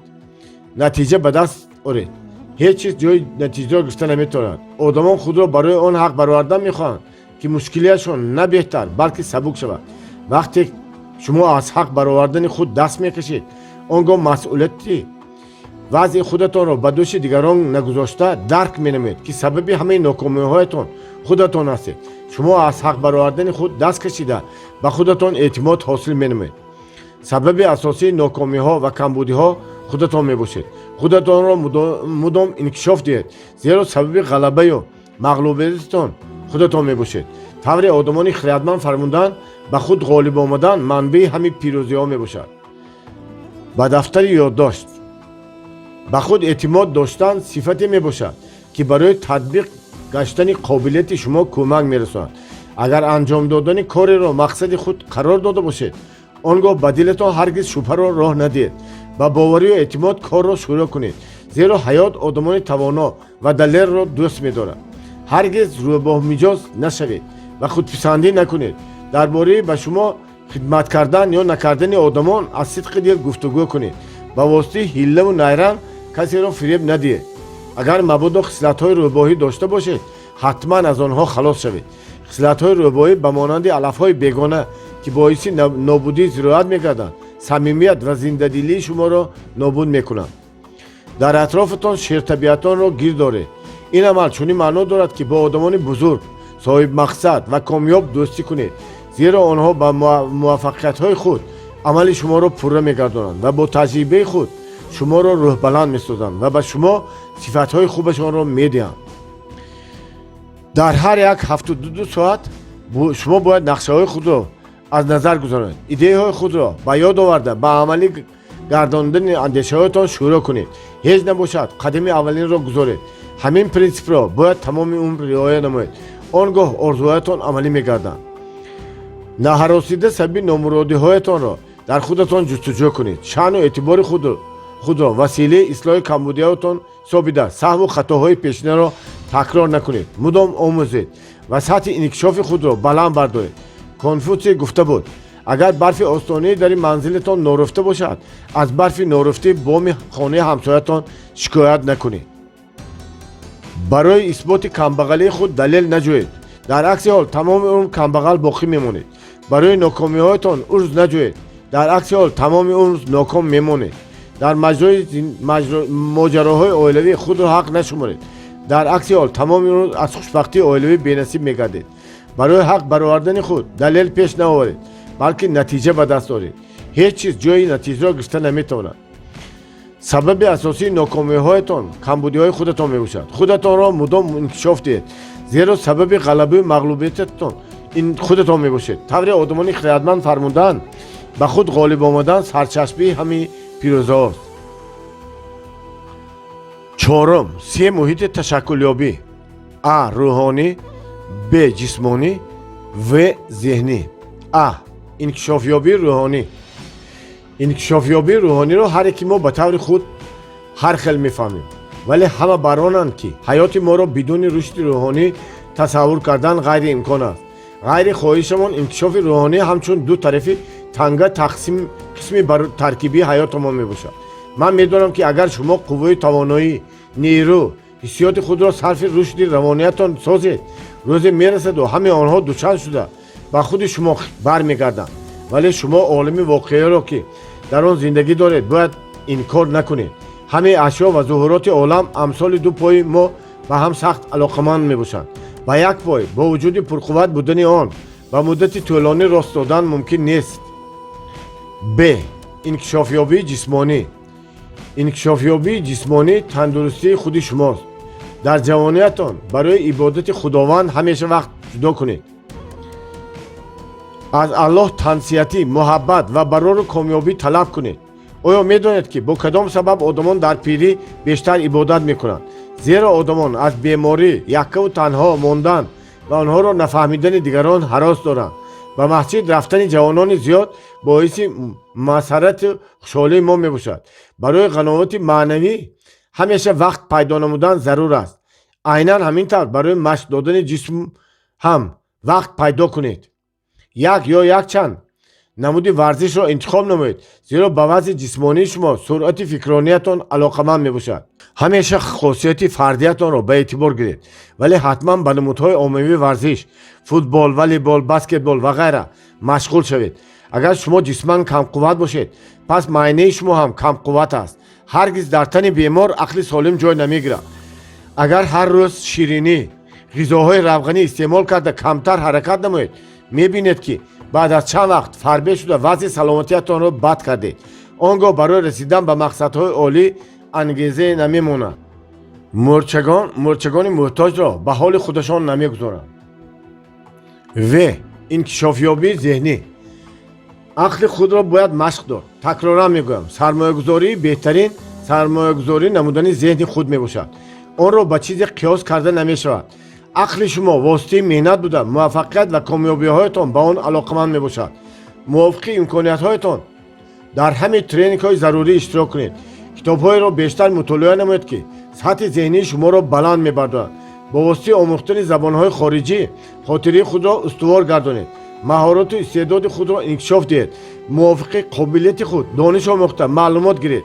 барои машғулиятҳои тарбияи ҷисмонӣ ва варзиш вақт ҷудо кунед. барои амалӣ гардидани мақсадҳоятон кӯшиш карда аз ҳаёт ҳаловат баред. он гоҳ шумо хасташавиро ҳис намекунед. дар зиндагӣ чӣ тавр истироҳат кардан мумкин аст? бо кадом сабаб одамон аз кор ба хонаашон баргашта хаста шудам, истироҳат кардан мехоҳам мегӯянд. зеро корашон ба чунин одамон саодату хушбахтӣ намеоварад. барои зоҳир гардани қобилияташон шароит фароҳам намесозад. коре ки ба дил наздик набошад ба уҳдадории вазнин ва қарзи меҳнатӣ табдил меёбад.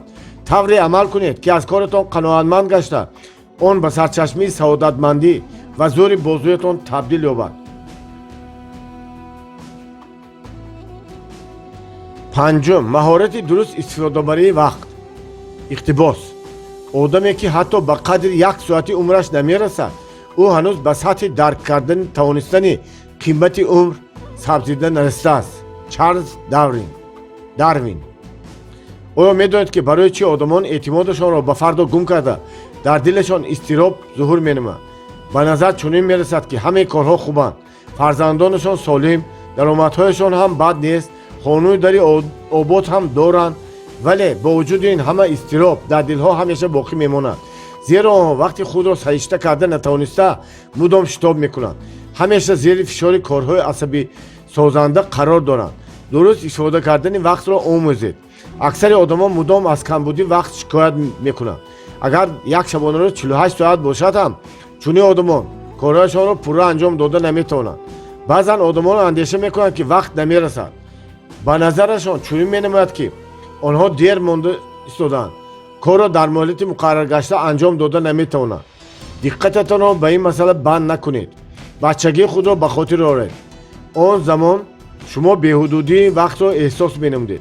تعطیل‌های تابستانی مکتبی را به یاد دارید که 3 ماهی پوره حیات خوش و خرسندانه داشتید، ولی 45 دقیقه درس در نظر مثل یک عمر بی‌آخر می‌نمود. در 5 دقیقه تنفس هم برای بازی کردن، هم برای دویدن، هم برای غوغا، هم برای ناز و نوز و انجقی فرصت می‌یافتیم. جسمتان را نیروی غریزی تازه بخشید و آن به شما وقت علاوگی هدیه می‌کند. درست استفاده بودن وقت را آموزید. مهارت درست اداره و تقسیم نمودن وقت خود کلید کامیابی ها و راه یگانه رسیدن به مقصد بزرگ است. وقت کاتگوری یگانه است که ما آن را برگرداندن نمیتوانیم. درباره وقت، بانکی را تصور کنید که هر صبح به حساب شما 86400 دلار گذرانده در آخر هر روز تمام مبلغ باقی مانده را که آن را در دوام روز استفاده نبردید از حساب ساخت میکنند. آنگاه چیکار میکردید؟ البته تا انجام روز کاری از حساب پولهایتان تا تنگی آخرینش را میگرفتید. هر یکی ما صاحب چنین بانک هستیم. هر صبح بانکی مذکور به حساب ما 86400 ثانیه وقت میگذارد. هر شب این بانک از حساب ما وقتی جدا کرده شده را که موافق مقصد استفاده نکردیم گرفته به حساب وقتی ضایع رفته میگذارد. بانک وقت زیادتی ما را جمع نکرده بقیه آن را نگاه نمی‌دارد. هر صبح به نام ما حساب جاری شده در انجام روز سالدای روز را به اعتبار می‌کند. در ادامه روز اگر دپوزیت وقتی به ما داده شده را درست استفاده نبریم آن را تلف می‌دیم. هیچ چیز را بازپس گردانده نمی‌شود. هیچ چیز را تغییر داده نمی‌شود. امکانی به روز آینده گذراندن بقیه نیز وجود ندارد. ما تنها با دپوزیت وقتی همین روز زندگی کرده می‌توانیم. بهتر است که آن را بیشتر صرف سلامتی، خوشبختی و کامیابی نماییم. وقت گذران است. آن را تا حد امکان در دوام روز با ثمر استفاده برید. ارزش وقت را در حقیقت احساس کردن ممکن است. هر یک دانشجو بعد از سپردن امتحان‌ها چه ارزش داشتن سال را می‌داند. هر یک مادر قیمت ماه اول بعد به دنیا آمدن طفلش را می‌داند. هر آدمی که بار به صدمه گرفتار شده است قیمت لحظه وقت را می‌داند. هر یک قهرمان ورزش قیمت 10 ثانیه را می‌داند که او را به زینه بلند شهرت برداشته است. وقت کسی را منتظر نمی‌شود. به همین سبب قیمت وقت هر یک لحظه آن را، مخصوصا وقتی که در پهلویتان یگان شخص عزیز و مشفقتان قرار داشته باشد، دانستن خوب است. وقت کسی را منتظر نمی‌شود.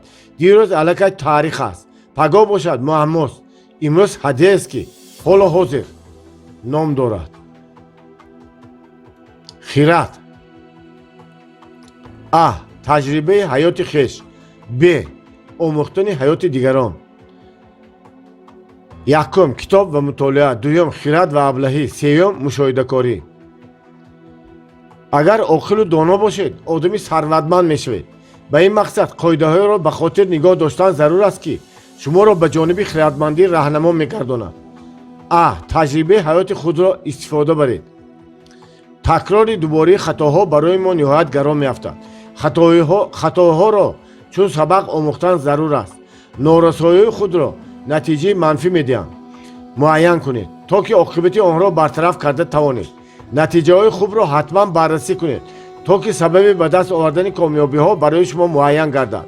عزت و اعتبارتان را برای به دست آوردن غلبه‌های آینده استفاده کنید. ب. حیات و تجربه آدمان دیگر را آموزید. شرط نیست که تنها از خطاهای خود سبق گیرید، زیرا آدمان باخرد بیشتر از دیگران آموختند. این بخش به چند قسم جدا می شود. یکم، کتاب و مطالعه. اقتباس: مطالعه برای عقل امثال تربیت جسمانی برای بدن می باشد. ادیسون: در یک روز اقلا 50 صفحه کتاب، تخمینا 1 ساعت مطالعه کردن ضرور است. وقتی که شما صاحب کسب و معاش خوب می باشید، با دل پر خاطری آسوده می توانید برای مطالعه کتاب و روزنامه مجله ها وقت جدا کنید. فعالیت ذهنی خاص سن و سال جوان است. در جوانی شما باید فنهای بسیار را آموخته شبها کار میکردید، ولی با سبب بالا رفتن سن و سال قابلیت آموختن کم شدن میگیرد. اما تنها با مطالعه روزنامه ها قانع نشوید، زیرا که موضوعهای سبک روزنامه ها باعث آن میگردند که ما به اندازه ضروری مشق دادن مغز سری خود را قطع میکنیم و قابلیت آموزش تدریجا از بین میرود. همه فکر و اندیشه و ایده های یمان نتیجه کتاب های مطالعه کرده ما میباشد. بنابراین بیشتر کتاب مطالعه کنید. کتاب های را انتخاب نمایید که از شما سعی و کوشش بیشتر ذهنی را طلب کنند، طوری که ورزش جسمتان را در حالت خوب نگاه می‌دارد. مطالعه کتاب ها هم ذهنتان را مدام در حالت خوب نگاه می‌دارد. بهترش از بحر نانشته، غذای پیشین، غذای شام گذارید، لیکن فرصت علم و دانش آموزی را هرگز از دست ندهید. آدمان زیاد در قهوه‌خانه‌ها نشسته با صحبت‌های بی‌معنی مشغول شده گویا استراحت می‌کنند. آنها زحمت کشیده، پول پیدا شد و آن را صرف مشغولیت‌های بی‌فایده می‌کنند و دوباره زحمت کشیده پول به دست می‌آورند. همینطور چرخ دور مدام گردان است. با وجود این می‌توان پول‌ها را برای آموزش و تدریس خود خرج کرد. اگر برای رشد عقلانی خود مبلغی معین را جدا نکنید به جای نمی‌رسید. به همین سبب بار دیگر تکرارا می‌گویم بهترش از بحر نانشته، غذای پیشین، غذای شام گذارید، لیکن وقت علم و دانش آموزی را هرگز از دست ندهید. بهترین استاد پرطاقت و باصبر این کتاب است. تا آن روزی که تو درک کنی از پی خواندنش شوی، کتاب انتظار می شود. آدمی برای همین کارهایش وقت می باید، ولی برای پرورش حیوانات خانگیش زیادتر وقت جدا می کند. نظر برای باوقت شدنش. برای خر و گاو و گوساله، دو بزغاله هر روز کمش یک چند ساعت وقت می رود. این عادت در خون خلق ما شده است. گویا دیگر راه حیات نباشد، فقط چارواداری و زحمت سیاه. حالان که دنیا به پیش رفت ایستاده است. من نمیگویم که شما مهنت نکنید، لیکن مهنت علمی را زیادتر کنید. زحمت علمی شما را به عائله شما را یک عمر میخوراند و به جمعیت هم نفع بیشتر میرساند. خداوند خلق ما را رحمت کند و صاحب علم و هنر گرداند، به راه نیکش هدایت کند. دوم، خردمندی و ابلهی دیگران را آموزید. شما حق دارید که پرسید به من آموختن بی‌تمیزی دیگران مگر لازم است؟ جواب پرسشتان خیلی ساده است. خردمندی نصیحت می‌دهد که چه خیلی باید عمل کنیم. برای همین حکمت‌های عالمان بزرگ را مطالعه کنید. بی‌خردی باشد نشان می‌دهد که چطور باید عمل نکنیم. بار لقمان حکیم را پرسیدند که ادب را از کی آموخته است؟ او در جواب گفته است ادب از بی‌ادبان آموختم. هر آنچه آنها کردند من نکردم. نگویند از سر بازیچه حرفی که از آن پند نگیرد صاحب خوش. اگر 100 باب حکمت پیش نادان بخوانند آیدت بازیچه برگوش. سیوم، مشاهده کاری را انکشاف دهید. هوشیار و مشاهده کار باشید. آن آدمانی را که در حیات موفق گردند و باز آنهایی را که ناکام ماندند مشاهده کنید. سعی کنید تا بفهمید که اولی به شرافت چی کامیاب گردید، دومی به کدام سبب ناکام شد. سهو و خطاهای یکی را تحلیل کرده تجربه مثبت دیگری را آموزید و برای خود خلاصه برآورید. از تجربه آدمان دیگر برای رسیدن به مقصد و عملی گردیدن آرزوهای خود استفاده برید. هفتم، سرمایه گذاری به آینده خودتان. اقتباس: کامیابی هرگز مکمل نمی شود. وینستون چرچیل. ا. سرمایه، ب. وقت، و. سعی و حرکت.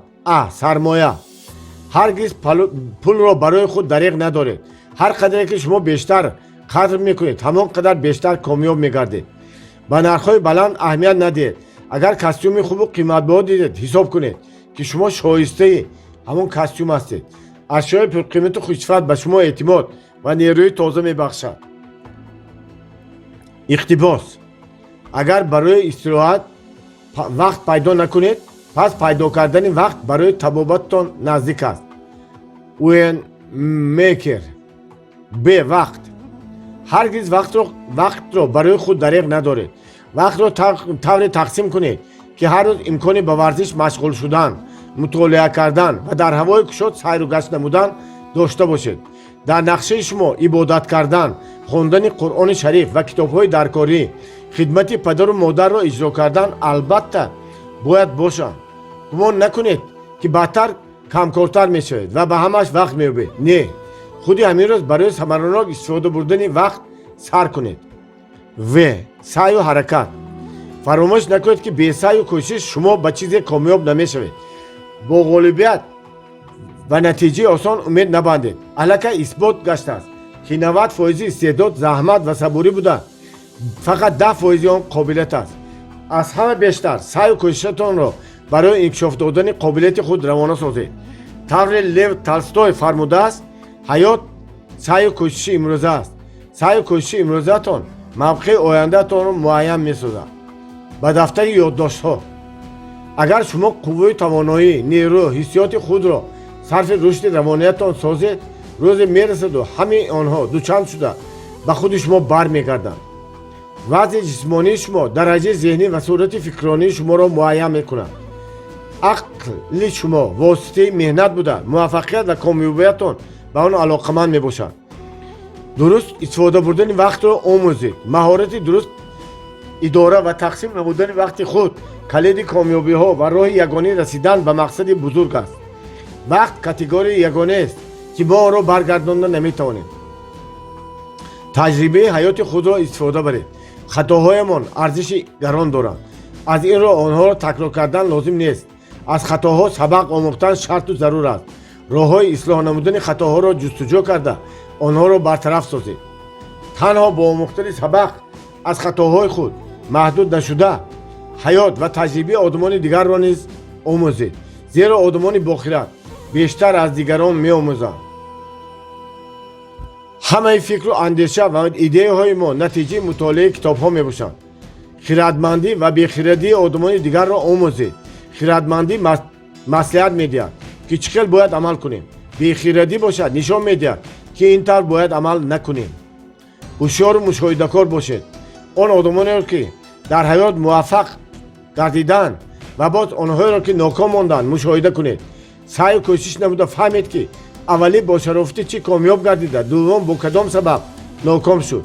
سعی و خطاهای یکی را تحلیل کرده تجربه مثبت دیگری را آموزید و برای خود خلاصه برآورید. هرگز پول را برای خود دریغ ندارید. هر قدر که شما خود را بیشتر قدر میکنید همان قدر بیشتر کامیاب میگردید. فراموش نکنید که بی سعی و کوشش شما با چیزی کامیاب نمیشوید. سعی و کوشش امروزتان موقع آینده تان را معین میسازد. هشتم، نامگوی آدمانی که شما با آنها مانند بودن میخواهید. رویخط آدمانی را 10 نفر نویسید که شما بیشتر با آنها مناسبت میکنید و قسم زیادی وقتی خود را با هم میگذرانید. اکنون فکر کنید که در مدت 5-7 سال شما نیز همتای آنها میشوید. حیات شما به مانند حیات همین آدمان میگذرد. اگر آنها کمبغلند و در تگ درس قرض مانده زندگی دارند، شما هم به همین گونه حیات گرفتار میشوید. اگر آنها توانند و حرکت علم آموختن، ثروتمند شدن، زندگی سالم کردن را دارند، شما هم به همین خیل زندگی نائل میگردید. کنفوسیوس میگوید که شما میتوانید آینده آدم را پیشگویی کردن اگر دانید که او چه خیل کتاب ها را میخواند و با کدام خیل آدمان همنشین است. همنشینان به شما تاثیر میکنند و آینده شما را تشکل میدهند. اکنون نامگوی آن آدمانی را که شما در جهاد مالیه و منصب به مانند آنها بودن را تصور آرزو میکنید در پایان نویسید. 10 نفر تشبثکاری مرچگان هوسمند گردانده می شود و آن زمینه موجودیت مرچخانه به حساب می رود. با آدمان موفق رابطه نموده شما از آنها می آموزید، از تجربهشان بهره بردار می گردید و از کمبودی های خود که برای پیشروی شما خلل می رسانند خلاص می شوید و شأن و اعتبار کسب می کنید که آن برای پیشرفت شما به سوی مقصد خود کمک می نماید و با تدریج شما هم مانند آنها البته موفق می شوید به شرطی که این را خود شما خواهید. نهم، هراس از کمبزیاتی ا، ب پیری، و بیماری، گ محرومیت از محبت، غ انتقاد، د مرگ، ی نومیانی. هراس برای به مقصد رسیدن ما خلل رسانده اراده ضعیف میگرداند و ما را از اعتمادی به خود داشتنمان محروم مینماید. هراس ما را همیشه مجبور میسازد که به چیزی داشتنمان قناعت کنیم و از بحر آرزوهای خود گذریم. ترس کمبزیاتی به آن آورده میرسد که ما در جای کاری دوست داشتهمان محنت کرده نمیتوانیم، به کاری که آن را دوست نمیداریم مشغول گشته به آدمان بی سلیقه و دلگرد سرکار میگیریم. برای چیزی را در حیات خود تغییر دادن جرأت را از دست میدیم. با مرور زمان سن و سالمان گذشته ما به ترسیدن از پیری و بیماری شروع میکنیم، اما هراس خود از خود همچون بیماری بیشتر حالت مریضی را برمیانگیزد. از آن چیزی که ناگزیر است آیا هراسیدن معنی دارد؟ هر یک سن و سال زیبایی و افضلیت خود را دارد. ترس به ما یگان چیزی مثبت را نداده فقط قوه و توانایی عملی کردن نقشه های ضرورمان را از ما میگیرد. هیچگاه از تنقید نهراسید، زیرا که آن برای اصلاح سهو و خطاها و خلاص گشتن از کمبودی و نقصانها کمک میکند. بهتر است از کاهلی گریزید. کاهلی تصوراتی کس را درباره خودش بر غلط و خطا نشان داده حیات خیال شخص را به شبهه های زیادتی پر میسازد. از نامعینی نباید ترسید، زیرا که برای پیشرفت شما خلل میرساند. فراموش نکنید که فکر و حسیات خود ما آینده ما را معین میسازند و بیشتر چنین حالت رخ میدهد. وقتی ما از گم کردن چیزی هراس داریم آن را البته گم میکنیم. وقتی میترسیم که کسل میشویم حتما به بیماری میپیچیم. وقتی که از مشکلات میترسیم آنها باز بیشتر میگردند. ترس و هراس خود را هیچگاه یک جا جمع نکنید. آنها شما را به قفا میکشند و امیدهایتان را برباد میدهند. قوه مثبت را به خود گیرید. اگر خواهید که همیشه تنصیت و بردم باشید تنها درباره سلامتی فکر کنید. اگر خواهید که ثروتمند شوید درباره بایگری اندیشید. اگر خواهید که شما را دوست دارند خودتان را نیز دوست دارید. آن چیزی را که قبول ندارید در اطرافش نگردید. دقت خود را به خواهش‌ها و آرزوهای خود روانه سازید. این چیزها برای عملی گردیدن خواهش و آرزوها شرایط ضروری به عمل می‌آورند. دهم، 4 کتاب نادر. ا. کتاب کامیابی‌ها، ب. خردنامه، و. ظفرنامه، گ. کتاب اندیشه‌ها، ایده‌ها. 4 کتاب نادر به شما خیلی ضرور میباشد. این کتاب‌ها درباره کامیابی‌های حیاتتان، غلبه‌های خرد و بزرگتان، مصلحت‌های باخردانه‌ای که همیشه راهنمای حیاتتان هستند و ایده‌های خوبی که در عمل تطبیق شدن را طلب دارند روایت می‌کنند. 4 دفتر را گشته به بالای هر کدام آنها عنوان کتاب‌ها را نویسید. کتاب کامیابی‌ها، خردنامه، ظفرنامه، کتاب ایده‌ها. اکنون به هر کتاب اندیشه و عمل‌هایتان را مطابق موضوع آن ثبت کنید. همین عمل را بعد از تحلیل روز گذشته و جنبست نمودن نتیجه ها هر روز انجام دادن خوب است. چون این عمل انتظامناکی را هیکل داده برای به نقشه در آوردن روز آینده و روح بلند گشتن مساعدت می نماید. در کتاب کامیابی ها شما باید همیشه همه دستاوردهای خود و نتیجه های مثبت را نویسید. علاوه بر این کوشش کنید که همه کارهایتان را پررو نویسید. بیشتر به مسئله های دقت کنید که توسط آنها شما به کامیابی موفق شدید. شما می توانید احساسات خرسندی و کامیابی ها را روی ورق آورید. در حالتی به مشکلی حیات روبرو شدن یادداشت های خود را خوانده کامیابی هایتان را به خاطر آورده روی بلند گردید و پیش حرکت میکنید و میدانید که کارتان برار میگیرد. خردنامه نیز کتاب خیلی ضروری است. در آن شما با یک پند و حکمت تی آدمان خردمند سخنان آدمان مشهور را که در حیات آنها چون در دستورالعمل استفاده میبرید و آنها به شما برای پشتسر نمودن مانع ها کمک میرسانند بنویسید. کتاب مذکور را دوباره مطالعه نموده میتوانید از خطاهای کناره‌گیری نموده هنگام حل مسئله های مشکل عاقلانه رفتار کنید. ظفرنامه درباره غلبه‌هایتان صحبت می‌کند. پس از سر نمودن مانع‌ها، حل پرابلم‌های دشوار، رسیدن به مقصدی در پیش گذاشته، اصلاح نمودن کمبودی‌های به کار خلل‌رسان نامگوی غلبه‌های شما میباشند. غلبه اصلا و مهمترین به کمبودی‌های خود غالب آمدن میباشد. این موفقیت و شما برای رسیدن به تمام آرزوی دیرینه‌تان کمک می‌رساند. در کتاب ایده ها همه آن غایه‌ها را نویسید که شایسته در عمل تطبیق گشتن میباشند. ایده های خوب خصوصیت ناگاه در سر پیدا شدن دارند. اگر آنها را ننویسید به زودی فراموش میشوند. آدمان زیادی مست با سبب سری وقت یادداشت نکردن ایده ناگهان به سرشان آمده از امکانات کامیاب شدن محروم گشتند. این آدمان ایده را وقتی به خاطر میارند که آن را کسی دیگر علیکی در عمل تطبیق نموده است. به همین خاطر تنبلی نکرده حتی اگر به کار دیگر و مهم مشغول باشید یا ایده شب به مغزتان آمده باشد هم آن را به کتاب یادداشت‌های خود نویسید. یک ایده خوب میتواند باعث ثروتمند شدنتان گردد. 11 خصلت‌هایی که برای کامیابی ضرورند. 1 مقصدناکی مقصد گذاشتن. 2 اعتماد به خویش به خود باوری کامل داشتن. 3 عادت پسنداز کردن پول. 4 تشبثکاری و صفت سروری داشتن. 5 تخیلات. 6 غیرتمندی. 7 خود نظارت کنی. 8 عادت بیشتر کار کردن نظر به موزه که برای آن کار میدهند. 9 شخصیت نجیب. 10 دقیق نظری. 11 توانایی تمرکز کردن. 12 به معاشرت آماده بودن. 13 لیاقتی از ناکامی درس آموختن. 14 تحمل.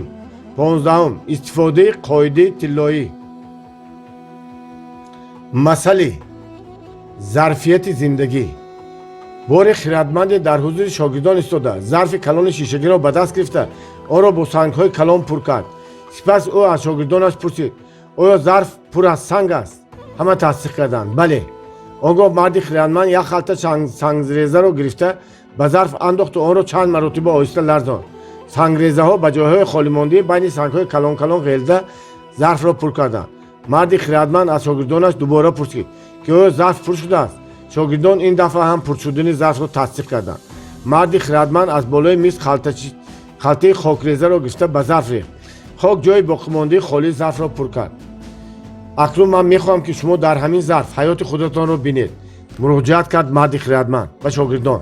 سنگ‌های کلان تجسم چیزهای مهمی حیات شما، راه، ایمان، عائله، آدم پسندیده، سلامتی، فرزند، خلاص کلام چیزهایی میباشند که اگر در زندگیتان یگان چیزی نو پیدا نشود هم آنها حیاتتان را پره میگردانند. سنگریزه ها باشند افاده کننده چیزهای نسبتاً کم اهمیتی امثال کار، خانه یا مشغولیت میباشند. خاکریزه این معده شویده های روزگار، دو و تاسهای هر روزه میباشند. اگر ظرف خود را شما اول با خاکریزه پر کنید آنگاه برای سنگ‌های کلان جای باقی نمیماند. در حیات نیز چنین است.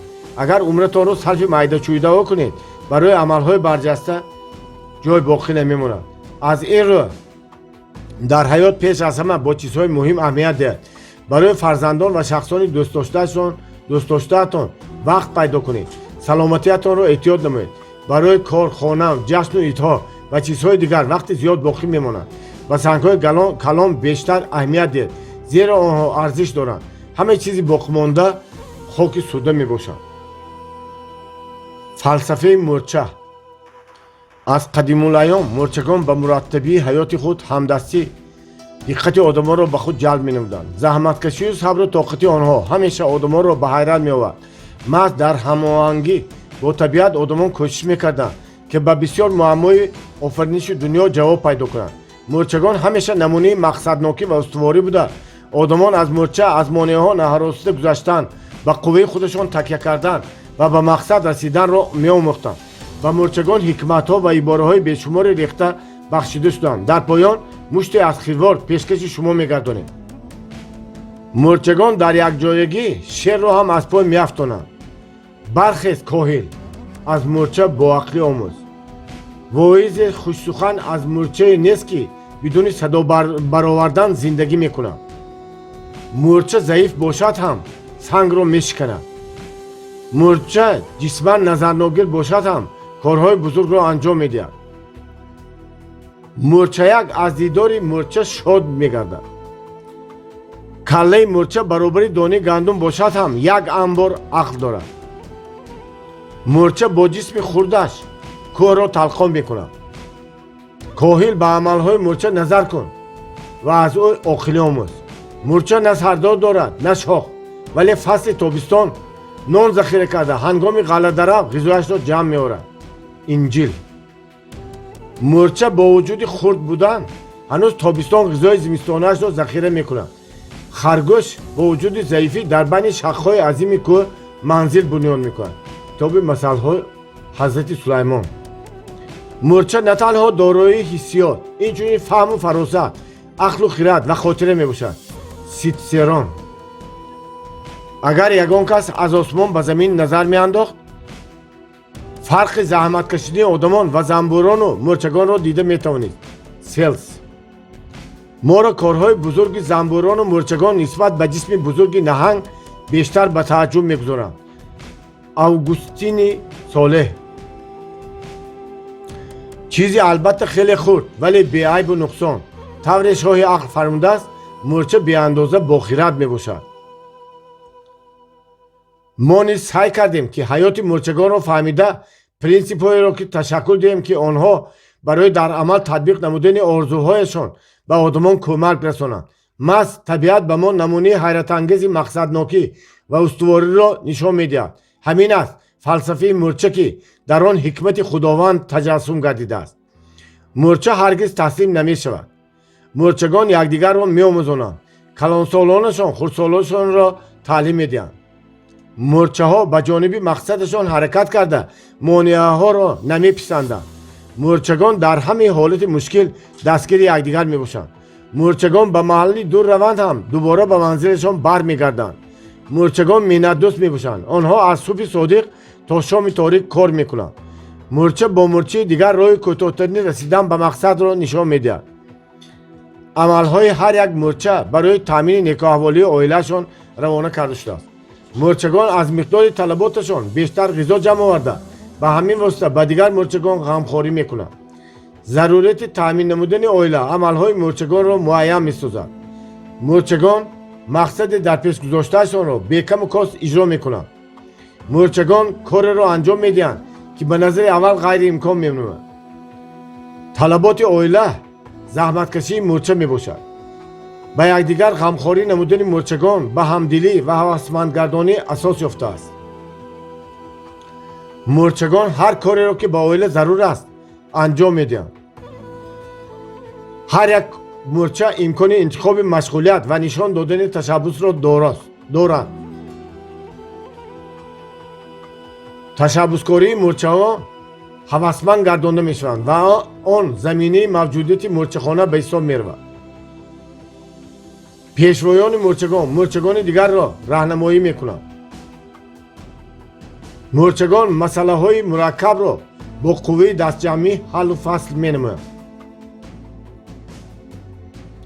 мурчагон танҳо дар натиҷаи амалиёти ҳамоҳангшуда ба мақсад мерасанд. ҳамоҳангии амалиёт шарти муҳими комёбӣ аст. ғолибияти мурчагон дар қобилияти ҳангоми ҳарбу зарб дар гурӯҳҳои мақсаднок муттаҳид шуда тавонистани онҳо ифода меёбад. дар ҷамъият қувваи ҳар як мурча дучанд мегардад. мурчагони муҳтоҷро ба ҳоли худашон намегузоранд. ҳакимони зиёде дар гузашта таълим доданд ки ҳаёти мо мукаммал нест ва онро мутобиқи ҳаёти мурчагон бозсозӣ намудан мумкин аст. аз мурчагон муташаккилро низ омӯхтан мумкин аст.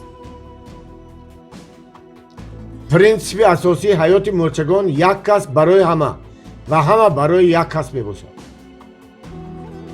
بعد از نوبرار انجام یافتن کارشان مورچگان به همان کار دوباره دست دادند تا دمی به نتیجه دلخواه رسیدن آن را ادامه میدهند.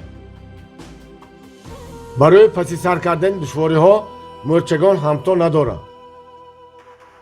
هر یک مورچه هنگام انجام دادن وظیفه‌اش با انتظام و استوار است. حیات مورچگان با طبیعت همیشه به هماهنگی قرار دارد. مورچگان در مسئله تشکیل دقیق کار از همه پیش گذشتند. مورچگان در همه دور و زمان نمونه زحمت پسندی و صبر و تحمل بودند. هماهنگی به مورچگان امکانیت می‌دهد که مشکل ترین کارها، حتی کارهای به نظر غیر امکان را هم اجرا کنند. مورچه جسماً نظر ناگیر باشد هم کارهای بزرگ انجام می‌دهد. راهنما برای خواندن کتاب من و پول. اگر شما واقعاً تصمیم گرفتید که ثروتمند میشوید، این کار را به فردا نگذارید و خودی حاضر شروع کنید. در آغاز کار به خود چنین سوال دهید: تو آماده که ثروتمند شوی؟ چون که ثروتمندی طرز تفکر است. اگر شما خواهید که چون آدمان پولدار و موفق اندیشه کنید، با کار جدی و پرمشقت ولی رغبت آمیز مطالعه کتاب من و پول آماده باشید. فراموش نکنید که آن خوانش معمولی کتاب نیست که آدمان به آن عادت کردند. برای خوبتر فهمیدن موادی در کتاب درج شده شما باید همیشه تفکر کنید، راجع به محتوای آن با خود سوال و درباره قسمت خوانده شده فکر و اندیشه خود را تشکل دهید. خلاصه برآورید. از قدرت تخیلات استفاده نموده حتما خود را در جای آدمان موفق و ثروتمند تصور کنید تا که عالم باطنی آنان را درک کرده توانید. کامیابی و همه گونه نتیجه مثبت بی تعکسی غیر امکان است. احتراسی شوق شما برای دسترسی و موفقیت عامل اساسی می باشد. کتاب های تعلیمی، فیلم های روی بلند کننده و توصیه های تخصصی در آن حالت به شما مدد می رساند که اگر برای به دست آوردن صاحب شدن همیشه سعی و کوشش نموده درباره آن اندیشید که برای به آن مالک شدن عزم داشته باشید، زیرا هیچ کس این را به جای شما انجام نمیدهد. شما آن حالت خوبی را که بعد مطالعه کتاب به دست آورده باید برای پیشبری ایده های آینده‌دار و ساختن و عملی کردن برنامه‌های موفق و معین استفاده نمایید. فراموش نکنید که چقدر خواهش بی‌حد زیاد موفق شدن را داشته باشید، همانقدر بیشتر امکانات به دست آوردن آن را پیدا می‌نمایید. حکمت قدیمه چنین میگوید: خواهش هزار امکانیت دارد، بی‌حوصلگی هزار بهانه. هیچگاه بیهوده خشمگین نشوید.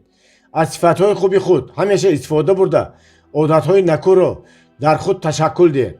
آنها را برای به دست آوردن کامیابی استفاده برید. همه گونه شک و شبهه را از خود دور کنید. تنها برای غلبه عزم و نیت نمایید و آمادگی گیرید. درباره آرزوهای خود اندیشیده نگذارید که احساس ناگوار در کار پیش گرفته‌تان تاثیر رساند، زیرا هر گونه پیشرفت و کامیابی از احساسات خوب و گوارا سر می شود. پیش از آن که به خواندن کتاب من و پول آغاز کنید، 4 رنگ خطکشک، کبود، سبز، سرخ و زرد خطچوب و دفتر تیار کنید و همیشه این چیزها را نزدتان نگاه دارید. با خطکشک رنگ سبز زیر کلمه های با بیزنس، درآمد، ثروت و پول علاقمند خط کشید. رنگ سرخ ifade کننده معنای من بودن است. با زیر آن کلمه های معنای منفی داشته ifade کننده شبهه، ترس، خرج، خودبینی را و خود ناباوری و غیرت خط کشید. مثلا به گفته برای ناداری خود دلیل نجویید وگرنه همیشه کمبغل میمانید. با رنگ سرخ باید کلمه های نادانی و کمبغلی را خط کشید. با خط کشی که کبود گفته های عاقلان و این چنین صفت های مثبت معین کننده، استواری، قوه اراده، مقصدناکی، باجرأتی، ایستادگری و غیره اشاره کرده می شود.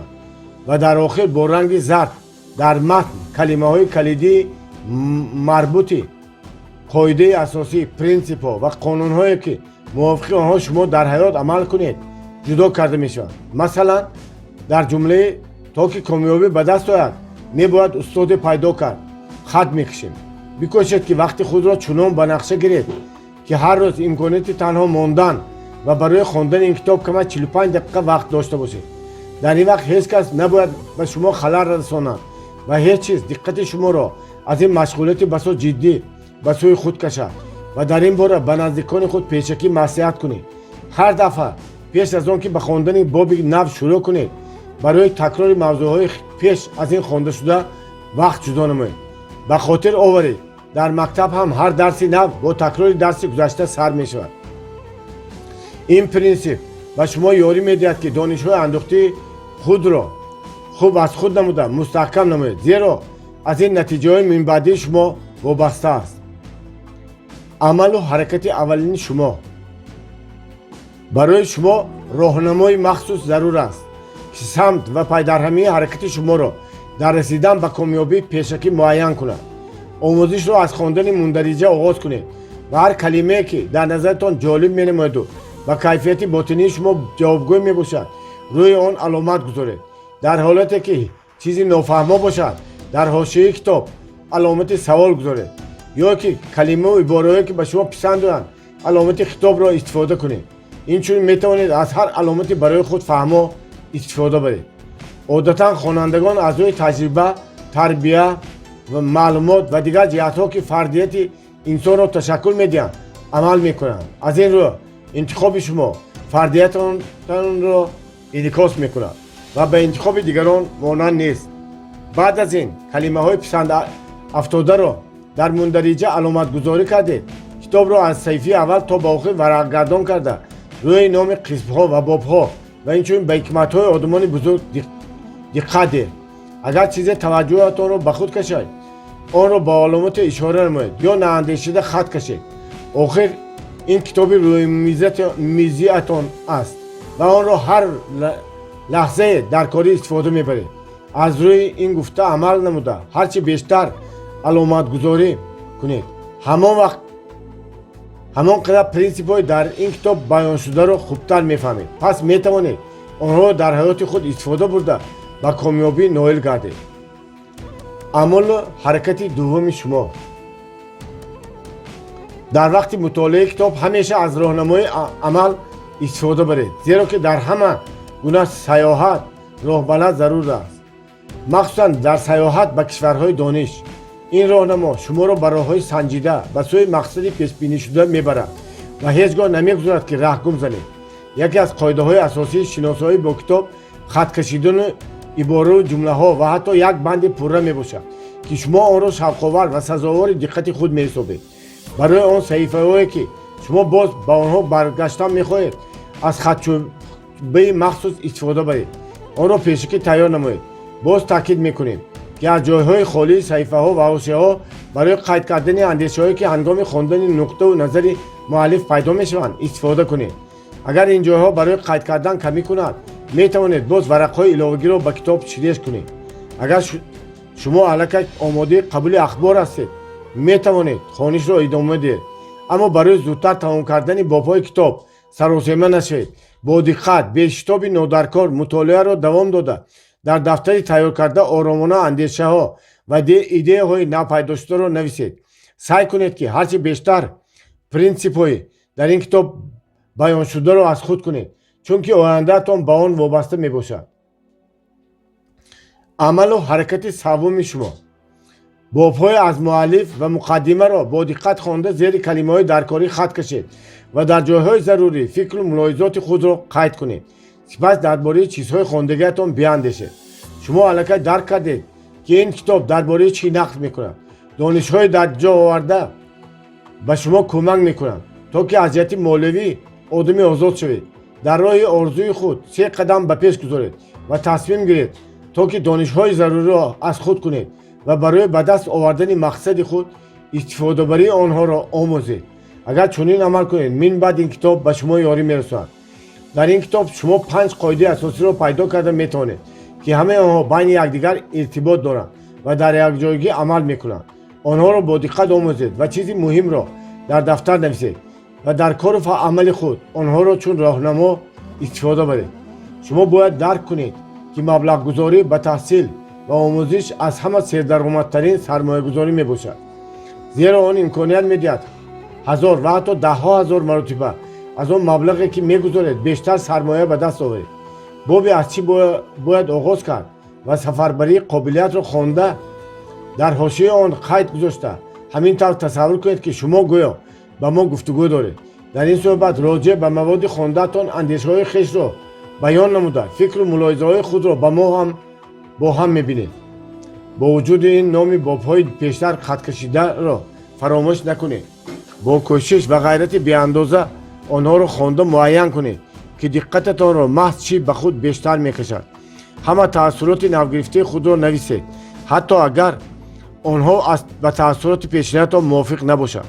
боке не, ин як кори маъмулӣ аст. барои қайдҳои такрорӣ аз аломатҳои махсус масалан ситорача истифода баред, аммо бо вуҷуди ин гузоштани аломати навро идома дода ҳама гуфтор ва қоидаҳои бароятон нописандомадаро нишонагузорӣ кунед. инчунин ба ҳикматҳои пештар аломатгузоришуда таваҷҷӯҳ кунед.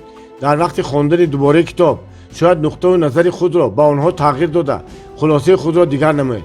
аз анҷоми ин амал натарсед. фикру мулоҳизаҳоятон идрок ва ҳиссиётатонро инъикос мекунад. аллакай шумо дарк кардед ки орзуҳо тавассути амали мутаассил ва андешаи сайқалёфта воқеъ мегарданд. вале бо вуҷуди ин аз ҳама гуна амалҳо фикру андешаҳо муқаддаманд. онҳо монанди тухмие мебошанд ки аз он дарахти комёбии мо нумӯ мекунад. эҳтимол шумо аллакай мисолҳоеро медонед ки фикру андеша дар бораи муваффақият ба комёбӣ меоварад. аммо касе ҳамеша дар бораи нобарориву нокомӣ меандешад, қудрату тавонии худро зери шубҳа нигоҳ медорад, вай дучори шикаст мегардад. аз ин рӯ ҳолат ва кайфияти худро фаромӯш накунед ва бикӯшед ки танҳо дар бораи ғалаба ва натиҷаи мусбат фикр кунед. то қисмати ба дафтари ёддоштро хонда сипас танаффус кунед ва дар дафтар идея ва қоидаҳои асосиеро ки аз маводҳои хонда азбар кардед бо калиму ибораҳои худ ифода карда нависед. ба ин идея ва қоидаҳои мазкур шумо низ метавонед фикру мулоҳизаҳои худро илова кунед. ин қайдҳоро метавонед андешаҳои ман номгузорӣ кунед. фаромӯш насозед ки дар воқеъ бисёре аз мо аз он чӣ ки ба назари мо менамояд бештар ғалаба ба даст овардем. мо одатан на ҳамеша фурсат дорем то ки натиҷаҳои ба дастовардии худро таҳлил кунем. эҳтимол шумо хислатҳои хуби худро барои расидан ба мақсад истифода кардед. ягон бор андешидаед ки кадом хусусияти хислататон дар комёбии соҳибшудаатон нақши муқарраркунандаро дошт. ба иқтибоси муаллиф таваҷҷӯҳ кунед. ҳама чизе ки дар ҳаёт муваффақ шудаед натиҷаи суботкорона паси ҳам кардани монеаҳо мебошад. барои пешравии худро ба хотир оваред ва барои муайян кардани он ки туфайли кадом хислататон ба комёбӣ ноил шудаед ва аз кадом монеаҳо гузаштаед кӯшиш кунед. ин ҳикматро метавонед дар варақ бо ҳарфҳои калон навишта дар хона ва ё ҷои кор овезед, то ки он барои тарзу усули мувофиқ омода шудани шумо мадад расонад. дар рафти мутолиа ба худ савол доданро аз хотир набароред. масалан, оё ман имконияти таъсиси бизнеси худро дорам, то ки барои пул кор накунаму баръакс пул барои ман кор кунад? оё дар фикри ман идеяи ҳақиқӣ ва барномаи дақиқи амалӣ кардани орзуҳои худ пайдо шудааст? чӣ ба ман халал мерасонад? оё ман имконияти худро боло аз пул гузошта метавонам? оё ман пул кор кардану онҳоро саришта карда метавонам? инҳо чанд намунаи саволҳо мебошанд. аз таҷриба афзалиятҳое ки бароятон вуҷуд доранд метавонед истифода баред. саволҳои худро фикр карда нависед. 5 суоли асосие ки ҷавоби онҳо ба сарватмандӣ мерасонад. ба хондани қисми 5 суоли асосие ки ҷавоби онҳо ба сарватмандӣ мерасонад сар кунед. шуморо ба суоли барои чӣ сарватманд шудан мехоҳед ҷавоб додан пеш меояд. барои самимона ба саволҳо ҷавоб додан сай кунед, зеро ки дар амали гуфтугӯ ба худ ҳамеша ростқавлӣ ва поквиҷдонии қатъӣ ниҳон аст. охир барои ба даст овардани комёбӣ зарур аст ки хоҳиш ва орзуи худро мушаххас кунед ва тасмим гирифта бидуни ҳама гуна шакку шубҳа амал кунед. барои ба пеш ҳаракат кардан ҳеҷ чизро монанди дудиллагиву беҷуръатӣ халал расонда наметавонад. ҳама пешравиҳо аз ғалаба бар худ оғоз меёбанд. ҳамеша дар хотир доред ки комёбиҳои аввалини ба даст омада шуморо сусту заиф мегардонанд, аммо нахустин монеаҳо саъю кӯшишро барои расидан ба мақсади худ пурзор мегардонанд. бори дигар бикӯшед, ҳама чиз аз дасти шумо меояд. баъд аз он ин корро дар боби хондашуда ба анҷом расонидед. ҳама чизҳои муҳимро аломат гузошта, хулосаҳои худро навишта ба хондани боби дигаре сар кунед. пул ва 5 дараҷаи гуногуни муваффақият ки ба он дахл дорад. фасл дар бораи бо пул чӣ гуна бояд муносибат кард ва 5 дараҷаи гуногуни муваффақиятро хонда шитоб накунед, зеро чӣ қадаре ки суръати хониш боло бошад, мавод ҳамон қадар бадтар аз худ карда мешавад. бо суръати маъмулӣ хонед. бар болои ин чун ҳарвақта хаткашакро назди худ нигоҳ доред ва ҳама чизе ки дар назартон мароқангез аст, ҳатто агар сархатҳои яклуқ низ мавриди таваҷҷӯҳи шумо бошанд, хат кашед ва ҳамаи рангҳоро мувофиқи ҷои таъиншуда истифода намоед. барои он ки маводи баёншударо хуб сарфаҳм равед, дар шакли хаттӣ нуқтаи назари худро дар бораи 4 намуди нерӯ ифода намоед. пас аз ин як бори дигар навиштаҳои худро хонда ба тафсири муаллиф муқоиса кунед. фикру андешаҳои худро ки дар рафти хониши ҳар боби китоб қайд мешавад бинависед.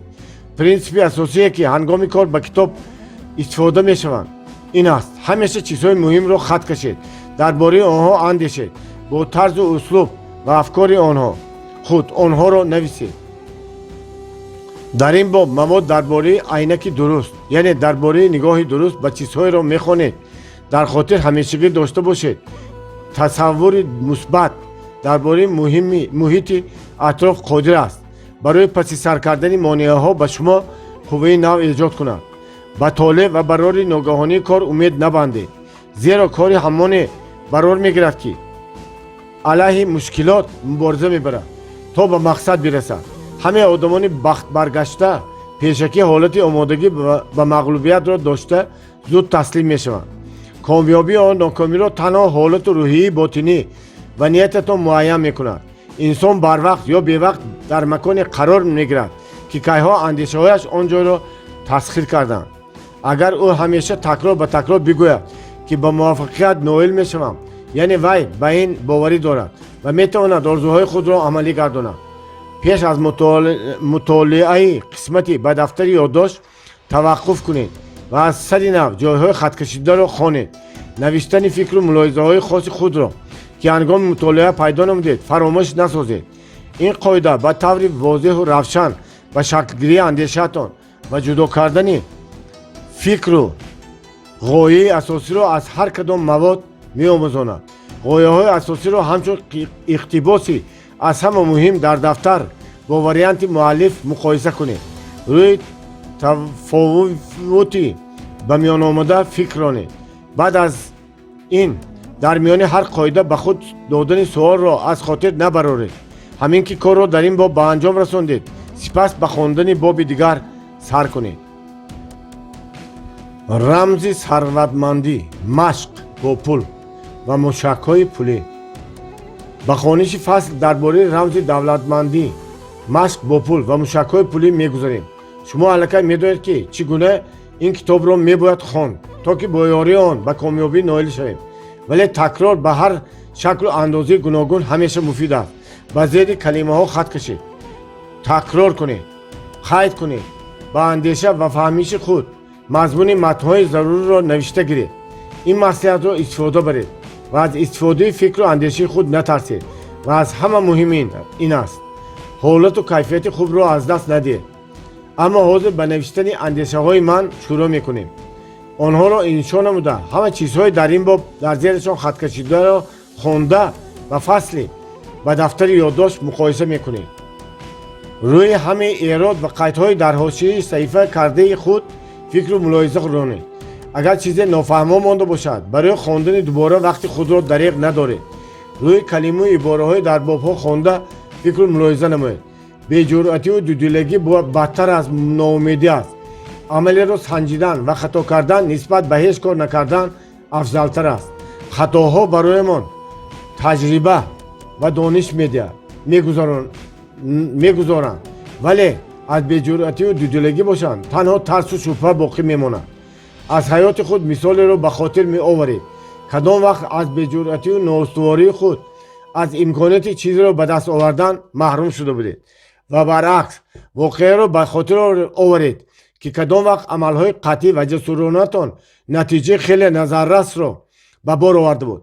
ба хотир ҳамеша доред, инсон метавонад бо зершуури худ нишондоду дастур диҳад ва бо ҳамин минвол аз болои шубҳа ва тарс дар дили ҳар яке мо вуҷуд доранд ғолиб ояд. ҳамин тавр яке метавонад онҳоро барҳам занад, дигаре не. мутаассифона одамони бештаре ба зери таъсири онҳо мемонанд. чӣ тавре медонед зершуури мо монанди замини ҳосилхез мебошад. агар дар он тухми рифоҳату осудагӣ ва сарватмандиро кишт накунем, метавонем алафҳои бегонӣ, камбағалӣ ва муҳтоҷӣ бироянд. ба ёрии принсипи худталқинкунӣ метавон чунин киштукорро анҷом дод. барои худро ба ин тест санҷидан бикӯшед ва ба ҳар савол танҳо ҷавоби ҳа ё неро диҳед. оё шумо андеша доред мақсади дар пеш гузоштаи худро танҳо ба шароити мусоид, агар ҳамаи корҳо хуб бошанд, ба даст оварда метавонед? ҳа ё не. кадом вақт ба натиҷаи мусбат мерасед? оё санаи дақиқеро гуфта метавонед? ҳа ё не. оё шумо чунин мешуморед фақат бо сабаби тасодуфи нек сарватманд шудан мумкин аст? ҳа ё не. оё ба тиҷорат ва дигар намуди бизнес машғул шуда сарватманд шудан мумкин аст? ҳа ё не. оё то он ки ба хотираи худ фишор наоварӣ, навиштани ҳар як фикри муҳим лозим аст? ҳа ё не. ҷавобҳои дуруст: не, ҳа, не, ҳа, ҳа. агар шумо ҳатто як маротиба ҷавоби нодуруст дода бошед ҳам, бояд барои аз худ кардани усули худталқинкунӣ баҳри мустаҳкам кардани боварӣ ба худ бештар вақт ҷудо кунед. моро зарур аст ки ба зершуури худ бештар машғул шавем, то ки ба он рӯҳии мусбат ва шавқу рағбати беандозӣ ба дастоварии мақсадҳои худро талқин кунем. дар акси ҳол он метавонад ба таъсири эҳсосоти манфӣ дода шуда тамоми ҷидду ҷаҳдатонро ба нестӣ расонад. фаромӯш накунед ки зершуур ба тафаккуре эътино мекунад ки эҳсосот дар он шиддат ва тавқият мегиранд. бинобар ин аз таъсири эҳсосоти манфӣ канорагирӣ кунед. онҳо тафаккури шуморо хароб месозанд. дар зершуури шумо бояд эҳсоси мусбат ҳамеша бартарият дошта бошад. дар ин ҳолат ҳамоно таъсири файзбахши онро дар натиҷаи фаъолияти худ ҳис мекунед. корро дар ин боб ба охир расонда ба фасли минбаъда гузаред. чӣ гуна бояд пулро пасандоз кард? фасли чӣ гуна бояд пулро пасандоз кардро хонед. мисли ҳамеша дар даст қалам гирифта, ҷойҳои дар назаратон мароқангези онро хат кашида, бо фаҳмишу услуби худ онҳоро дар дафтар нависед. қоидаи хониши ин китобро аллакай медонед. шитоб накунед. диққати зиёдро ба чизе диҳед ки дар дилатон бештар зарурӣ ва муқарраркунанда бошад. дар бораи қоидаи зерин андешу мулоҳиза кунед. даромад сатҳи рушди шахсро афзун намегардонад, вале сатҳи рушди шахс даромадро афзун мегардонад. дар хотир нигаҳ доред, дониш ин тавоноист ки қодир аст имкониятҳои шуморо чандин маротиба биафзояд, аммо онро бояд ба барномаи амалӣ такмилёфта ва ташкили хуби кор тақвият бахшид, яъне донишро дар ҳаёти воқеӣ истифода намуд. ба ин савол ҷавоб гардонда худро санҷед. оё шумо чунин мешуморед ки шахси дорои маълумоти олӣ ҳамеша назар ба одами дорои маълумоти миёна бештар пул кор мекунад? ва чаро? агар шумо ба ин savol ҷавоби мусбат диҳед, аз ин бармеояд ки ҳанӯз шумо ҳамаи маъводи гузаштаро нафаҳмидаед. ин бобро бори дигар хонед. хулоса бояд чунин бошад: даромади шахс на аз миқдори дониши гирифтааш, балки он аз кор озмудагиву кордонӣ ва ӯҳдабароиву маҳорати амалӣ намудани донишҳои аз худ кардааш вобастагӣ дорад. мана барои чӣ бисёрии ҷавонон донишгоҳро хатм карда аз рӯи тахассуси худ кор намекунанд. дар ҳолати ноилоҷӣ дар бозорҳо савдо мекунанд. аз ин ҷиҳат набояд фақат кӯшиши гирифтани маълумоти боэътиборро кард, балки ҳангоми интихоби тахассус дар бораи он фикр кард, ки оё шумо метавонед донишҳои гирифтаи худро дар ҳаёт барои воқеӣ гардидани орзуҳоятон истифода баред. мактаби миёнаро хатм карда ҳар кас метавонад аз рӯи риштаи интихоб кардааш таҳсилро дар муассисаҳои олии таълимӣ ё ки дар курсҳои пулакӣ идома диҳад. устуворию интизомнокӣ дар раванди фарогирии донишҳои зарурӣ дар он ҳаҷме ки барои амалӣ гардидани барнома пешбинӣ намудаи шумо зарур мебошанд кӯмак мерасонанд. беҳтар ин аст ки пулакӣ хонед. дар ин ҳолат шумо дар интихоби тахассус ва дараҷаи омӯзиш бештар масъулиятшиносона рафтор намуда ба ҳарду аз нуқтаи назари кордонӣ баҳо дода метавонед. фикру мулоҳизаи худро дар бораи модели ҳисоб навишта онҳоро бо хулосаҳои мо муқоиса кунед. дар бораи ҳамаи қоидаҳои ба ҳарфҳои ғафс ҷудошуда ба худ суол кунед ва онҳоро аз нуқтаи назар ва таҷрибаи худ дида баред. масалан, оё ман метавонам бо пул кор кунам? ё ки оё ман кӯшиши дар оянда пасандоз кардани пулҳоро дорам? инчунин сай кунед то ки ба суолҳои минбаъда низ ҷавоб гӯед. оё шумо мақсади асосии модели ҳисобро аз худ кардаед ва он барои чӣ лозим аст? оё шумо онро дар амал ҷорӣ карда метавонед? аз ин рӯ аз хотир набароред ки бе модели ҳисоб шахси аз ҷиҳати молиявӣ озод шудан ғайриимкон аст. дар дафтари худ нависед: камбудӣ ва норасоии асосии омӯзиши замони муосир он аст ки устодон бо шогирдон дар ҳаёти воқеӣ амалан истифодаи донишҳои гирифтаашонро намеомӯзонанд. корро дар ин боб ба охир расонда ба хондани фасли минбаъда чӣ гуна бояд пулҳоро сармоягузорӣ кард сар кунед. чӣ гуна бояд пулҳоро сармоягузорӣ кард?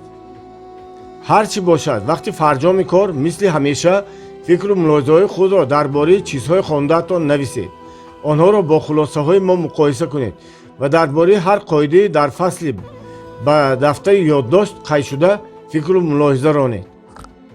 ҳамеша ба худ суолҳо диҳед. ин пурсишҳо барои беҳтар фаҳмидани мавзӯъ ба шумо мадад мерасонанд. масалан, кӯшед ки ба саволе барои ба даст овардани ҳифозат, амният ва озодии молиявӣ ба шумо чӣ қадар вақт дар кор аст ҷавоб гӯед. агар ҷавобҳо ниҳоят афтода рӯҳона ва ноумедона бароянд, хуб аст ки онҳоро нагардонед. кӯшиш кунед ки тариқи тезондани ин равишро пайдо намоед. ин боз як сабаби фикру андеша кардан аст. фаромӯш насозед ки қариб ҳамин комёбию пешрафти шумо дар тасаввуроти худатон ҷойгир гаштанд. онҳоро барои мустаҳкам кардани боварӣ ба қувваи худ истифода баред. агар шумо пурсише надошта бошед ва ҳама чиз фаҳмоз, ба боби минбаъда гузаред. қоидаи маблағгузорӣ. 4 самти корбурди пул ва мақсади ҳаёт. дар бораи маблағгузории дуруст 4 самти корбурди пул ва мақсади ҳаёт маводро хонда ҳамон қоидаҳои дар боло омадаро риоя кунед. хат кашед ва қайд кунед ва мулоҳизаҳои худро нависед. фасли мазкур бо фаҳмондани принсипи ҷараёни пулӣ оғоз мегардад. ин принсип хеле муҳим буда дар ҳаёти худ мувофиқи чунин қоида амал мебояд кард. қоидаи мазкур мефармояд ки набояд бо як сарчашмаи даромад қонеъ гардид, масалан маоши худ, балки ҷараёни пулие сохт ки ба як шохоби пулӣ рехта шуморо пулдору комёб гардонад. ин чизро дар дафтари худ нависед ва дар бораи чӣ тавр онро истифода намудан фикр кунед. билохира дарк мекунед ки ҳар гуна ғоя ба барномаи мушаххаси амалӣ эҳтиёҷ дорад. агар дар оғоз он норавшан бошад, ғамгин нашавед. асоси кор сар кардану қадами аввалинро гузоштан аст ва ба тадриҷ барнома шакли мураттабро мегирад. ба 4 самти маблағгузорӣ ошно гашта روی این مسئله که موافق امکاناتتون کدام وریانت برایتان نزدیک و در خور کارتان است اندیشید. دقت خود را بیشتر به ایده اساسی موضوع سوم دهید. مقصد بزرگ را با مقصدهای خود جدا کنید. در این حالت دسترسی شما به آنها آسان گردیده پسی هم به مقصدهای خود رسیده تدریجا به مقصد بزرگ نزدیک می شوید. این ایده را با آرزوهای خود همراه کنید و سلسله هدفهای خود ولی کاملا دسترس را سازید. برای هر کدام آنها مهلت مشخص را معین کنید و حساب کنید که تا به مقصد بزرگ رسیدن برایتان چقدر وقت ضرور است. در این باب نیز گفته شده است که حتی به آدمان پیشنهاد منفعت آور هم شود شبهه میکنند. وقتی به شما نصیحت میدهند هیچگاه به آن با نظر شبهه ننگرید. برای باور و اعتماد کردن بکوشید، زیرا اگر به پیشنهاد فایده آور شبهه انگیز مناسبت کنید این چیز به اطرافیان نیز تاثیر منفی میرساند. روی این مصلحت ها بیاندیشید. کوشش کنید از حیات خود مثال های را به خاطر آورید که کدام وقت شبهه های شما برای قبول پیشنهاد مهم و مفید خلل رسانده بودند. در دفتر همه ایده و ملاحظه های خود را نویسید، چون هر وقت افاده های جدا کرده خود را و مواد در باب به دفتر یادداشت درج گشته مقایسه کنید. از پول چگونه حلاوت باید برد؟ اگر شما کار را از روی موضوع گذشته به اتمام رسانده باشید خواندن را ادامه دهید. اکنون شما از پول حلاوت بردن را باید بیاموزید، اما این معنی آن را ندارد که شما آنها را برای وقت خوشی و کیف و صفا اسراف کاری کنید. از خیر و احسان باید شروع کرد. مقصد و مرام اساسی که دقت را به آن دادن ضرور است این می باشد باید هر چیز را به این عالم داد، به آدمان احتیاجمند رسانید. در آن صورت از پول حلاوت می برید، یعنی تا خیر و سخاوت نکنید لذت هم نمی بردارید. با وجود این بکوشید صمیمانه و خالصانه مدد رسانید، نه اینکه خیر و احسان را به یک عمل مرکب و وظیفه سنگین تبدیل دهید. در بدل این خیر و صدقه خویش شما سپاس، احترام به خود و حس معنوی قناعتمندی و خوشنودی میگیرید و میتوانید صادقانه به چشم مردم نگریسته از پولهای خود حلاوت برید. باز یک فکر مهم است، میتوانید آن را در دفتر نویسید. هر یک انسان صاحب این یا آن استعداد میباشد. این استعداد به شما برای آن داده شده است که به مردم فرح و خرسندی بخشید. استعداد خود را سیقل داده کامیابی، اعتراف و البته ثروت و دارایی را به دست می آورید.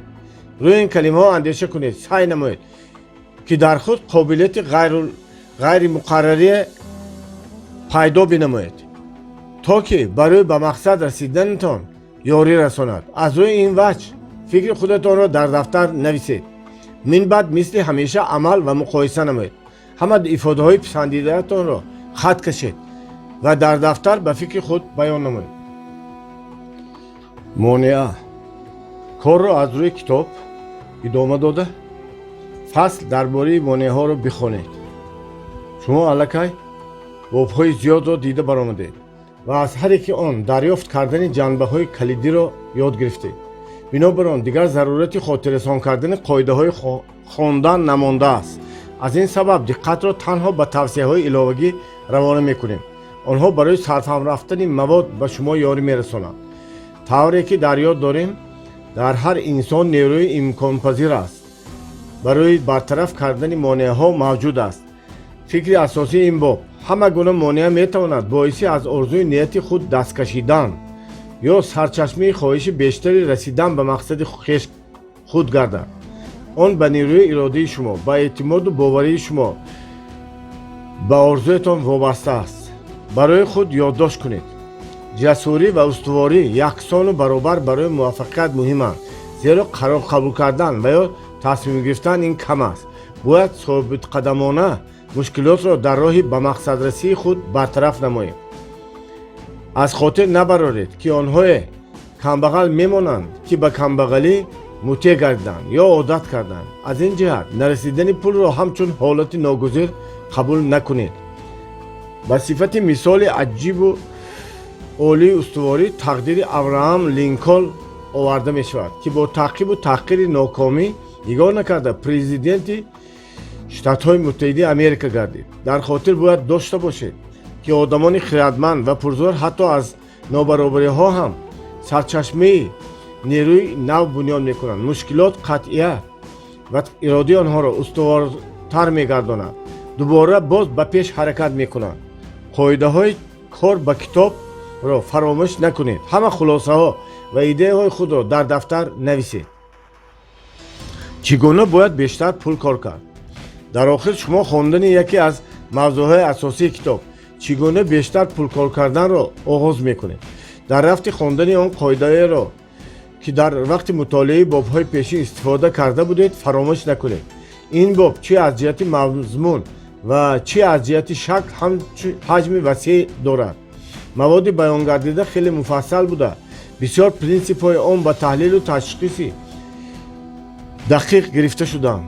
бинобар он ба боби мазкур вақти зиёд бояд ҷудо кард. мисли ҳарвақта дар даст қалам гирифта ба хондан машғул шавед. дар ҳошияи китоб қайд кунед, эъзоз диҳед, зеро зери калимаҳоро хат кашед ва фикру мулоҳизаҳои худро нависед. ба суоли баъди 3 сол дар як моҳ чӣ қадар пулкор кардан мехоҳед ҷавоб гуфта кӯшед ин маблағро аз рӯи тамоилҳои имконпазири худ муайян кунед, вале ба болои ин тасаввуроти худро низ ба кор андозед. агар масалан $10,000 навиштед, бо вуҷуди ин тамоман тасаввур карда наметавонед ки инро чӣ тавр ба даст меоред. барои хат задани ин рақам шитоб накунед. вақте ки мақсадро бо хоҳиши аз ҳад зиёд дар назди худ гузоштед, имконпазир аст ки ақли шумо роҳи ба он расиданро пайдо бикунад. охир қобилияти майнаи сари инсон беинтиҳост ва ягон компютер ба он баробар шуда наметавонад. вазифаро муайян карда онро бо иттилооти зарурӣ таъмин намоед. барои ин омӯзиши мақсаднок бештар китоб хондан ба одамони даркорӣ суҳбат намудан зарур аст ва маҳз бо ҷидду ҷаҳд барои ҳалли масъала кор карда идеяро пешниҳод мекунам. он ҳатто вақте ки шумо хобед кор мекунад. охир Менделеев ҳалли масъалаҳои мураккабтарини илмиро ҷобаҷогузории элементҳои кимиёвиро дар системаи даврӣ дар хобаш дарёфт карда буд. аз нав қалам дар даст хонданро давом диҳед. фасли мазкур масъалиятҳои мушаххасеро дар бар мегирад ки дар амал татбиқ намудани онҳо ҳатмӣ мебошад, зеро онҳо системаро ба вуҷуд меоранд. ҳатто ба тарзи мухтасар овардани онҳо муҳим буданашонро зоҳир мекунад. агар шумо тасмим гирифтед ки амалеро ба анҷом мерасонед, шубҳа накарда дилпурона онро ба охир расонед. ҳеҷ гоҳ рӯ бо табиат нашавед. дар атрофи худ шертабиатонро гирд оваред. сари ҳар 72 соат нақшаи худро аз нав дида бароед. сабаби нокомиро дар худатон ҷустуҷӯ кунед. барои камбағалии худ урзу далел наоред. барои рушди ҳамаҷонибии худ кор кунед. ин қоидаҳоро дар дафтар нависед, онҳоро аз бар кунед ва дар ҳаётатон истифода баред. боз аз сари нав фикру мулоҳиза кунед. ба худ савол диҳед, ҷавоби онро гардонед, таҳлилу таҳқиқ кунед. шумо бояд ҳар кадом мавзӯъро чунон муфассал мутолиа намуда аз бар кунед ки тамоми принсипҳои онро озодона дар ҳаётатон татбиқ карда тавонед ва ба дурустии амали худ ҳеҷ шубҳа накунед. агар бовар дошта бошед ки чунин мекунед, баъд мутолиаро идома диҳед. 3 давраи рушд. вақтро дуруст истифода бурда тавонистан, хиратмандӣ ва таҳкурсӣ барои рушди ояндаатон. бобҳои минбаъдии ин қисм ба 4 мавзӯи муҳим: 3 давраи инкишофи рушд, вақтро дуруст истифода бурда тавонистан, хиратмандӣ ва таҳкурсӣ барои рушдатон бахшида шуданд. аз ҳама муҳим ин аст, худатон хат кашед. мо бошем танҳо қайд мекунем ки ақлу хиради шумо воситаи асосӣ ва асбоби амалигардонии нақшаҳои пешбинишуда мебошанд.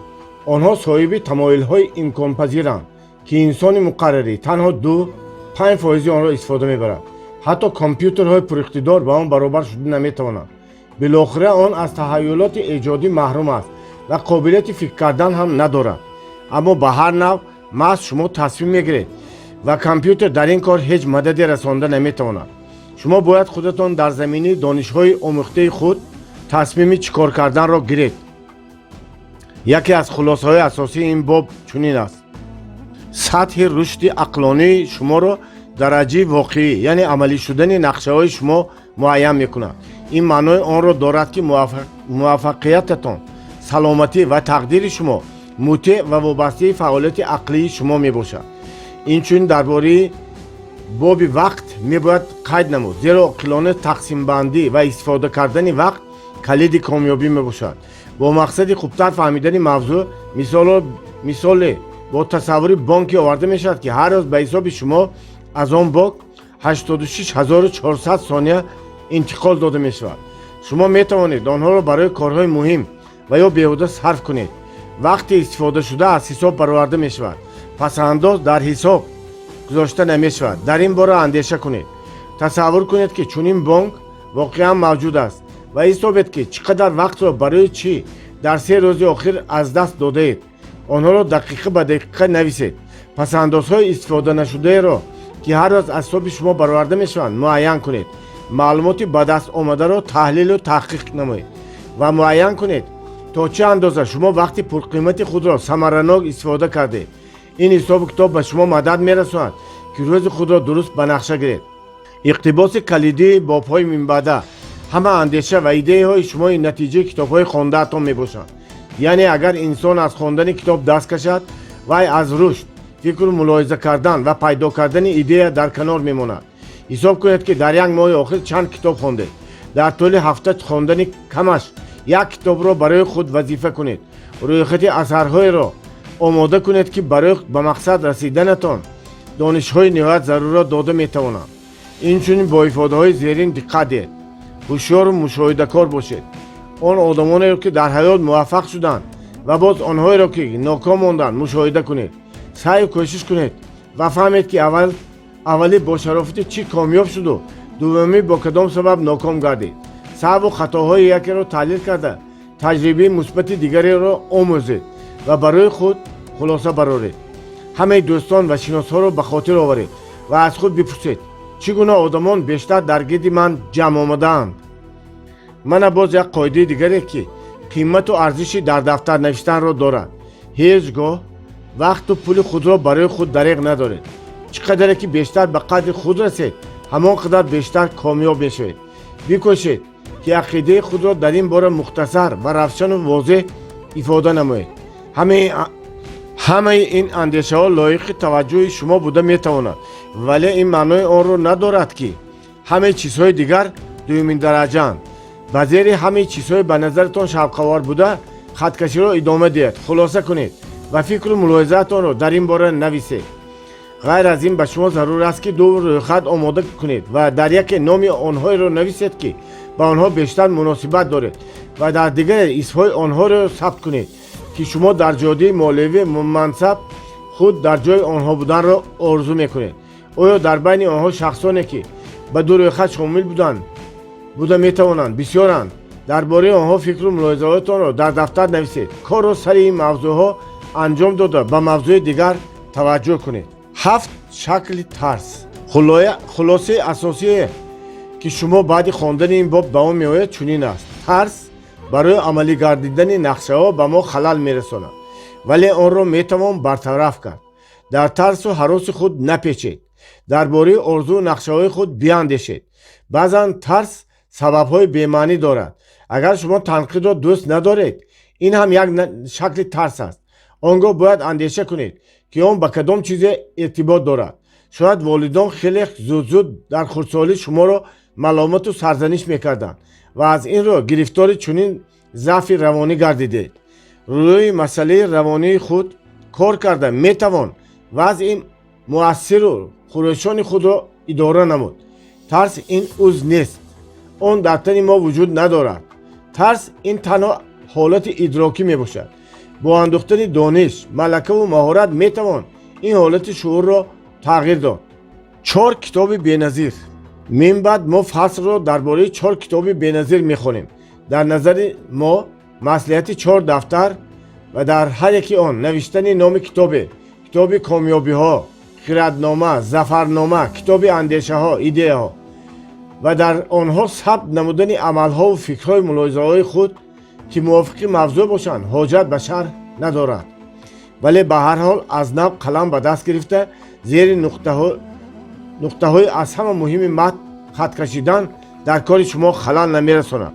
ҳангоми шиносоӣ ба 4 хулқу атворе характер ки барои ба даст овардани комёбӣ хеле заруранд, бо хаткашаки кабуд ҳамонеро хат кашед ки дар тинати шумо вуҷуд доранд.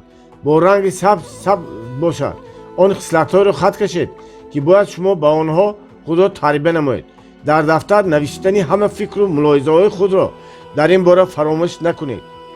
китоби "Ман ва пул" ба силсилаи номи умумӣ доштаи фалсафии мурчагон дохил мешавад. боби охиринро хонда дарк кунед барои чӣ ба он чунин ном дода шудааст.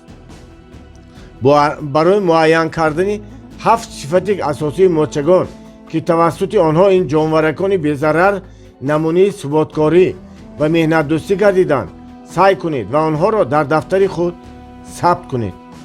бо кӯшиши якҷоя мақсадро ба даст оваред. аз ҳама хотирмону таъсирбахштарин натиҷаҳо бо кӯшиши якҷояи гурӯҳи одамони сари як мақсади умумӣ муттаҳид гардида ба даст оварда мешаванд. шумо низ метавонед аз принсипҳои амалӣ дастаҷамъона барои амалӣ гардидани нақшаҳои баландпарвозонаи худ истифода намоед. барои амалӣ намудани ин принсип аз ин тавсияҳо баҳра баред. якум, якчанд шиносҳои худро ки байни якдигар муносибату муомилаи хуб доранд интихоб намуда гурӯҳи ҳаммаслаконро таъсис диҳед. миёни худ аҳду паймон кунед ки яке аз мақсадҳои асосии амали якҷояи шумо масалан баланд бардоштани дараҷаи осудаҳолӣ ва рафоати ҳар узви ҷамъияти шумо мебошад. дуюм, дар бораи сиёсат, дин ҳарфе нагӯед. бикӯшед ки иттилооти манфиро нашунавед. ба хотири дастрас кардани донишҳои барои комёбӣ зарурӣ аз таҷрибаҳо бунёд гирифта, шумо бояд ба ҳамдигар ёрӣ расонед, табодули афкор намоед, лоиҳаҳоро омода созед. дар ҷамъияти шумо бояд фазои хайрхоҳиву хайрандешӣ ва ҳамдигарфаҳмӣ мавҷуд бошад. чорум, ба ғайр аз аҳли доимии маҷлисҳо дар чорабиниҳои худ метавонед дигар одамонро низ даъват кунед ки бо шумо ҳамфикр ё ҳамраянд. бо гузашти айём онҳо низ ба шумо ҳамроҳ мешаванд. панҷум, ба хотири пешгирӣ намудани баҳсҳои нодаркор ҳамаи аъзои ҷамъият бояд мувофиқи принсипҳои умумӣ дар китоби "Ман ва пул" баён гардида амал кунанд. аз қоидаҳои мардумсолорӣ, демократия истифода карда дар ҳар маҷлис раиси нав интихоб кунед, то ки ҳар шахс худро дар нақши раҳнамо ва роҳбар озмоиш намояд. дар хотима ба шумо пешниҳод карда мешавад ки ба чанд суол ҷавоб гӯед. аз рӯи ҷавобатон ба ин пурсишҳо фаҳмидан мумкин аст ки китоби "Ману пул" ба шумо чӣ асаре аз худ боқӣ гузошт. шумо метавонед 6 сирри асосии озодии молиявиро дарёфт кунед. барои дастрасӣ ба комёбӣ устод чӣ гуна нақш мебозад? барои шумо пул чӣ моҳият дорад? айнаки дуруст чист?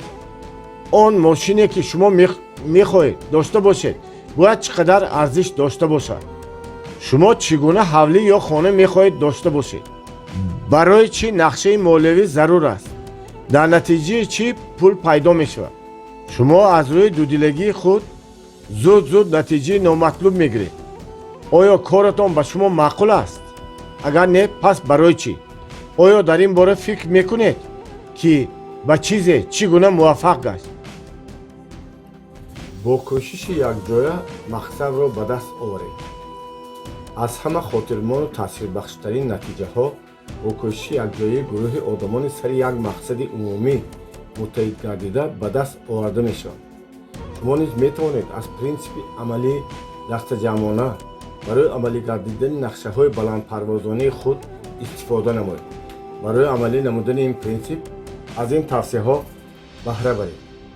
якум, якчанд шиносҳои худро ки байни якдигар муносибату муомилаи хуб доранд интихоб намуда гурӯҳи ҳаммаслаконро таъсис диҳед.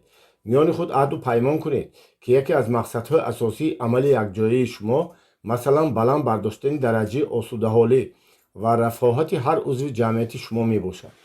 дуюм, дар бораи сиёсат, дин ҳарфе нагӯед. бикӯшед ки иттилооти манфиро нашунавед.